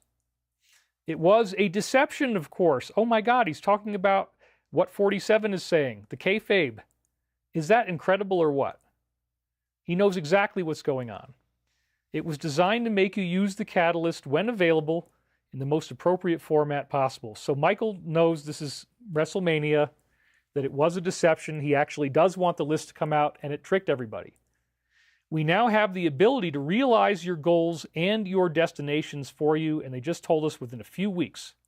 This is a dazzling prophecy of the latest kayfabe. It was indeed a deception intended to get people calling to release that list, which is now happening. So there it is again. Designed to make you use the catalyst on a planetary level most appropriately. We now do have the ability to realize your goals and your destinations. In other words, this is going to directly trigger the final scenario of Ascension, apparently. Our only concern is that you do this with reverence and respect for the processes involved, understanding all the while that we cannot be content with any less than perfection in this mission. So that's even more prophecies about the kayfabe as I've been describing it. Michael is right on top of it. Then he says the garage door opener malfunctions somewhat, and thus we have had to jumpstart your engine of higher awareness. And this is all true in 2025. My garage door opener actually doesn't work, and I do have to sometimes jumpstart my car. So that was funny. Don't fret and fume about this. You have cracked the code, and you have done well. You need to make your own personal decisions so that we can assist you and help you without sacrificing your polarity gains that are then made as a requirement. And so, the greatest story ever told continues to move forward. We are very pleased that you have done all the work on your book already to switch it to first-person tense. It will be very good for you to include chapters from Awakening the Intuitive Self. So, this got me in trouble. My conscious mind started interfering. I was writing about my own life in '99, and he got me a pain in my right index finger, right in the bone where it joins with the palm. It hurt really bad. He's like telling me, shut the F up. Try to remain focused and not separate on your goal, David. We have come a long way from the days where we were simply telling you to stockpile food and urine. This bizarre and rather gross statement is obviously talking about when I was living with Jim. He would save his urine in gallon jugs using it for fertilizer, and it was vital to do so once the earth changes hit, so he thought. The readings I did during this period, his paranoia about the changes led to a great number of preparation readings. So I said here, the pain in my finger was a warning that I was adding in conscious mind data, And Michael did tell me that, and then I got deeper into meditation and stopped. So now he's back online again. Now we have also created a more utopian promise for your future. The next step is to reach out and embrace the probability of success. Recognize all the while that you yourself, David, have never needed prompting when it comes to acting from the level of the heart. It's beautiful. And the utopian promise is ascension. So they're telling all of us to reach out and embrace the probability of our success. You are very open indeed and very willing to acquiesce to the demands and wishes of others. While this is a suitable and admirable quality in fourth and partially fifth density, we indeed seek you to have you understand the process of sixth density. So again, I say the bad boundaries were the key issue I had to resolve to be ready for what Michael is telling me will be much bigger publicity in the future. He says, for as with popcorn, hot oil must be applied to the seed in order to get it to burst forth into the edible kernels that then form the harvest. We want you to be aware that your mission is one of extreme importance. We thank you for your diligence and persistence in working with us and with yourself so consistently. Never fail to underestimate the power and potency of your own self-transformation and of how much you are helping the planet in this matter. Understand that everything you are now going through is a sort of acceleration as we head closer and closer to this omega point that you have written of. Isn't that amazing? There really is going to be a dimensional shift, he's telling us right now. Think not for the self, but for the good of the all. Recognize that within such good is the possibility of change and transformation on an epic scale. It is an ascending spiral that leads back to heaven. Ascending spiral from heaven sounds kind of like a tornado. I just figured that out right now. Tracy Ann just donated. Thank you, Master David, for bringing us the good news. Your show and insights keep me going every week. Many blessings upon you and yours. Yeah, we're getting close to the Ezra slides. I am going to take another break here. Let's get back into this first. So that ascending spiral is another tornado prophecy and a situation where those who are in charge allow their own pen to write the words that will lead to salvation. Isn't that amazing? Because it sounds like the auto pen scandal. But yet, on a much deeper level, it's about the alliance allowing us to learn that we're in a biblical struggle between good and evil, and that will create a planetary salvation. Possibility of change and transformation on an epic scale. You're at the end of the tunnel, the tornado, ascending spiral. We can always fall back on the resources we have gained in this process, so let us not fail to address those portions of the personality that still exist in duplicity and fear. Now is the time to allow this side of ourselves to be raised to the throne of the infinite and loving light, so that it might then be cleansed. And within that cleansing paradigm is the idea that all the hokey from previous lives will be vacuumed away from your auric field. That's what we're all going through right now, a mass initiation. You do understand, of course, that this is all a holographic counterpart to the final whole-scale slaughter of the yeast in your colon, which was from not eating grain. As you have been holding on to these negative microorganisms for a long time, so too have there been toxins in the body complex you've refused to release. Now, with the advent of this stage of your development coming into view, we can honestly say the physical body is also mirroring the growth process of the spiritual body. And thus we leave you with this message. Think not about the immediate success of here and now, today and tomorrow, but realize what we are working towards and the glory of this final accomplishment. Isn't that just so beautiful? Realize what we are working towards. And they're really telling us. I mean, I couldn't have done this any other way.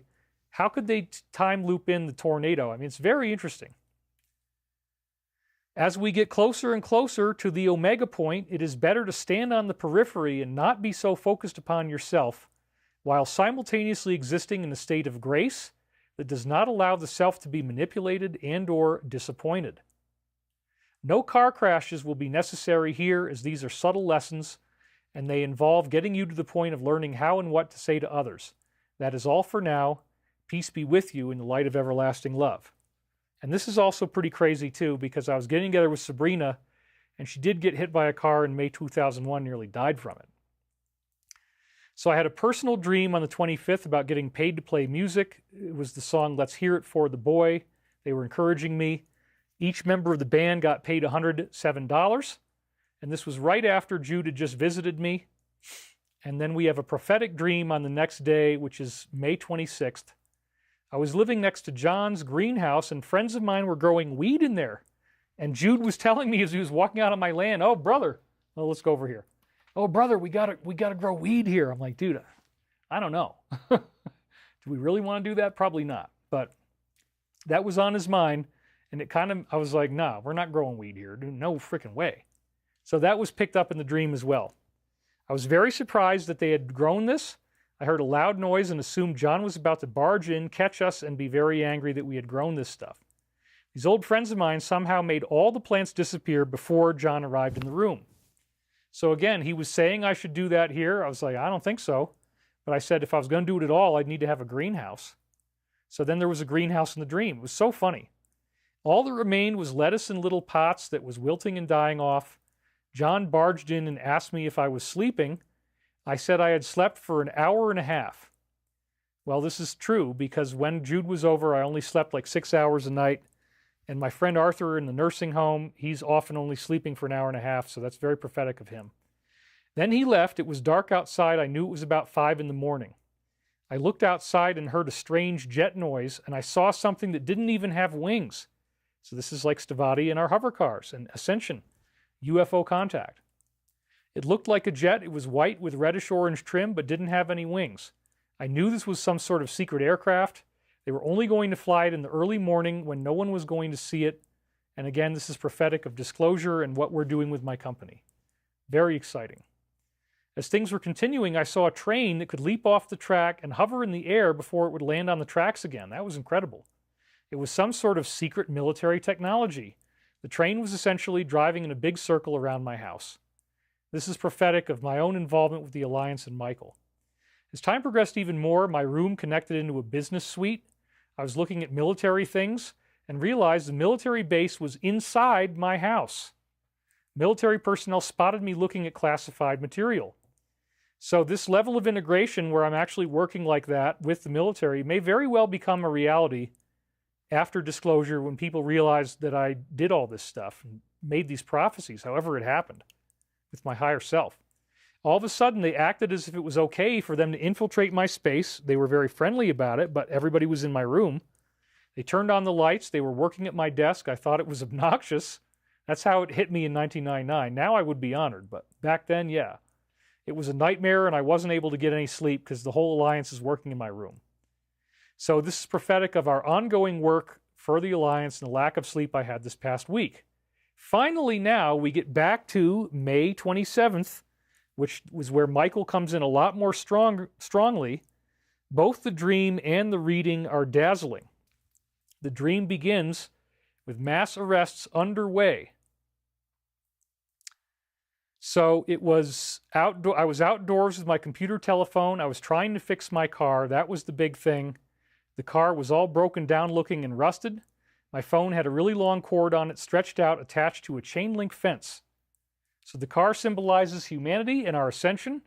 Our Christ connection has indeed been tied to this fence that keeps us fenced in like slaves. So this is what it's talking about. The car represents us. We're all broken down and rusted. There was some kind of parade going on right in front of me. The parade was supposed to be unique in Virginia.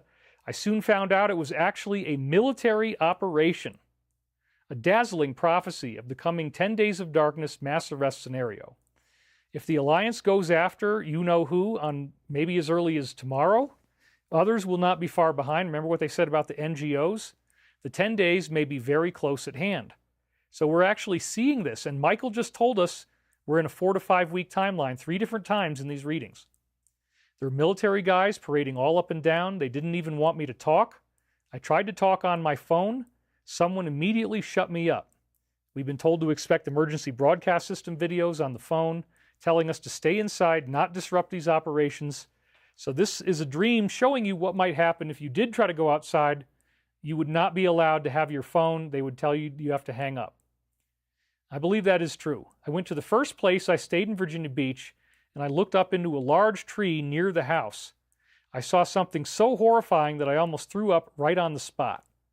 The tree was totally overcome with festering slime. There were tiny alien creatures growing in little amniotic fluid sacs hanging off of the tree. Can you imagine how just absolutely horrible this is. Well, this is symbolic of the alien invasion, ultimately, that the DS represents, that the Cabal is, you know, a representation of. The Draco reptilians, the Greys, instruct people on Earth what to do. They go ahead and do it. That's what this is about. It was a really big tree, and there were many of these sacks stretching over the roof of the house into the yard. Tiny beings inside were human-like but loathsome and gray, symbolizing, again, demonic negative extraterrestrials. They had dripping wet, slimy, contorted, white, fleshy looks. They looked like the hideous pods from the movie Alien. I will spare you any reference photographs. There was something completely, imminently horrifying and malevolent about this. I got the sense they would grow out of their pods soon enough. Then scary creatures would be able to run around on foot, killing people and wreaking havoc. And the military obviously was there trying to find out where this had happened to stop the alien invasion. So this doesn't literally mean that beings are going to show up in the streets. It's all metaphorical. But it is symbolic of these beings in the background, the Dracos and Greys, and how they will eventually reveal themselves. I grabbed a couple of large rocks. I was wondering if I would try to throw a rock at each individual sack and knock them out of the tree. This, again, is the David and Goliath metaphor, right? And we're all like David right now. Since I didn't see anything else I could do to stop this pestilence, I decided to start hurling rocks at these hideous demonic creatures. And we're now offering David stones. So you guys are excited about that, as I see in the comments. Once they hit the ground, they made a squishing noise. They would splatter out into runny, chunky green slime, which means definitely not anything human. So this is not literally going to happen. It's making a dream metaphor about the negative ETs and their work with the DS. At the highest level, they are cooperating. We have Co-Create Happiness says each band member to pay 107 reference is 107, 107, 17. That's a good one. Hadn't thought about that. That is a good one. Thank you for that one. 107, huh? And that's how much everybody in the band was being paid. And then you take out the zero and you get... I hadn't thought about either of those things. Thank you. In a couple of cases, a smaller being, about half the original size, crawled out of the top of the head after the host body had been destroyed. Then I would just step on it with my foot. It was completely horrifying and disgusting, worrying about getting hit by these things as they were dropping off the tree. We all feel as if this horror is never going to stop. Even though I should have been afraid, I felt like I was just doing a necessary job. The whole problem could be taken care of if I worked at it long enough. I did not feel I was in any danger despite the horrors of what I was doing. So those who work for and honor the Christ light of truth will be protected from all harms. I eventually left the scene, walked up to my brother's girlfriend. We started walking outside. I asked her if the tree thing was really a big problem. And she said no.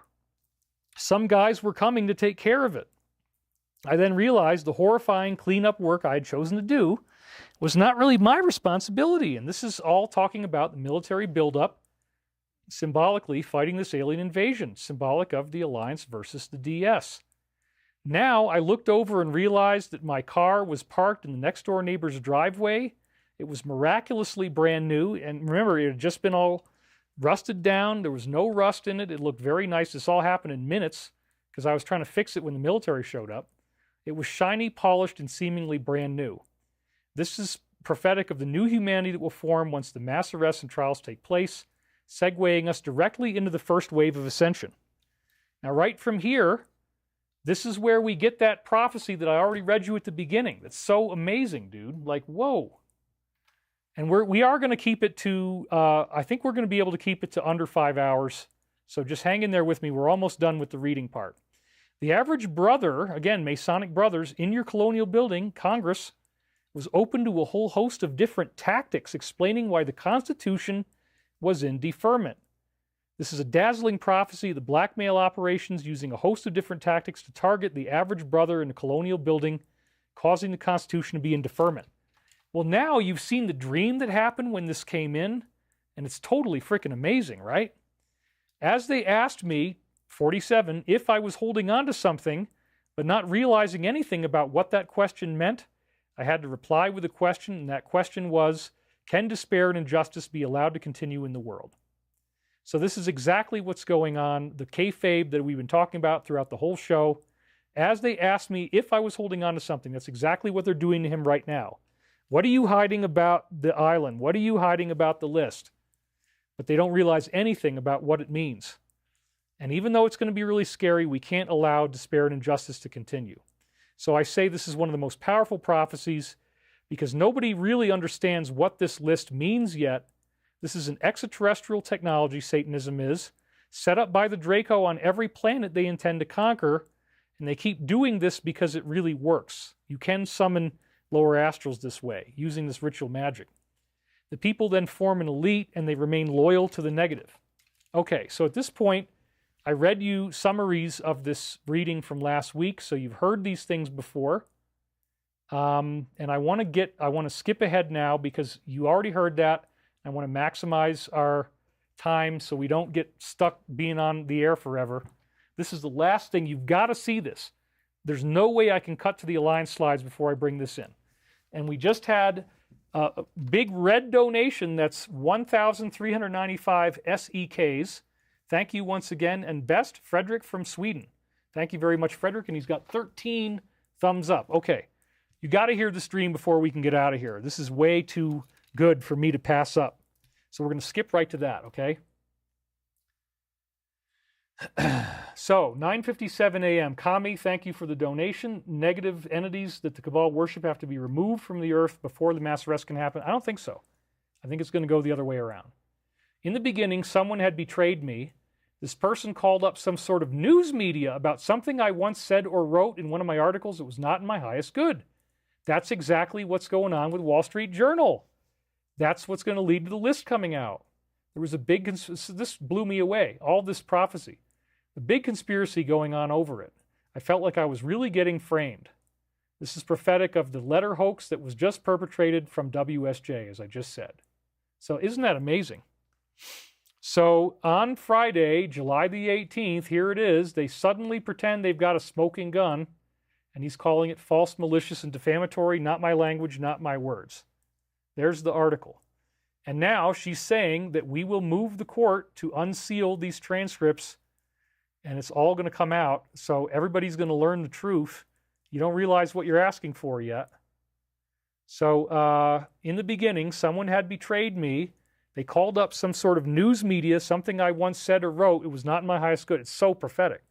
There was a big conspiracy going on over this, and I felt like I was getting framed. So there we go. And then it was coming back to me in the worst way possible. Sabrina, my girlfriend at the time, called me, told me something had happened. I got really nervous, and I said we should find out how bad this really was going to be. And then he says, stone killer. Well, that sounds like killing Goliath with a stone, doesn't it? That could be one meaning of it. Liberation Army. And I put the exclamation mark there. This is a reference to, again, the idea might have been King David before, the stone killer. And the Liberation Army clearly refers to the Alliance and to 47. It's great. Harry decided he needed to go home once in a while. So my multidimensional short story from high school featured a character named Harry. He had a ghost-like higher self, John, who would go home to the spirit realms once in a while. And again, if you don't like how long the show is, then tell Michael to stop talking so much. But he wanted this all out this week, so I'm just doing it as quick as I can, you guys. We're almost done. We still got 4,000 people watching. Theoretically speaking, it makes more sense for us not to know the future than to become obsessed with probabilities. Ah, okay. So we don't need to know the future. And, you know, from that basic perspective, keeping a tight schedule matters worse than keeping no schedule at all. In other words, don't stress yourself out. Avoid stress, stay as relaxed as possible. We don't want you to obsess on the future, so don't keep a tight schedule and just try to relax. The pants that are provided will seed you with the barbarian grain, while also providing the subtle proteins necessary for life. Well, this is a very interesting, weird analogy of this idea of inoculations, seeding you with this barbarian substance. The harvest is a grain harvest, right? In the Bible, Jesus says, the wicked shall be plucked from among the just one by one, like the weeds being plucked out of the wheat. And what does he mean by providing the subtle protein? Well, I think it's talking about you know what, certain type of those proteins that I said right there. So again, they're trying to wear, they want you to wear their pants. The pants they provide you, the belief system they want you to have, the pants they provide you tell you you have to take this barbarian grain, which actually has a subtle protein in it. Isn't that weird? We now want you to be less of a barbarian so we can keep all the fuses plugged in. Wow. So first of all, Michael slipped it past my conscious mind that I shouldn't eat grain, but this is really talking about the inoculations because ascended people will be able to perform miracle healings. Some of us apparently will be able to do this after the first wave, and this AI nanotech is trying to pull the fuses to your higher self. So again, let's review this. The barbarian grain that you're seeded with, providing a subtle protein. We want you to be less of a barbarian and keep your fuses plugged in. In other words, the nanotech wants to unhook you from our spiritual reality and put you into this matrix reality. I'll be fine as soon as I take a leak. Remember it was saying we don't want you to stockpile urine? I've definitely been doing that, so we're almost there. Okay. If this was ever the karma I needed to tell me to move out of this place, I think I've got it. This guy hammering, this kid upstairs banging on the ceiling. I can't open my windows without smelling cigarette smoke from a violent alcoholic living 10 feet away. The chances are there's going to be another family above me later on. Thankfully, there wasn't. Nah, I said, this ain't worth it. I'm going to call him today and say I want to move out, cancel my rent. And then he made me pay for a year. So in the dream, this stalker girl showed up at some point. She was again trying to argue with me and let her move in. I explained exactly what was going on one more time. I let her know she couldn't just barge into my house as a stranger and want to completely take over my life. I know nothing about her. And this is, again, how we're rejecting their programming en masse. So I'm going to stop it here because that way you'll learn more about this dream next time. I end up ascending and meeting her in an ascended space. It's really beautiful, but we're just way beyond the time that we have available. So I want to go ahead now and take another bathroom break. So let me go ahead first of all, and we're going to, let's see here. Yeah, we got to skip all that stuff. So we're going to go right into the latest posts. But first, again, let me get your nature break reels on. And we're going to do, I thought this was so funny, I definitely could have it again. The angry daddy with his paintbrushes, alive and thriving, says, worry not for the marrow, Matthew 6:34. Thank you. APR 613, $50 donation. Right there says, thank you, David, for such an interesting and informative show. Your insights are always welcome. All right, so we're going to take this break now. This is the same one I showed you last week. It's only 3.5 minutes, but it's so funny that I had to do it again. So here we go, you guys. Let's get into the, because there's a total meltdown with Angry Daddy at the end that is so funny. Please!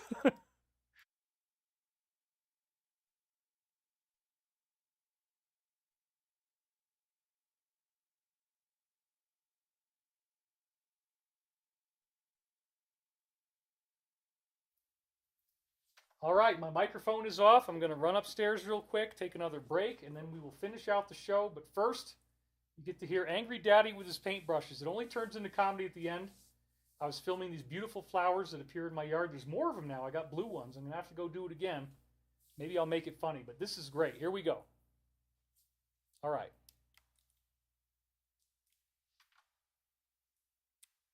Okay, so here we are standing in the same spot. I had to fix the camera, which means I had to restart the thing. There's our second tungsten gulch. They dug out enormous amounts of granite with tungsten in it. We were looking for more of those little chipmunk traps. These are the boulders we have over here. The view, which is so amazing. And we have got paintbrushes. The Indian paintbrushes are everywhere right now. And I really love that. You'll see, oh, here's another example of it. This is one of those chipmunk barriers that they put up. If you step on it, it makes noise and then they can hear you coming. Anyway, look at all these paintbrushes that I got over here. This whole area over here is just completely inundated with them. It's incredible how many we have. they spread out. You know, this is what the mountain wants. You plant these seeds, the mountain says, yes. Thank you for the paintbrushes. Dude, this is awesome. We can grow these everywhere. That's what happens. So there didn't used to be very much around here, and I've really transformed it. The fire scorched away a whole bunch of stuff. But look at all these paintbrushes, dude. They're everywhere. And I want to take you down here because this is stunning. How many we've got down here now. I mean, it's like, whoa. Look at all this, dude. Look at all these paintbrushes. You see that? We got an enormous outcropping. There's a thistle, we got to pull that, but look at all these red paintbrushes. And I threw them all over the hillside. Maybe I got a little bit less enthusiastic here, but there's some. And I threw them down here too. You can see they've spread. They're on the next mountain over, they're everywhere. And we love these paintbrushes. And everything else that we got right now is kind of a yellow flower.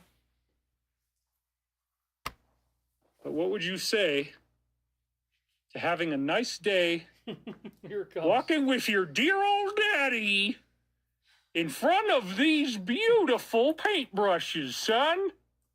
Let's organize a field trip. You and your brother get in the car. We're going to go see those paintbrushes, David. What do you mean?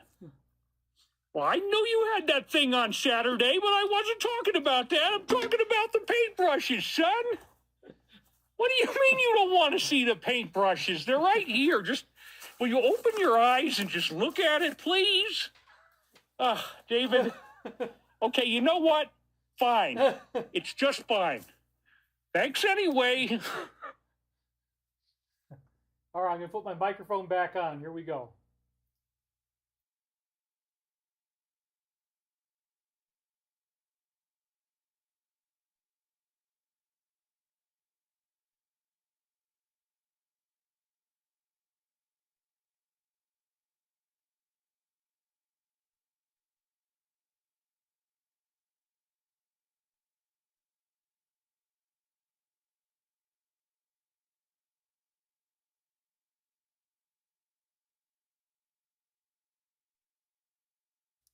Okay, you guys, I'm back, and thank you so much for letting me take that time off. It makes all the difference in the world.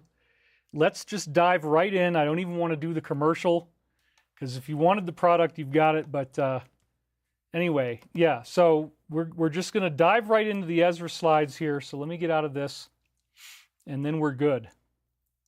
And I think we're going to be able to keep it to 5 hours. It's 4:20 right now. Happy 4:20, everybody.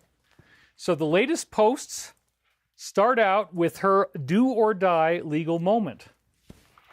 She's now at a critical crossroads, facing what's being called a do or die moment to try to get a retrial. She's currently serving 20 years, making the final legal push tomorrow, this time before the Supreme Court. She feels anxious but hopeful as they continue to deny that there was ever even a list. That's not going to go anywhere. But anyway, 1 minute, 13 seconds, post number 73. So right there, they're talking about Twitter being taken down. This would be like a final step before the arrests. And then, again, we have the flying object being recently shot down, which they've been using this one quite a bit lately, and it seems to indicate possibly some type of UFO event coming out. That's kind of how I interpret it, that could be part of the big scenario that they're going to do. So then we have one of the pubs saying, oh yeah, it's time to move on. Really? That's not where the public is at right now. If you look at all the videos that are being made, oh, don't worry about it because he's dead and buried. We just don't have to worry about this anymore because he's not around anymore. So let's just not talk about it. Right. He's already attempted to push a bill that would jail us for up to 20 years, fining us simply for opposing through international boycotts. Dang, that's a big penalty for that. So you see what the bias is here. And then post number 40, 4 plus 10 plus 20 is also, those are the initials DJT, but also it leads us to post number 34. So wow, let's just remember where we were. We were just talking about he wants us to move on, that so-and-so is dead and buried, and they're like, nope, in fact, we're not moving on. We're going into post 34. My fellow Americans, over the course of the next several days, you will undoubtedly realize that I'm so exciting, you guys. I just can't even stand it. Because at some point, they really are going to do this. It's not just going to keep on being teased. At some point, you will realize that we are taking back our great country, the land of the free, from evil tyrants who wish to do us harm. Sorry, I triggered that too fast. On his order, there it is, we have initiated certain fail-safes to safeguard the public from the primary fallout, slated to occur 11.3 as people begin being arrested. So those 11.3 codes talk about something called the Law of War Manual from the Department of Defense. And 11.3 is about enemies occupying your country and taking over your government, which you really don't want. Jim Garrigus, thank you, David, for another amazing show. The tornadoes and Indian paintbrush bluebonnets remind me of living in Texas. Thank you very much, Jim. I really appreciate your ongoing help here. So 11.3 is, again, foreign powers occupying your country, and then those people involved in this are going to be arrested, and it's actionable. And again, 11.4 is right in that section of the Law of War Manual. Confirmation to the public of what is occurring will then, I never get tired of reading this, will then be revealed. And it's going to be through the emergency message system. That's going to be the first wave. It will not be openly accepted. Public riots are being organized in serious numbers in an effort to prevent people from being captured or arrested. Dang. So this is all stuff we've heard many times, but if you haven't heard this before, I don't want to rush through it. This is the most important thing I'm going to read, mostly. On his order, a state of temporary military control will have to be actioned. Remember I had that dream? In the dream, we're freaking seeing the troops in Virginia, and then they're fighting this crazy alien invasion thing, where the tree has been overtaken by these creatures, and I'm trying to do it all myself, and it's like, nope, let them do it. They're here to help. They know what to do. The alien landed somewhere. It landed on this tree. I happened to find ground zero. It was classified. They're going to probably debrief me, tell me I can't talk about it, but they are going to deal with it. And so, but we all have to participate in this. But when it comes down to the final 10 days, just let them do their job, bottom line. Special ops will be carried out. False leaks have been made. That's what he's doing right now. So they're telling you that again. He's telling you something that is false so that they can prevent people from leaving the country. Rest assured that we are protecting the safety and well-being of every man, woman, and child in the country. The atmosphere will be divided. People fell for a corrupt, evil narrative that was on the broadcast.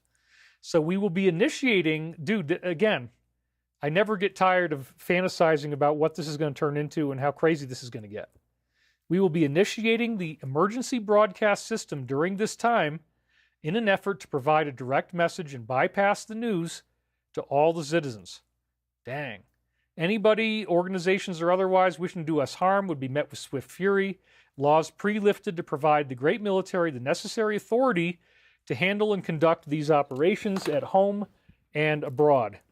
Now, David, can I just say, could you please explain to me how this doesn't scare the living crap out of me, boy? Oh my God, I burned my hand. Spat my cigarette into my hand. Could you please explain to me how what you just said on this broadcast, David, this is martial law. This is him getting his way, taking over the country. You better believe I'm not going to feel good about it, boy. I have had it. All right, well, I can see how somebody could go there. But again, this is something we've been hearing about since 2009. It is going to be necessary. If you know somebody who's freaking out, you can try to reassure them. I'm trying to get dry. I drool on my cigarette so much. I got to get a dry cigarette, and I put them in front of the fan here. This thing's got like an incredible warm fan that dries out my butts because I have to keep shifting them. I've got 4 of them actually right now that are just available so that if I need to switch them out as I drool all over them, I can do so. You guys are loving the Angry Daddy. Ha ha ha ha ha. Time to sell. I've had it. Oh, right. Time to sell those shirts that say I've had it. Anyway, wow. I mean, my father, if I tried to explain this to him like I just did to you, and I'm saying martial control, and it's like, whoa. Like, people wouldn't be all that excited about this necessarily, but when you look at the context and you look at the fact that there's no other way, this is the only way forward, I get it, it's scary, it's crazy, people aren't going to like it, they're going to be like, oh my God, David Wilcock was talking about this, and he's a part of this thing, he orchestrates, so I'm going to probably deal with BS too. You know, David Wilcock, so like, I don't know what my life is going to turn into once this starts happening, but I've been briefed on this very thing since 2009, and they only wrote this 8 years later in 2017. It's pretty freaking crazy. So get ready, folks. They're telling us this is not going to go away. They are going to do it. So now she's saying she wants to blow the whistle and expose the truth behind who they were working with, because everybody knows there was a list. The only person who was ever jailed in connection to this stuff, she claims she's finally ready to tell what really happened. She would welcome the opportunity to speak under oath and reveal the full story. That's probably going to be given to her. It's probably going to be a big part of the public awakening. Let's hope it's as honest as possible. I would applaud that. Post number 11, it's actually the key here is that we are seeing military intelligence versus 3-letter groups like FBI, NSA, etc. But again, he controls most of these agencies now. They were working with no approval or congressional oversight. They were upholding secrets. And then it says, who is the commander-in-chief of the military? Well, that's the president. Right, so the military is at his command. Under what article, I guess in the Constitution, could the president impose a military intelligence takeover investigation for these other agencies? What conditions must present themselves? That's 11.3, enemy occupation. In the event of the enemy occupation, 11.3, they're authorized to take control to remediate the situation and restore the power to the country that's been overthrown, in this case, our own.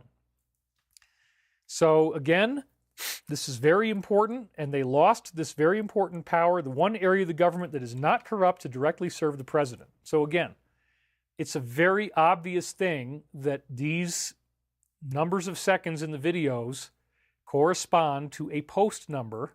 He's not going to admit it. He can't. Operators never divulge. Disinformation is necessary. But this week, we're seeing it being very actionable once again. I have no reason to doubt that there's intelligence going on behind how this is being done. Thank you guys so much for this, by the way. I don't know if anybody else is reporting on this like I do, but I find these things very exciting. I do want freedom. What's happening with Michael, the dreams this week are so amazing. I'm just absolutely blown away, you guys. I love it. I really love this. I've become much happier about it lately. I'm not feeling like it's an imposition anymore. So then these two are on their honeymoon, and you know what they call them, the satanic couple from hell. And they're running away during the middle of this situation that they probably want to get the last vacation in before whatever freedom they might think they're going to lose. And they probably know well enough to know something's going on. So I kind of feel bad for them, but not too much. Just a little bit, you know, feel a little bit bad. So then he's officially done talking about it. Okay, that's it. We're done. He says he's going to leave it in the hands of his friends in the U.S. government. He's going to step away. Honestly, I'm done talking about it. Well, he is on the inside apparently being paid by certain entities, and we've talked about that before. They've said that before. So he does not want to. They probably told him to stop talking about it. Honestly, that's what it was. So post number 18, that's their implication. That's my interpretation of what the Alliance might be saying. This is one we see many, many times, almost every week. And again, don't want to get mired in this one because it takes a lot of explanation. But the idea is John McCain, Nancy Pelosi had more money than it takes from being in government. How did they get there? Probably through being on the inside and getting these dirty money, secret dealings, that kind of thing. That's the implication here. So they're now demanding that the whole list comes out. Isn't that what the kayfabe was about? Michael is even talking about in the time loop. They asked me what I was hiding. They didn't realize what they were going to get. They're now demanding the full list and every related file be made public, despite once mocking us as conspiracy theorists. They now suspect that he may be implicated, which is, again, exactly what he wanted you to think. Accusing him of being involved in a potential cover-up. They are pushing for Congress to fully declassify everything. Oh, man. Isn't this just great? Post number 141. The crumbs that we have dropped here will soon paint the full picture. The picture will open the eyes of the world. And we can't do it without you. They need people like me to read these slides to you. God bless you all. I mean, how amazing. There's a really clear intelligence in the choice of each post based on the number of seconds in the video. The crumbs dropped will soon paint the full picture that will open the eyes of the world. Amazing. Sustenance says the EMS sound going off will be the ultimate music to my ears. Don't I agree? We're 4.5 hours right now. I think we can get this done within 5, which would be great. So let's keep moving. Thank you, guys. Whereas Matt is demanding that he doesn't want to forget about it. He's demanding it all come out and that they be, well, we're not going to say that. That's not my opinion, okay? But that's what he was saying. These people must be humiliated, shamed, and punished with the most severe consequences possible. Well, again, Michael doesn't want it to go to that point. Fair trial is all I'm asking for. The rest of this stuff would not be in Michael's message. That's okay. We can disagree. That's okay. According to Walsh, no one is letting this go until every last client is brought to justice. So then we have post number 169, and they just talked about this Alex guy a couple slides back, and here he is selling off Twitter, Facebook, Apple, and Snapchat. Or Snap, whatever Snap might be. I don't know. So that's pretty interesting. Because again, what is it saying? It's saying that they're in trouble and they're having to sell off these businesses and give up this control that they had installed. It's very, very cool, actually. So then here's another guy apparently on the inside. I didn't realize this, but there you go. Dinesh. Oh, we got to move on. And so they're not happy about that. The Alliance, whoever is doing these shadow posts, I don't think they're too excited about moving on, despite the mountain of unanswered questions that still surround the case. There you go. He argues showing maturity is more important than uncovering the full truth about what happened. Right. It's time to let go, he says. No, nobody's letting go. I mean, look at what's happening on the internet. It's gone totally wild. Post number 47. You can paint the picture based solely on the questions we are asking. Be vigilant and expect major negative attacks to occur. There's always, isn't it a weird coincidence that always something big happens when they have bad news? What is that called? Well, you know what it's called. And anyway, he's made so much progress in the short time since he's been president. And it is also number 47. Woo! So then this Senator Durbin is also calling for the files to be released, even though he's on the left. Complete declassification, suggesting that the president may be directly involved or could be helping to cover up these crimes. He previously had blocked the release of the files while serving as chairman of the Senate Judiciary Committee. So that position wasn't enough for him to want justice, huh? He just said, nah, we don't need that to come out. It's almost like, I was talking about the show Blacklist, which I finally got through watching.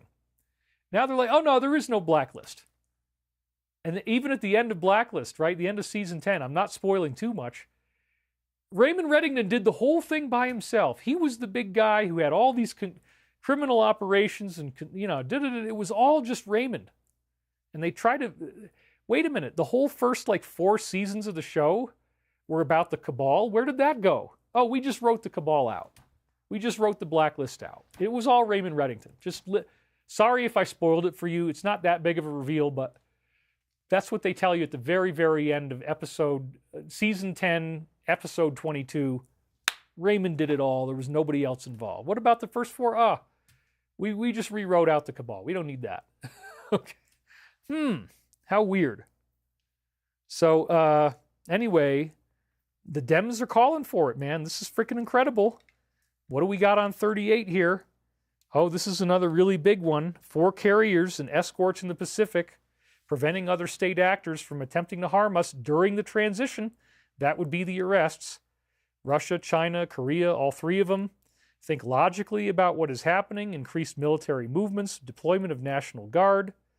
And before they do the arrests, they want us to prepare messages of reassurance based on what was dropped here to spread on different platforms. This is the calm before the storm. So once again, they're letting us know this is going to happen very soon, and I do believe it. Michael gave us now a window of August 20th through 28th around the Uranus-Neptune sextile. That's not very far away. We're in a 4 to 5 week window now that Michael, with all this other accurate prophecy, is telling us. I don't think he's going to be wrong. And it'll be incredible to watch how this is all going to unfold. We have this 10-day countdown that ends on Monday. The indictment for him is on her desk. That could happen this week, that they arrest, the first arrest, post 3717, will trigger a mass popular awakening. I mean, wow. So prepare messages of reassurance, because people are going to freak out like my dad. Oh my God, it's martial law. Well, yeah, it kind of was necessary once you understand what's going on. So then we have more kayfabe about these files. He doesn't get why this still interests us. He says it's boring. And only bad people like the news care about you. It's all WrestleMania. That's all it is. Kabuki theater. And so then, who is that guy? Well, they circled his face in the post they put on TG without any commentary. Now, I don't know what the hell is going on. I just want to be clear. This is a mystery. I don't necessarily solve all the mysteries that I tell you. I just present them to you. This is a mystery that I do not have a solution for. Does anybody know, does anybody have any idea about who this guy is? I'm just wondering if I'm missing something, or is anybody not supposed to know? So I'm just going to look here, see if you guys have any ideas. He was his neighbor, Jeff's neighbor. I don't know if that's true. I don't think so. That's funny, though. It's like an attack funny. Myri Cat donated 500 Canadian dollars. Woo, woo! That's going to make my head spin. Thank you so much. Wow. Now I can go dodge another tornado. I won a little extra money on the lottery. I wanted to share some of the abundance with you because I know you'll keep it flowing. Thank you so much, Myra. Or Meyer. I'm not sure how you pronounce that. Meyer Cat. Thanks for all you do. You are very appreciated. Coming in with $500 of Canadian. Okay, Lutnick. Okay, so you guys do know who he is. All right. He lived next door to the other guy. Oh, okay. So that's what they're doing. They're staging this to try to create more kayfabe. This is a kayfabe staging where you put the bad guy right next to you to try to make people get afraid that you're on the inside. It's another WrestleMania move. Thank you guys for the Lutnick thing. I know he's his neighbor. I get it. But I think that the whole Commerce Secretary is what they're saying. Okay. So thank you guys, because I did not know what was going on. I have an intelligence agency here, like my own David Wilcock intelligence agency, much like a positive version of what Raymond Reddington had. He isn't connected to the guy with the island. People tried to make it sound that way, but he did buy the brownstone home that this guy had lived in New York. He is not a bad guy. He's in the administration. He happened not to go to work on the Twin Towers that day. He lost his whole company to the towers. He took his kid to school that morning. Well, that was just divine intervention. Maxwell's silver hammer. That's funny. The headquarters is haunted. He was given a heads up to not be in the towers. Okay, well, we don't really know why they did this, but it's interesting that here he is, and then they showed you the circle around his face. Thank you guys for clearing that up for me. I do feel like I understand it more. Flash traffic, they say. 3-letter agency embedded, tracking up channel into his Twitter. So they're saying now that the agencies are tracking him and they're trying to hunt him like an animal. We anticipated this. It has begun. Expected imminent departure. So this could all get so crazy that he's got to go hide on a plane for a while. Like they said in Post 34, POTUS will be on Air Force One, isolated and protected. That seems to be what we're getting into here. It's really freaking amazing. It has begun. And you better believe if they're going to do that arrest, that 3717 type arrest, whoa.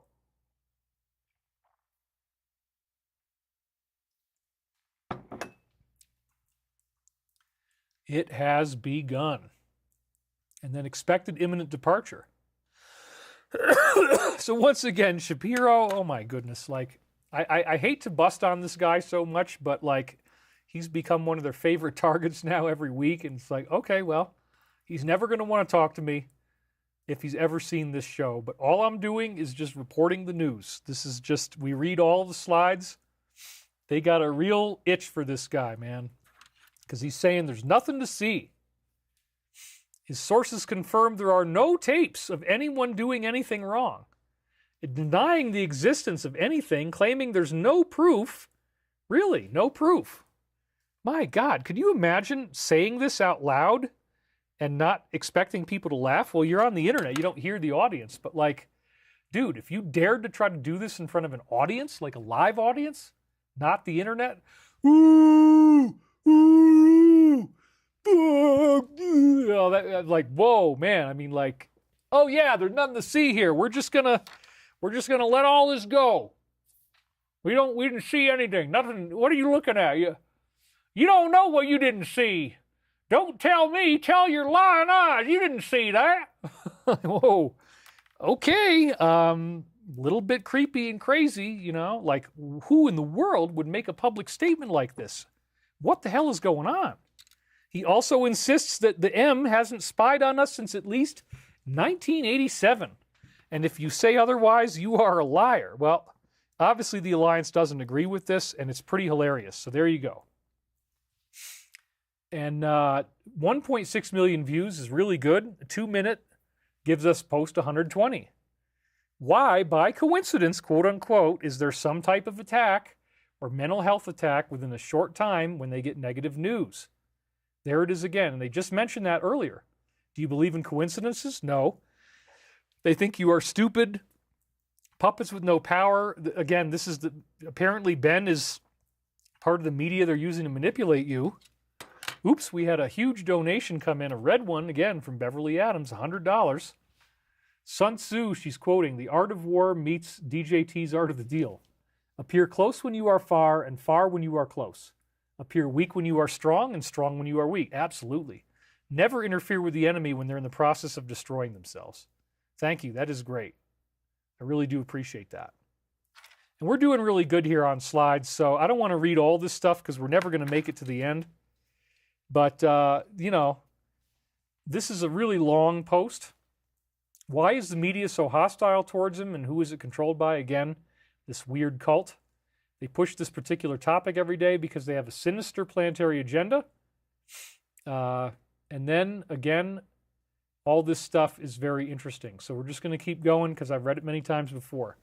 Nothing is going to change until we actually get this to happen. Now, again, is it all going to be executions? I don't know. They're probably, that's up for the judge to decide. Some of them will be. Probably not all of them. Many people are getting to walk away. That's post 15. And he says everyone should support this idea. Second lengthy statement that he makes on the saga, slamming it as total BS, saying he wants nothing to do with anyone who falls for what he calls a new scam. Again, this is kayfabe. He says, I don't want their support anymore. And here's the letter if you want to read it all. And then where it's highlighted, again, the same highlight style that I do. This new scam is called the hoax. Anybody who bought into this hook, line, and sinker hasn't learned their lesson and never will. I don't want their support anymore. Well, everybody is starting to figure out this is WrestleMania. It took people a while because, again, if you're on the autism spectrum, you're like, everything is literal. It's like, why did you do that? What the hell? I hate him. Oh, my God. No. It had to happen. Michael talked about it in the time loop, and it's one of the final stages before the first indictment, first arrest, multiple arrests. We have a 4 or 5 week timeline now. A lot of things could happen during that time. This is incredible. Because remember, at the end of the 4 weeks, school is out. The Uranus-Neptune sextile is all about revolutionary changes in society. So who knows what's going to happen on or around that day. It may not happen that exact day, but that's the window. And so thank God we finally have a great countdown timer to get us ready for this, because I am so excited. I just can't wait. So then we have Alex mocking the Christ in a church with his arms out and his head down, standing with his wife. So there he is with his head up, and then I took a picture a little bit later. There he is with his head down. Again, he's saying best for last, and strange, that looks more Islamic actually on the floor, the tiles. So they might even be in a mosque. That might not even be a church. That looks like a mosque, doesn't it? Yeah, kind of does. I'm not sure where that is. I mean, that could be a Hebrew temple too. I'm not sure what's going on there. Sorry if I'm not picking it up. But anyway, so then post number 6, and once again, they're talking about her. She was in the picture. He will not be addressing the nation on any of these issues as people begin to be indicted, which could start to happen when? Maybe as early as tomorrow. For pure optical reasons, he has to remain neutral. That's why he's doing this kayfabe. To suggest anything else is false and should be common sense. So amazing, you guys. I guess, sorry I forgot to put the highlights in on this one. Don't fool yourself into thinking these negative groups have more power than he does. They don't. This is all going to work out in our favor. Follow the money. It's key. And then again, Pelosi and John and their net worth being funded this way. Killing their opponents with gangs that were paid. The truth is mind-blowing and cannot fully be exposed. These people are evil. Better believe it, man. And it's going to be quite a shock to the system when people learn the truth. But apparently that's what allows these angelic beings to save our butt, which I'm really excited about. So then he says, share a picture of potential clients. I'll start. I didn't even have time. I'm sorry. I was working on slides this morning. I'm like, I don't even want to go look. I just need to keep going. But I think I can guess what pictures were down below. Share a picture of who you think was doing this. Okay, fine. So all children actually need to have a man kind of like me that just shows up in their life and, the relationship can unfold and mature in its own natural way. I'm not saying anything is going to happen. It's just very good to have one of these types of upstanding individuals in your child's life. Well, maybe let's not make it quite that specific. Let's just, it's discrimination. Like, in a way, that's actually what he's saying is, oh my God. Having this type of a man in your life for guidance because having only your father around isn't good enough. This will help you develop emotional awareness, empathy, and a broader perspective. Nothing bad is ever going to happen, by the way. Like, don't ever think that anything bad is going to happen, because it won't. We already know that. Like, nothing's ever going to happen. I mean, it's just, it's weird. It's weird, okay? Like, why would you discriminate enough to try to say that this is so important that you got to go out of your way to introduce your child to one of these people? Like, I don't know if everybody's on that page right now. I mean, maybe it's okay. Maybe he's right. But, like, there could be other things. It's just very interesting. So, John Smetzer says, 47's kayfabe is 3D chess. I can't wait for the sting. You're absolutely right, dude. Michael Larson donated $20. Thank you very much. Glad you guys are still here. We're holding strong. Coming in for the 5-hour win. I think we can make it. Whoops, did I read the whole thing? One of his most important mentors was a professor shaping his views on compassion and humanity. Nothing weird ever happened, by the way. Not a darn thing. Just get your mind out of the gutter, man. 6.3 million views? Whoa. All right. Yeah, that's kind of a lot, dude. Like, people, this is bigger than any mainstream media. It's one of the biggest things on X, and people are learning this stuff, you guys. Post number 72, and it's all talking about the families that run everything. One of them was taken out, and it was the Saudis. Yes, that's true. They say disinformation is real. Distractions are necessary. Saudi was primary. They already had a revolution there in 2017. Then the US, then Asia, then EU. So yes, and once again, they're telling you they need to do the kayfabe. They need the disinformation and distraction to get the public asking for the release of these files, which is now being done. And it's getting really freaking exciting because they're going to arrest this guy at the same time. It could all come springing out like a jack-in-the-box. Boop, boop, boop, boop, boop. Oh, whoa, holy shit. Like, whoa, whoa. Boop, boop, boop, boop, boop. Oh, Jesus, I had no idea. I mean, it's Get ready, you guys. I mean, nothing I can tell you is going to truly prepare you for the psychedelic trip that you're going to have when this starts to happen. And how long is it going to be between when he's arrested and when you get the emergency message? Is it hours? Is it a day? Is it a week? Is it 4 weeks? I mean, I don't even know. It looks like my light went out. Ooh, I just realized that. Hold on, you guys. Maybe I turned it off accidentally. I didn't even realize. Oh my gosh. And my cord is all messed up here. Yeah, my little lamp is really fun. And we want that to be turned on. Let's see if it still works. Okay, great. Wow, I didn't even realize that was off the whole time. I'm so sorry. Ooh, there we go. It's back. My little lamp, Turkish UFO lamp from Lolo's in Boulder is back. Okay, and you can buy those online, by the way. Lolo's, Lolo''S. Disinformation is real. Distractions are necessary. Saudi is the primary, U.S. secondary. So yeah, this is all very much in alignment with what we're seeing. Now she's trying to say, don't look at it. It's a distraction. It's no good. Da, da, da, da. She says we have more important issues to focus on. It's getting in the way of our efforts to improve the country. Of course. Do you believe her? Does anybody? And Bueller? Is there even one person who believes this? Probably not. Heidi Begley, long-term listener and supporter, light and love, donated $50. Thank you very much, Heidi. I'm so happy to be here for you guys today. This is so exciting. We're getting really close now. She says it's a major distraction. We have more important issues. It's getting in the way of efforts to improve the country. Yeah, she looks quite unhappy. I mean, look at how exhausted she looks, man. It's like, whoa. Post number 99. U.S. assets, location, who was arrested in Saudi Arabia, defined. So they're saying that they had U.S. assets in Saudi, and that was part of the people who were arrested. Who was killed there? Who fired? Who really fired? Well, apparently the alliance did. So they're actually saying that the alliance helped Saudi do this, and apparently they're going to help the same thing happen here, because first Saudi, then America. That's what this is all about. It's very consistent messaging. Open season on puppets.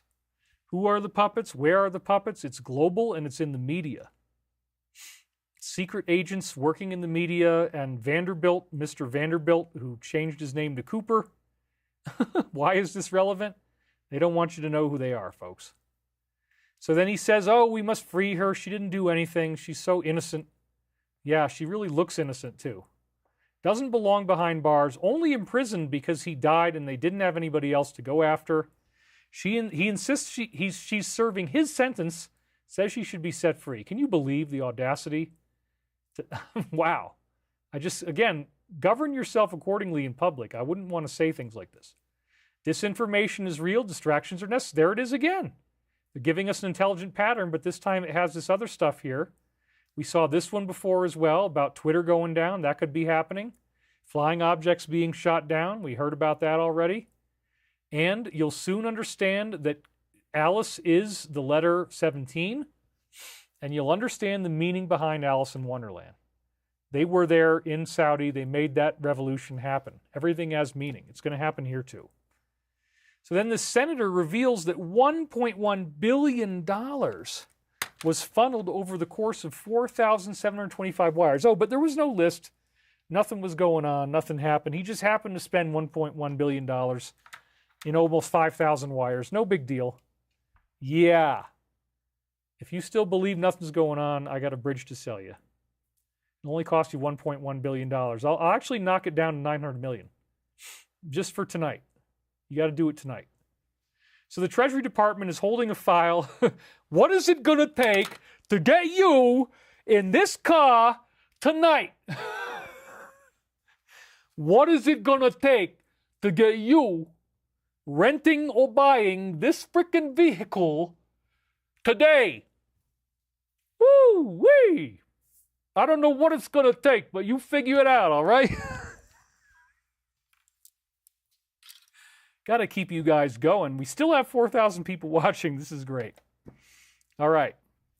You- Holding a file that could unravel the entire financial web, the blueprint of the operation. This senator, go for it, dude. You don't build an empire like that without massive money moving behind the scenes. It's all going to come tumbling out, you guys. How exciting. And then we got Post 55. The storm is upon us. You bet it is. Now, we had his show getting canceled. This just happened. They play that very, very creepy video where the little boy is singing along with them, and it's the song, "Now You're Just Somebody That I Used to Know." Well, if you died, he would know you no longer, right? You'd be somebody they used to know. Apparently, that's what happened here. I don't know. I mean, there's a whole story behind this, supposedly, with a picture of him after it happened. I saw that one time in the past online somewhere. It was extremely, extremely bad. And look at the makeup they put on the kid's face. I mean, it looks like something bad is going to happen to him, doesn't it? And he doesn't look happy at all. He's very creeped out as he's doing this video. And there's this guy on the right with the weird pink wig on, and he's just kind of dancing and singing the whole time. It's extremely creepy. I did watch it again, but I did not enjoy it. Actually, I didn't. I didn't watch it again. I was like, no, I'm done. I don't need to see it again. It's too creepy. So, officially ending for good, the long-running show, despite being one of the highest-rated programs, it's reportedly due to money concerns. No. Sealed indictments, being unsealed, grand jury testimony, all that stuff. He admitted he only learned of the decision last night, and his fans are stunned. "I'm not going to be replaced. This is all just going away." So this is, again, one of those final pebbles before the avalanche. He's been placed under indictment. He's not allowed to talk about it. All of a sudden, everything got canceled. They didn't have that in the contract. They didn't know what the hell was going to go on. Boom, it's just gone. We're going to learn what was happening, but I suspect that this is all tied in with the tribunals, and it's one of these final stages that we're going through. It's super weird, super exciting. Yep, sure enough, you guys are seeing the picture below. I see you talking about it down there. There they are, just chumming around, buddy, buddy, buddy. Oh, he's got the eyebrow that went up. Oh my God. And the video is much worse. I mean, don't watch it unless you want to be extremely freaked out. 3 million views. That's why I couldn't watch it again. I'm like, nah. I mean, I saw the picture, the after picture of the kid. It's like, dude, no, not interested. So post number 40 is the second appearance of post number 34, because 40 adds up to 34. There it is again. So right as they're talking about how he just got his show canceled, they're saying over the next several days, you'll realize we're taking the country back. We're going to safeguard the public from primary fallout of foreign powers occupying. When people are arrested, the arrest is already being telegraphed. And they just showed you a picture of this guy. Right? So, is Stephen about to be arrested too? It might be. Confirmation of what is occurring will then be revealed, not openly accepted. Public riots in serious numbers to prevent people from being arrested and captured. I mean, it's on like Donkey Kong. And then, on his order, a state of temporary military control will be actioned, special ops carried out. False leaks have been made. That's what they're doing right now, making you think he was on the list. Rest assured, we're all being protected. The atmosphere will unfortunately be divided. Many have fallen for this evil narrative. We will initiate the emergency broadcast system during this time. I mean, I will never be more happy in my life to hear that noise than I will be if it happens somewhere in the next 5 weeks. I'll be like, oh, that was it, huh? We finally got there. I survived all this craziness, the damage to my life, the death threats, the terrorism, multiple lawsuits that just keep coming and coming and coming. It's unbelievable what I'm going through. We're almost there. And so thank God that, because once this happens, we're all going to live a lot better. It's not just like, oh, David's going to get his company financed. That's just a metaphor of what's going to happen to all of us. Truly. So we're going to initiate the emergency broadcast system, which will be videos. Apparently, years ago, I'd heard there was 7 videos. Maybe there's more now. They're going to be airing all the time. You can watch all 7.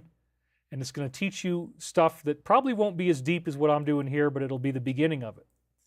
Organizations and or people wishing to do us harm will be met with swift fury, lifting laws to provide the great military the authority to handle and conduct operations at home and abroad.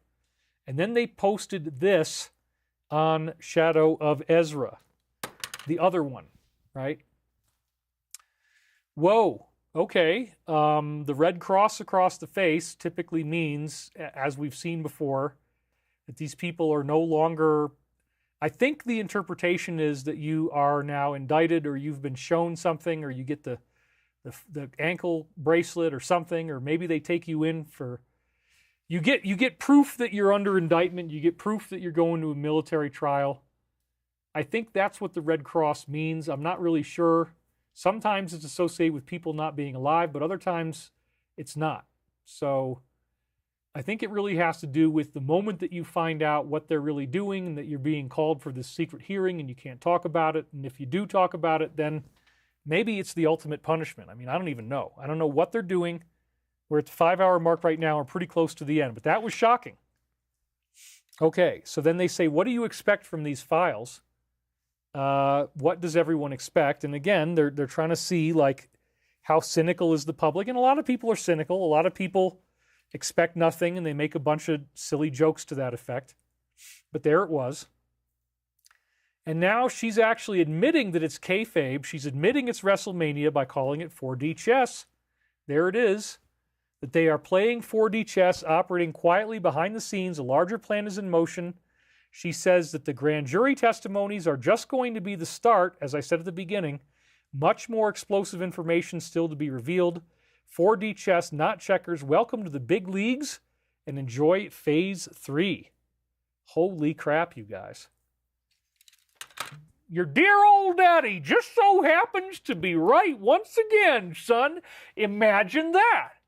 How funny and weird it is that Daddy just always seems to be right. Haven't you figured it out yet, boy? Now get in line, because I have had it. I think that's enough Angry Daddy for right now. I think we can keep going. Ooh, okay. Got a little weird in here. A little bit weird there, Dad. I don't know, man. So everything that I told you is true. She's confirmed. She didn't call it WrestleMania or say kayfabe, but it's 4D chess, basically the same thing. Welcome to Phase 3. We're really, really close now. Oh, so these guys shielded him? Can you imagine the horror? I mean, who would have ever imagined? If you've been watching this show, it's not a big surprise. Before anything happened to him, he fled to this country, stayed there for several months, hanging out, and hid all of his money offshore. He considered remaining there permanently because he could not be extradited even if certain things had happened. Whoa. Again, I'm not anti-anybody. My friend is Jewish. You just saw him in the video. He was my best friend in high school. Now you're getting to meet the brother. And we're out running or out walking a tornado together. Very leisurely pace. Not in any big hurry, but we didn't get killed.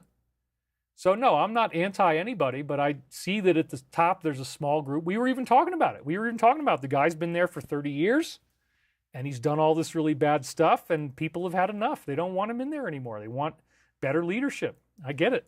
So nobody has a problem. Ooh, Miles Irvin just donated $100. A delicious, red, tasty link there. Thank you very much. That's like $100 of food for me. Here's to the final series of kayfabes. I have had it. Soo-wee, says Joe Colomedici.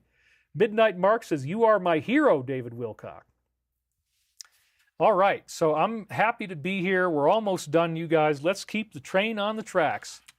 That this one country, you know, there he was saying it again. They don't extradite anybody, and they're just going to protect. That's only at the top, folks. It's all going to be healed soon enough. So then post number 91, using these types of bad groups to kill your opponent. The truth is mind-blowing and cannot be fully exposed. Again, it's got this alien evil. These people are evil. So there you go, man. The richest man in China is apparently buying up New Hampshire water rights. His name is Zhang Shanshan, quietly acquiring a large piece of land in New Hampshire right next to the state's water system. And again, if you drill deeper than the well, then the other well doesn't have anything because you lower the water table. So this is like directly competing with the people of New Hampshire. It's so weird, isn't it? He has $58 billion net worth, richest guy in China, known connections to CCP, no public attention, planning to extract 2 million gallons of water a day to bottle it and make tons and tons of money. Stealing the water table, it's not good, okay? So they want you to know that this stuff is going on so they can stop it from happening. I think that's what it's about. 236, okay. Focus on him because revelations are coming very soon, as in he's going to be arrested. It might be tomorrow. You think this is actionable? You think, yeah, dude, they definitely wanted this post to be read by us in this show.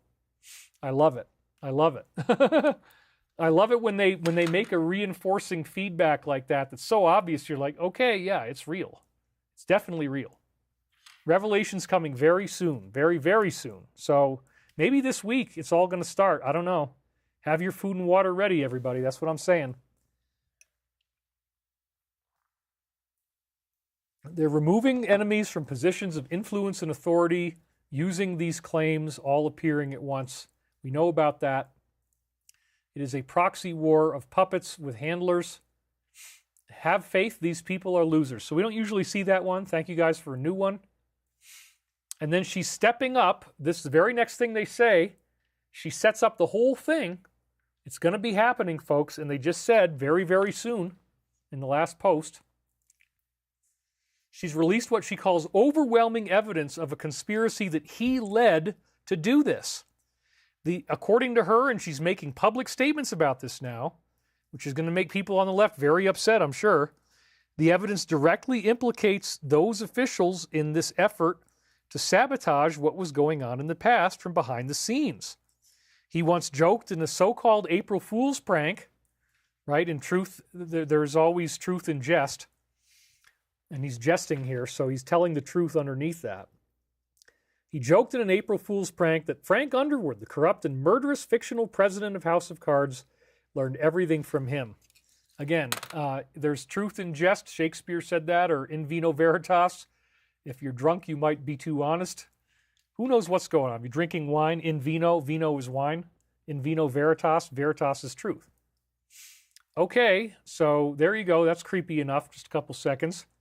Post number 12, now that you know what's going on, it's like you see him, you're like, oh, dude, really? I don't know.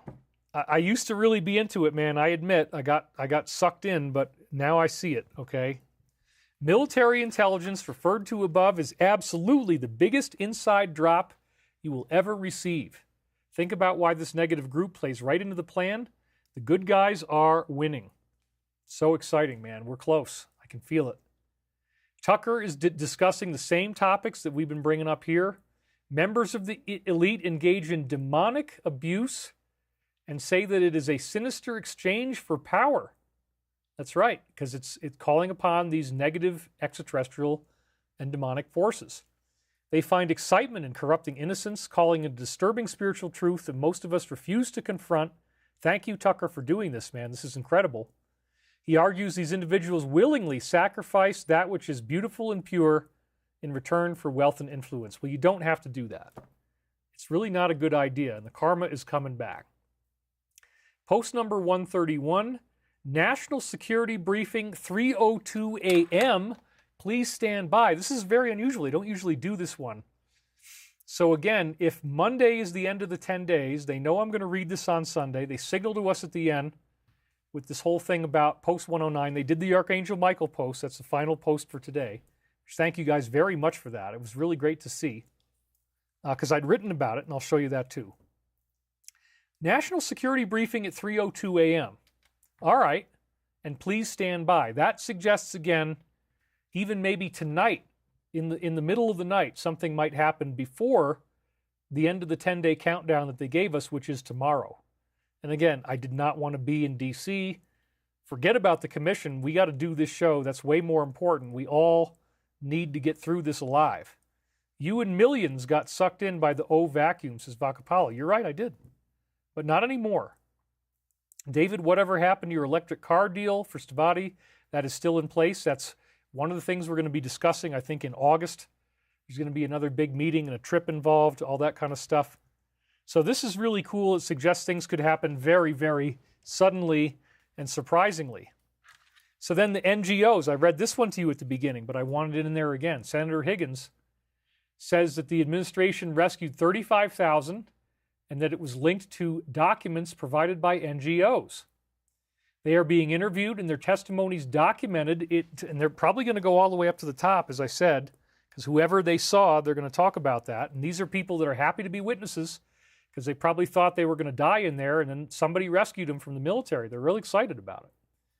Many employees within these organizations are now facing imminent arrest for their role in these organizations. Whoo-wee! Good Lord, help us all. My goodness. I mean, this is just great. That's what we're talking about. That's the scenario. Reality is finally catching up with the prophecies that they've been giving us all these years. So then we got 115.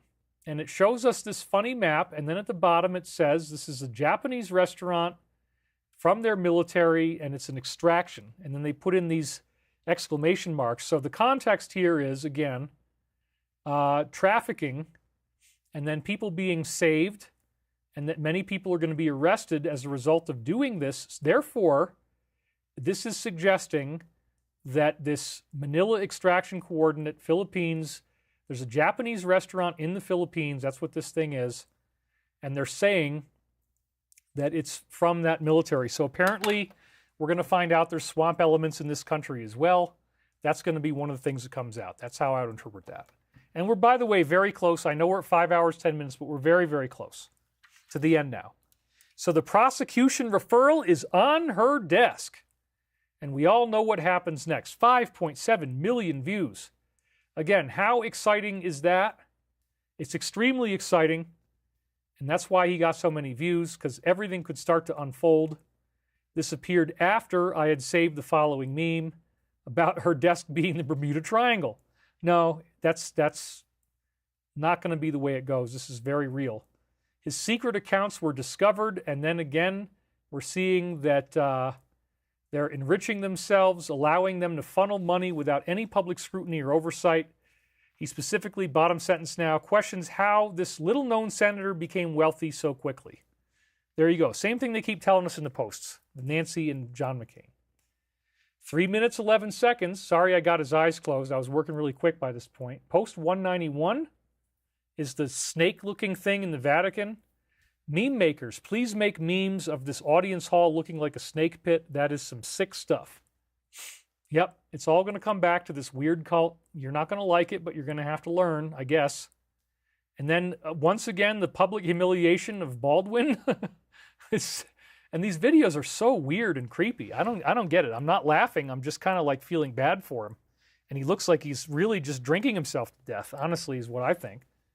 Public humiliation ritual from his wife, pretending to be a baby while he's sick with a cold. I mean, it's kind of funny, but it's also just extremely disturbing and weird. So I kind of like my comedy better than this. I think Angry Daddy lands better with the audience than dressing up as a baby, having your wife just cradle you. It's like, no, I don't think that's exactly, like, you need to hire a comedy writer, man. You got to like dig in deeper to the philosophy of what's really going to make people laugh, okay? Just a word to the wise. I'm not trying to tell you how to do your job. Post 15 is about all these people that are going to have to be able to walk away. We're not going to allow another satanic, evil, PO crap to control our country. More good people than bad. All of these various names are controlled by the top 3 families, and the 4th one in Saudi was removed. Then again, 11.3 and 6, that's the arrests that are about to happen. They're telegraphing the arrests are very close now. And then the corruption that's going to come out is so serious, we have to cut deals. Otherwise, 70% of politicians would be in jail. And that doesn't mean they're going to be executed, right? We already talked about this one at length.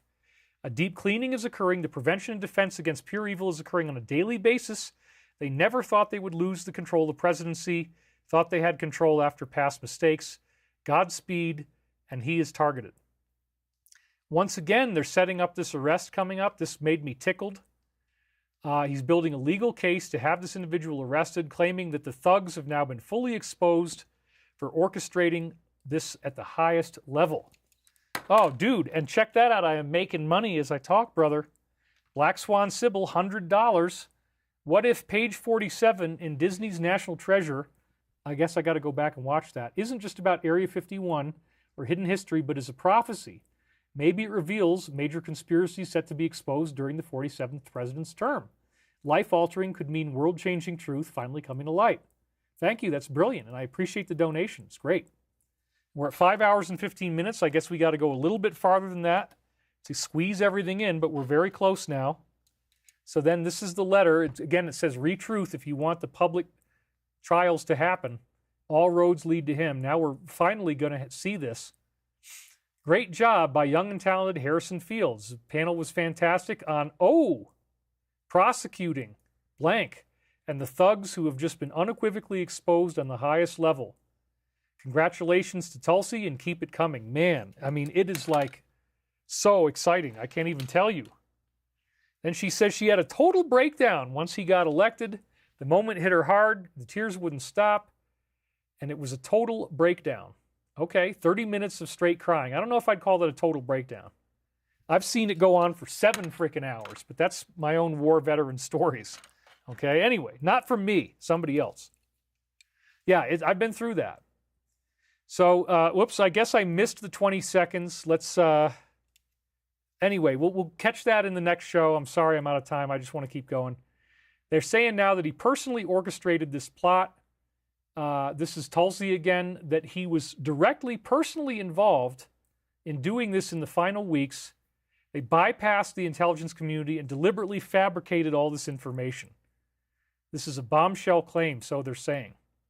And then we got 109 leading to, you guessed it, the Archangel Michael post, the conclusion of this week's show with the Sword of Light, which we got right here in my background shot. Thank you guys for sending me that. Thank you, Alliance. This was so awesome. I couldn't even believe it. Saint Michael, the Archangel, defend us in battle. Be our protection against the wickedness and snares of the devil. May God rebuke him, we humbly pray.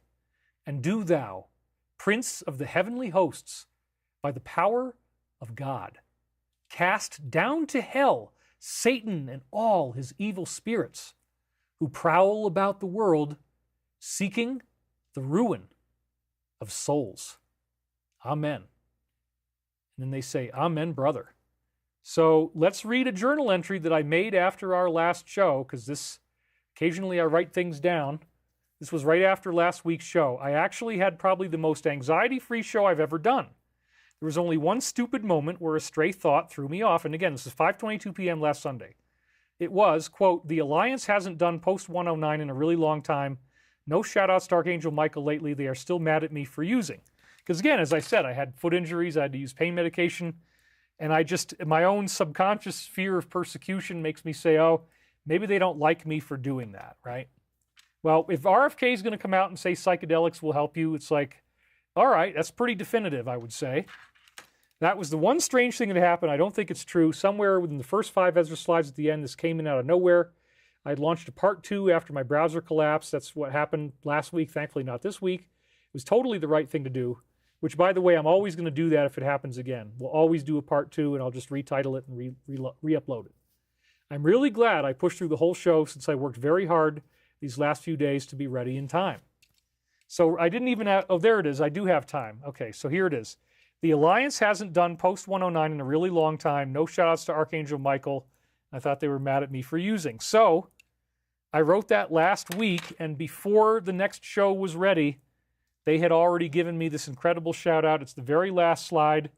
And then they came out with this again on Wednesday, therapeutics with tremendous advantage for trauma.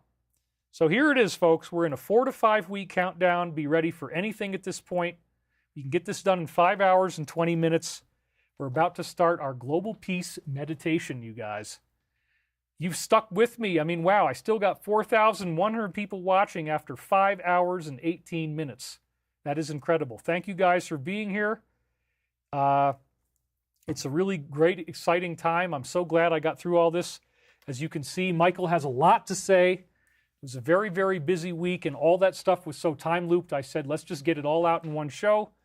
So again, don't hate me for doing a 5 hour and 20-minute show. This is Michael that wanted this to happen.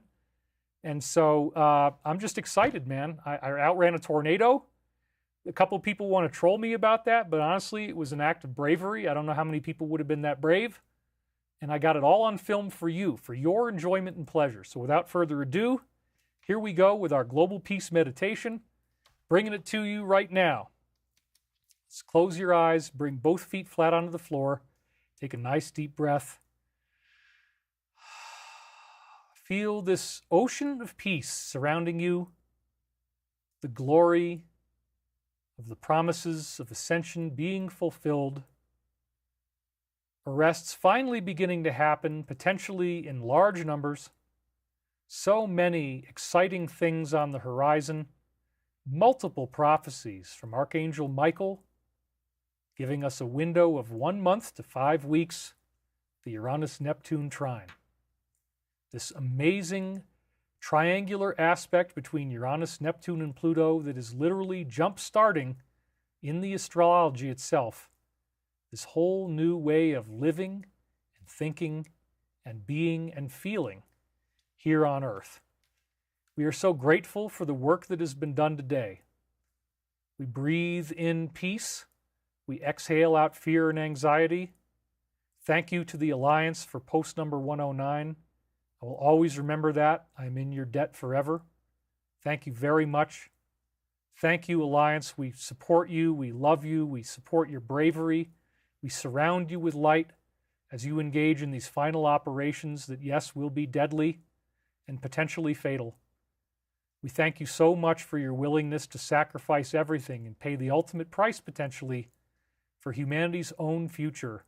And we are so grateful. We have so much admiration. We want to thank everyone here for gathering and sharing this moment of communion with some type of interesting higher intelligence that somehow is so prophetic that there really has never been anything like this in history, except for perhaps the Sibylline mystery texts from 539 BC in Rome. The foundation of Novus Ordo Seclorum, that prophecy that says the Golden One shall arise again in the whole earth. That is the golden race, the golden body, the ascension. It is finally coming true. Things that these higher extraterrestrials told us for tens of thousands of years in all of the major ancient mythologies around the world, all of this is coming to a head on a non-catastrophic timeline, and they programmed the whole thing all at once in nonlinear time. It's a breathtaking prophecy. It's a breathtaking time to be alive, and we always remember in the grandest sense that you are the light, you are the love, you are the one infinite creator. This is as it was, as it is now, and as it always shall be, and nothing and no one can ever take that from you. And so it is. In Jesus' name we pray, in the name of Archangel Michael we pray. Thank you, heavenly beings, for protecting us and guiding us through this amazing awakening. I really feel very good about it. Let's wiggle your fingers, wiggle your toes. Come on back into the room. We're at 5 hours and 22 minutes. That's pretty freaking good, you guys. I like 5:22 a lot. Would you please record the event? Yeah, we're going to try to do it with streaming. If we can find the right venue, and I'm looking at a couple that could do it, we'll do the streaming. So anyway, love you all. We're here for you. Thank you very much, David. Thank you, thank you, thank you. Thank you guys for watching. We will see you on the next show. Next Sunday, barring anything crazy, alive and thriving, soap on a rope. It's a funny way to end. Okay, thank you guys. Love you very much. We'll see you next week.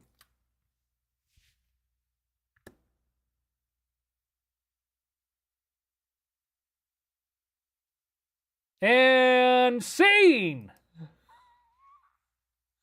Come on, boy, just hit the button already. Damn, son.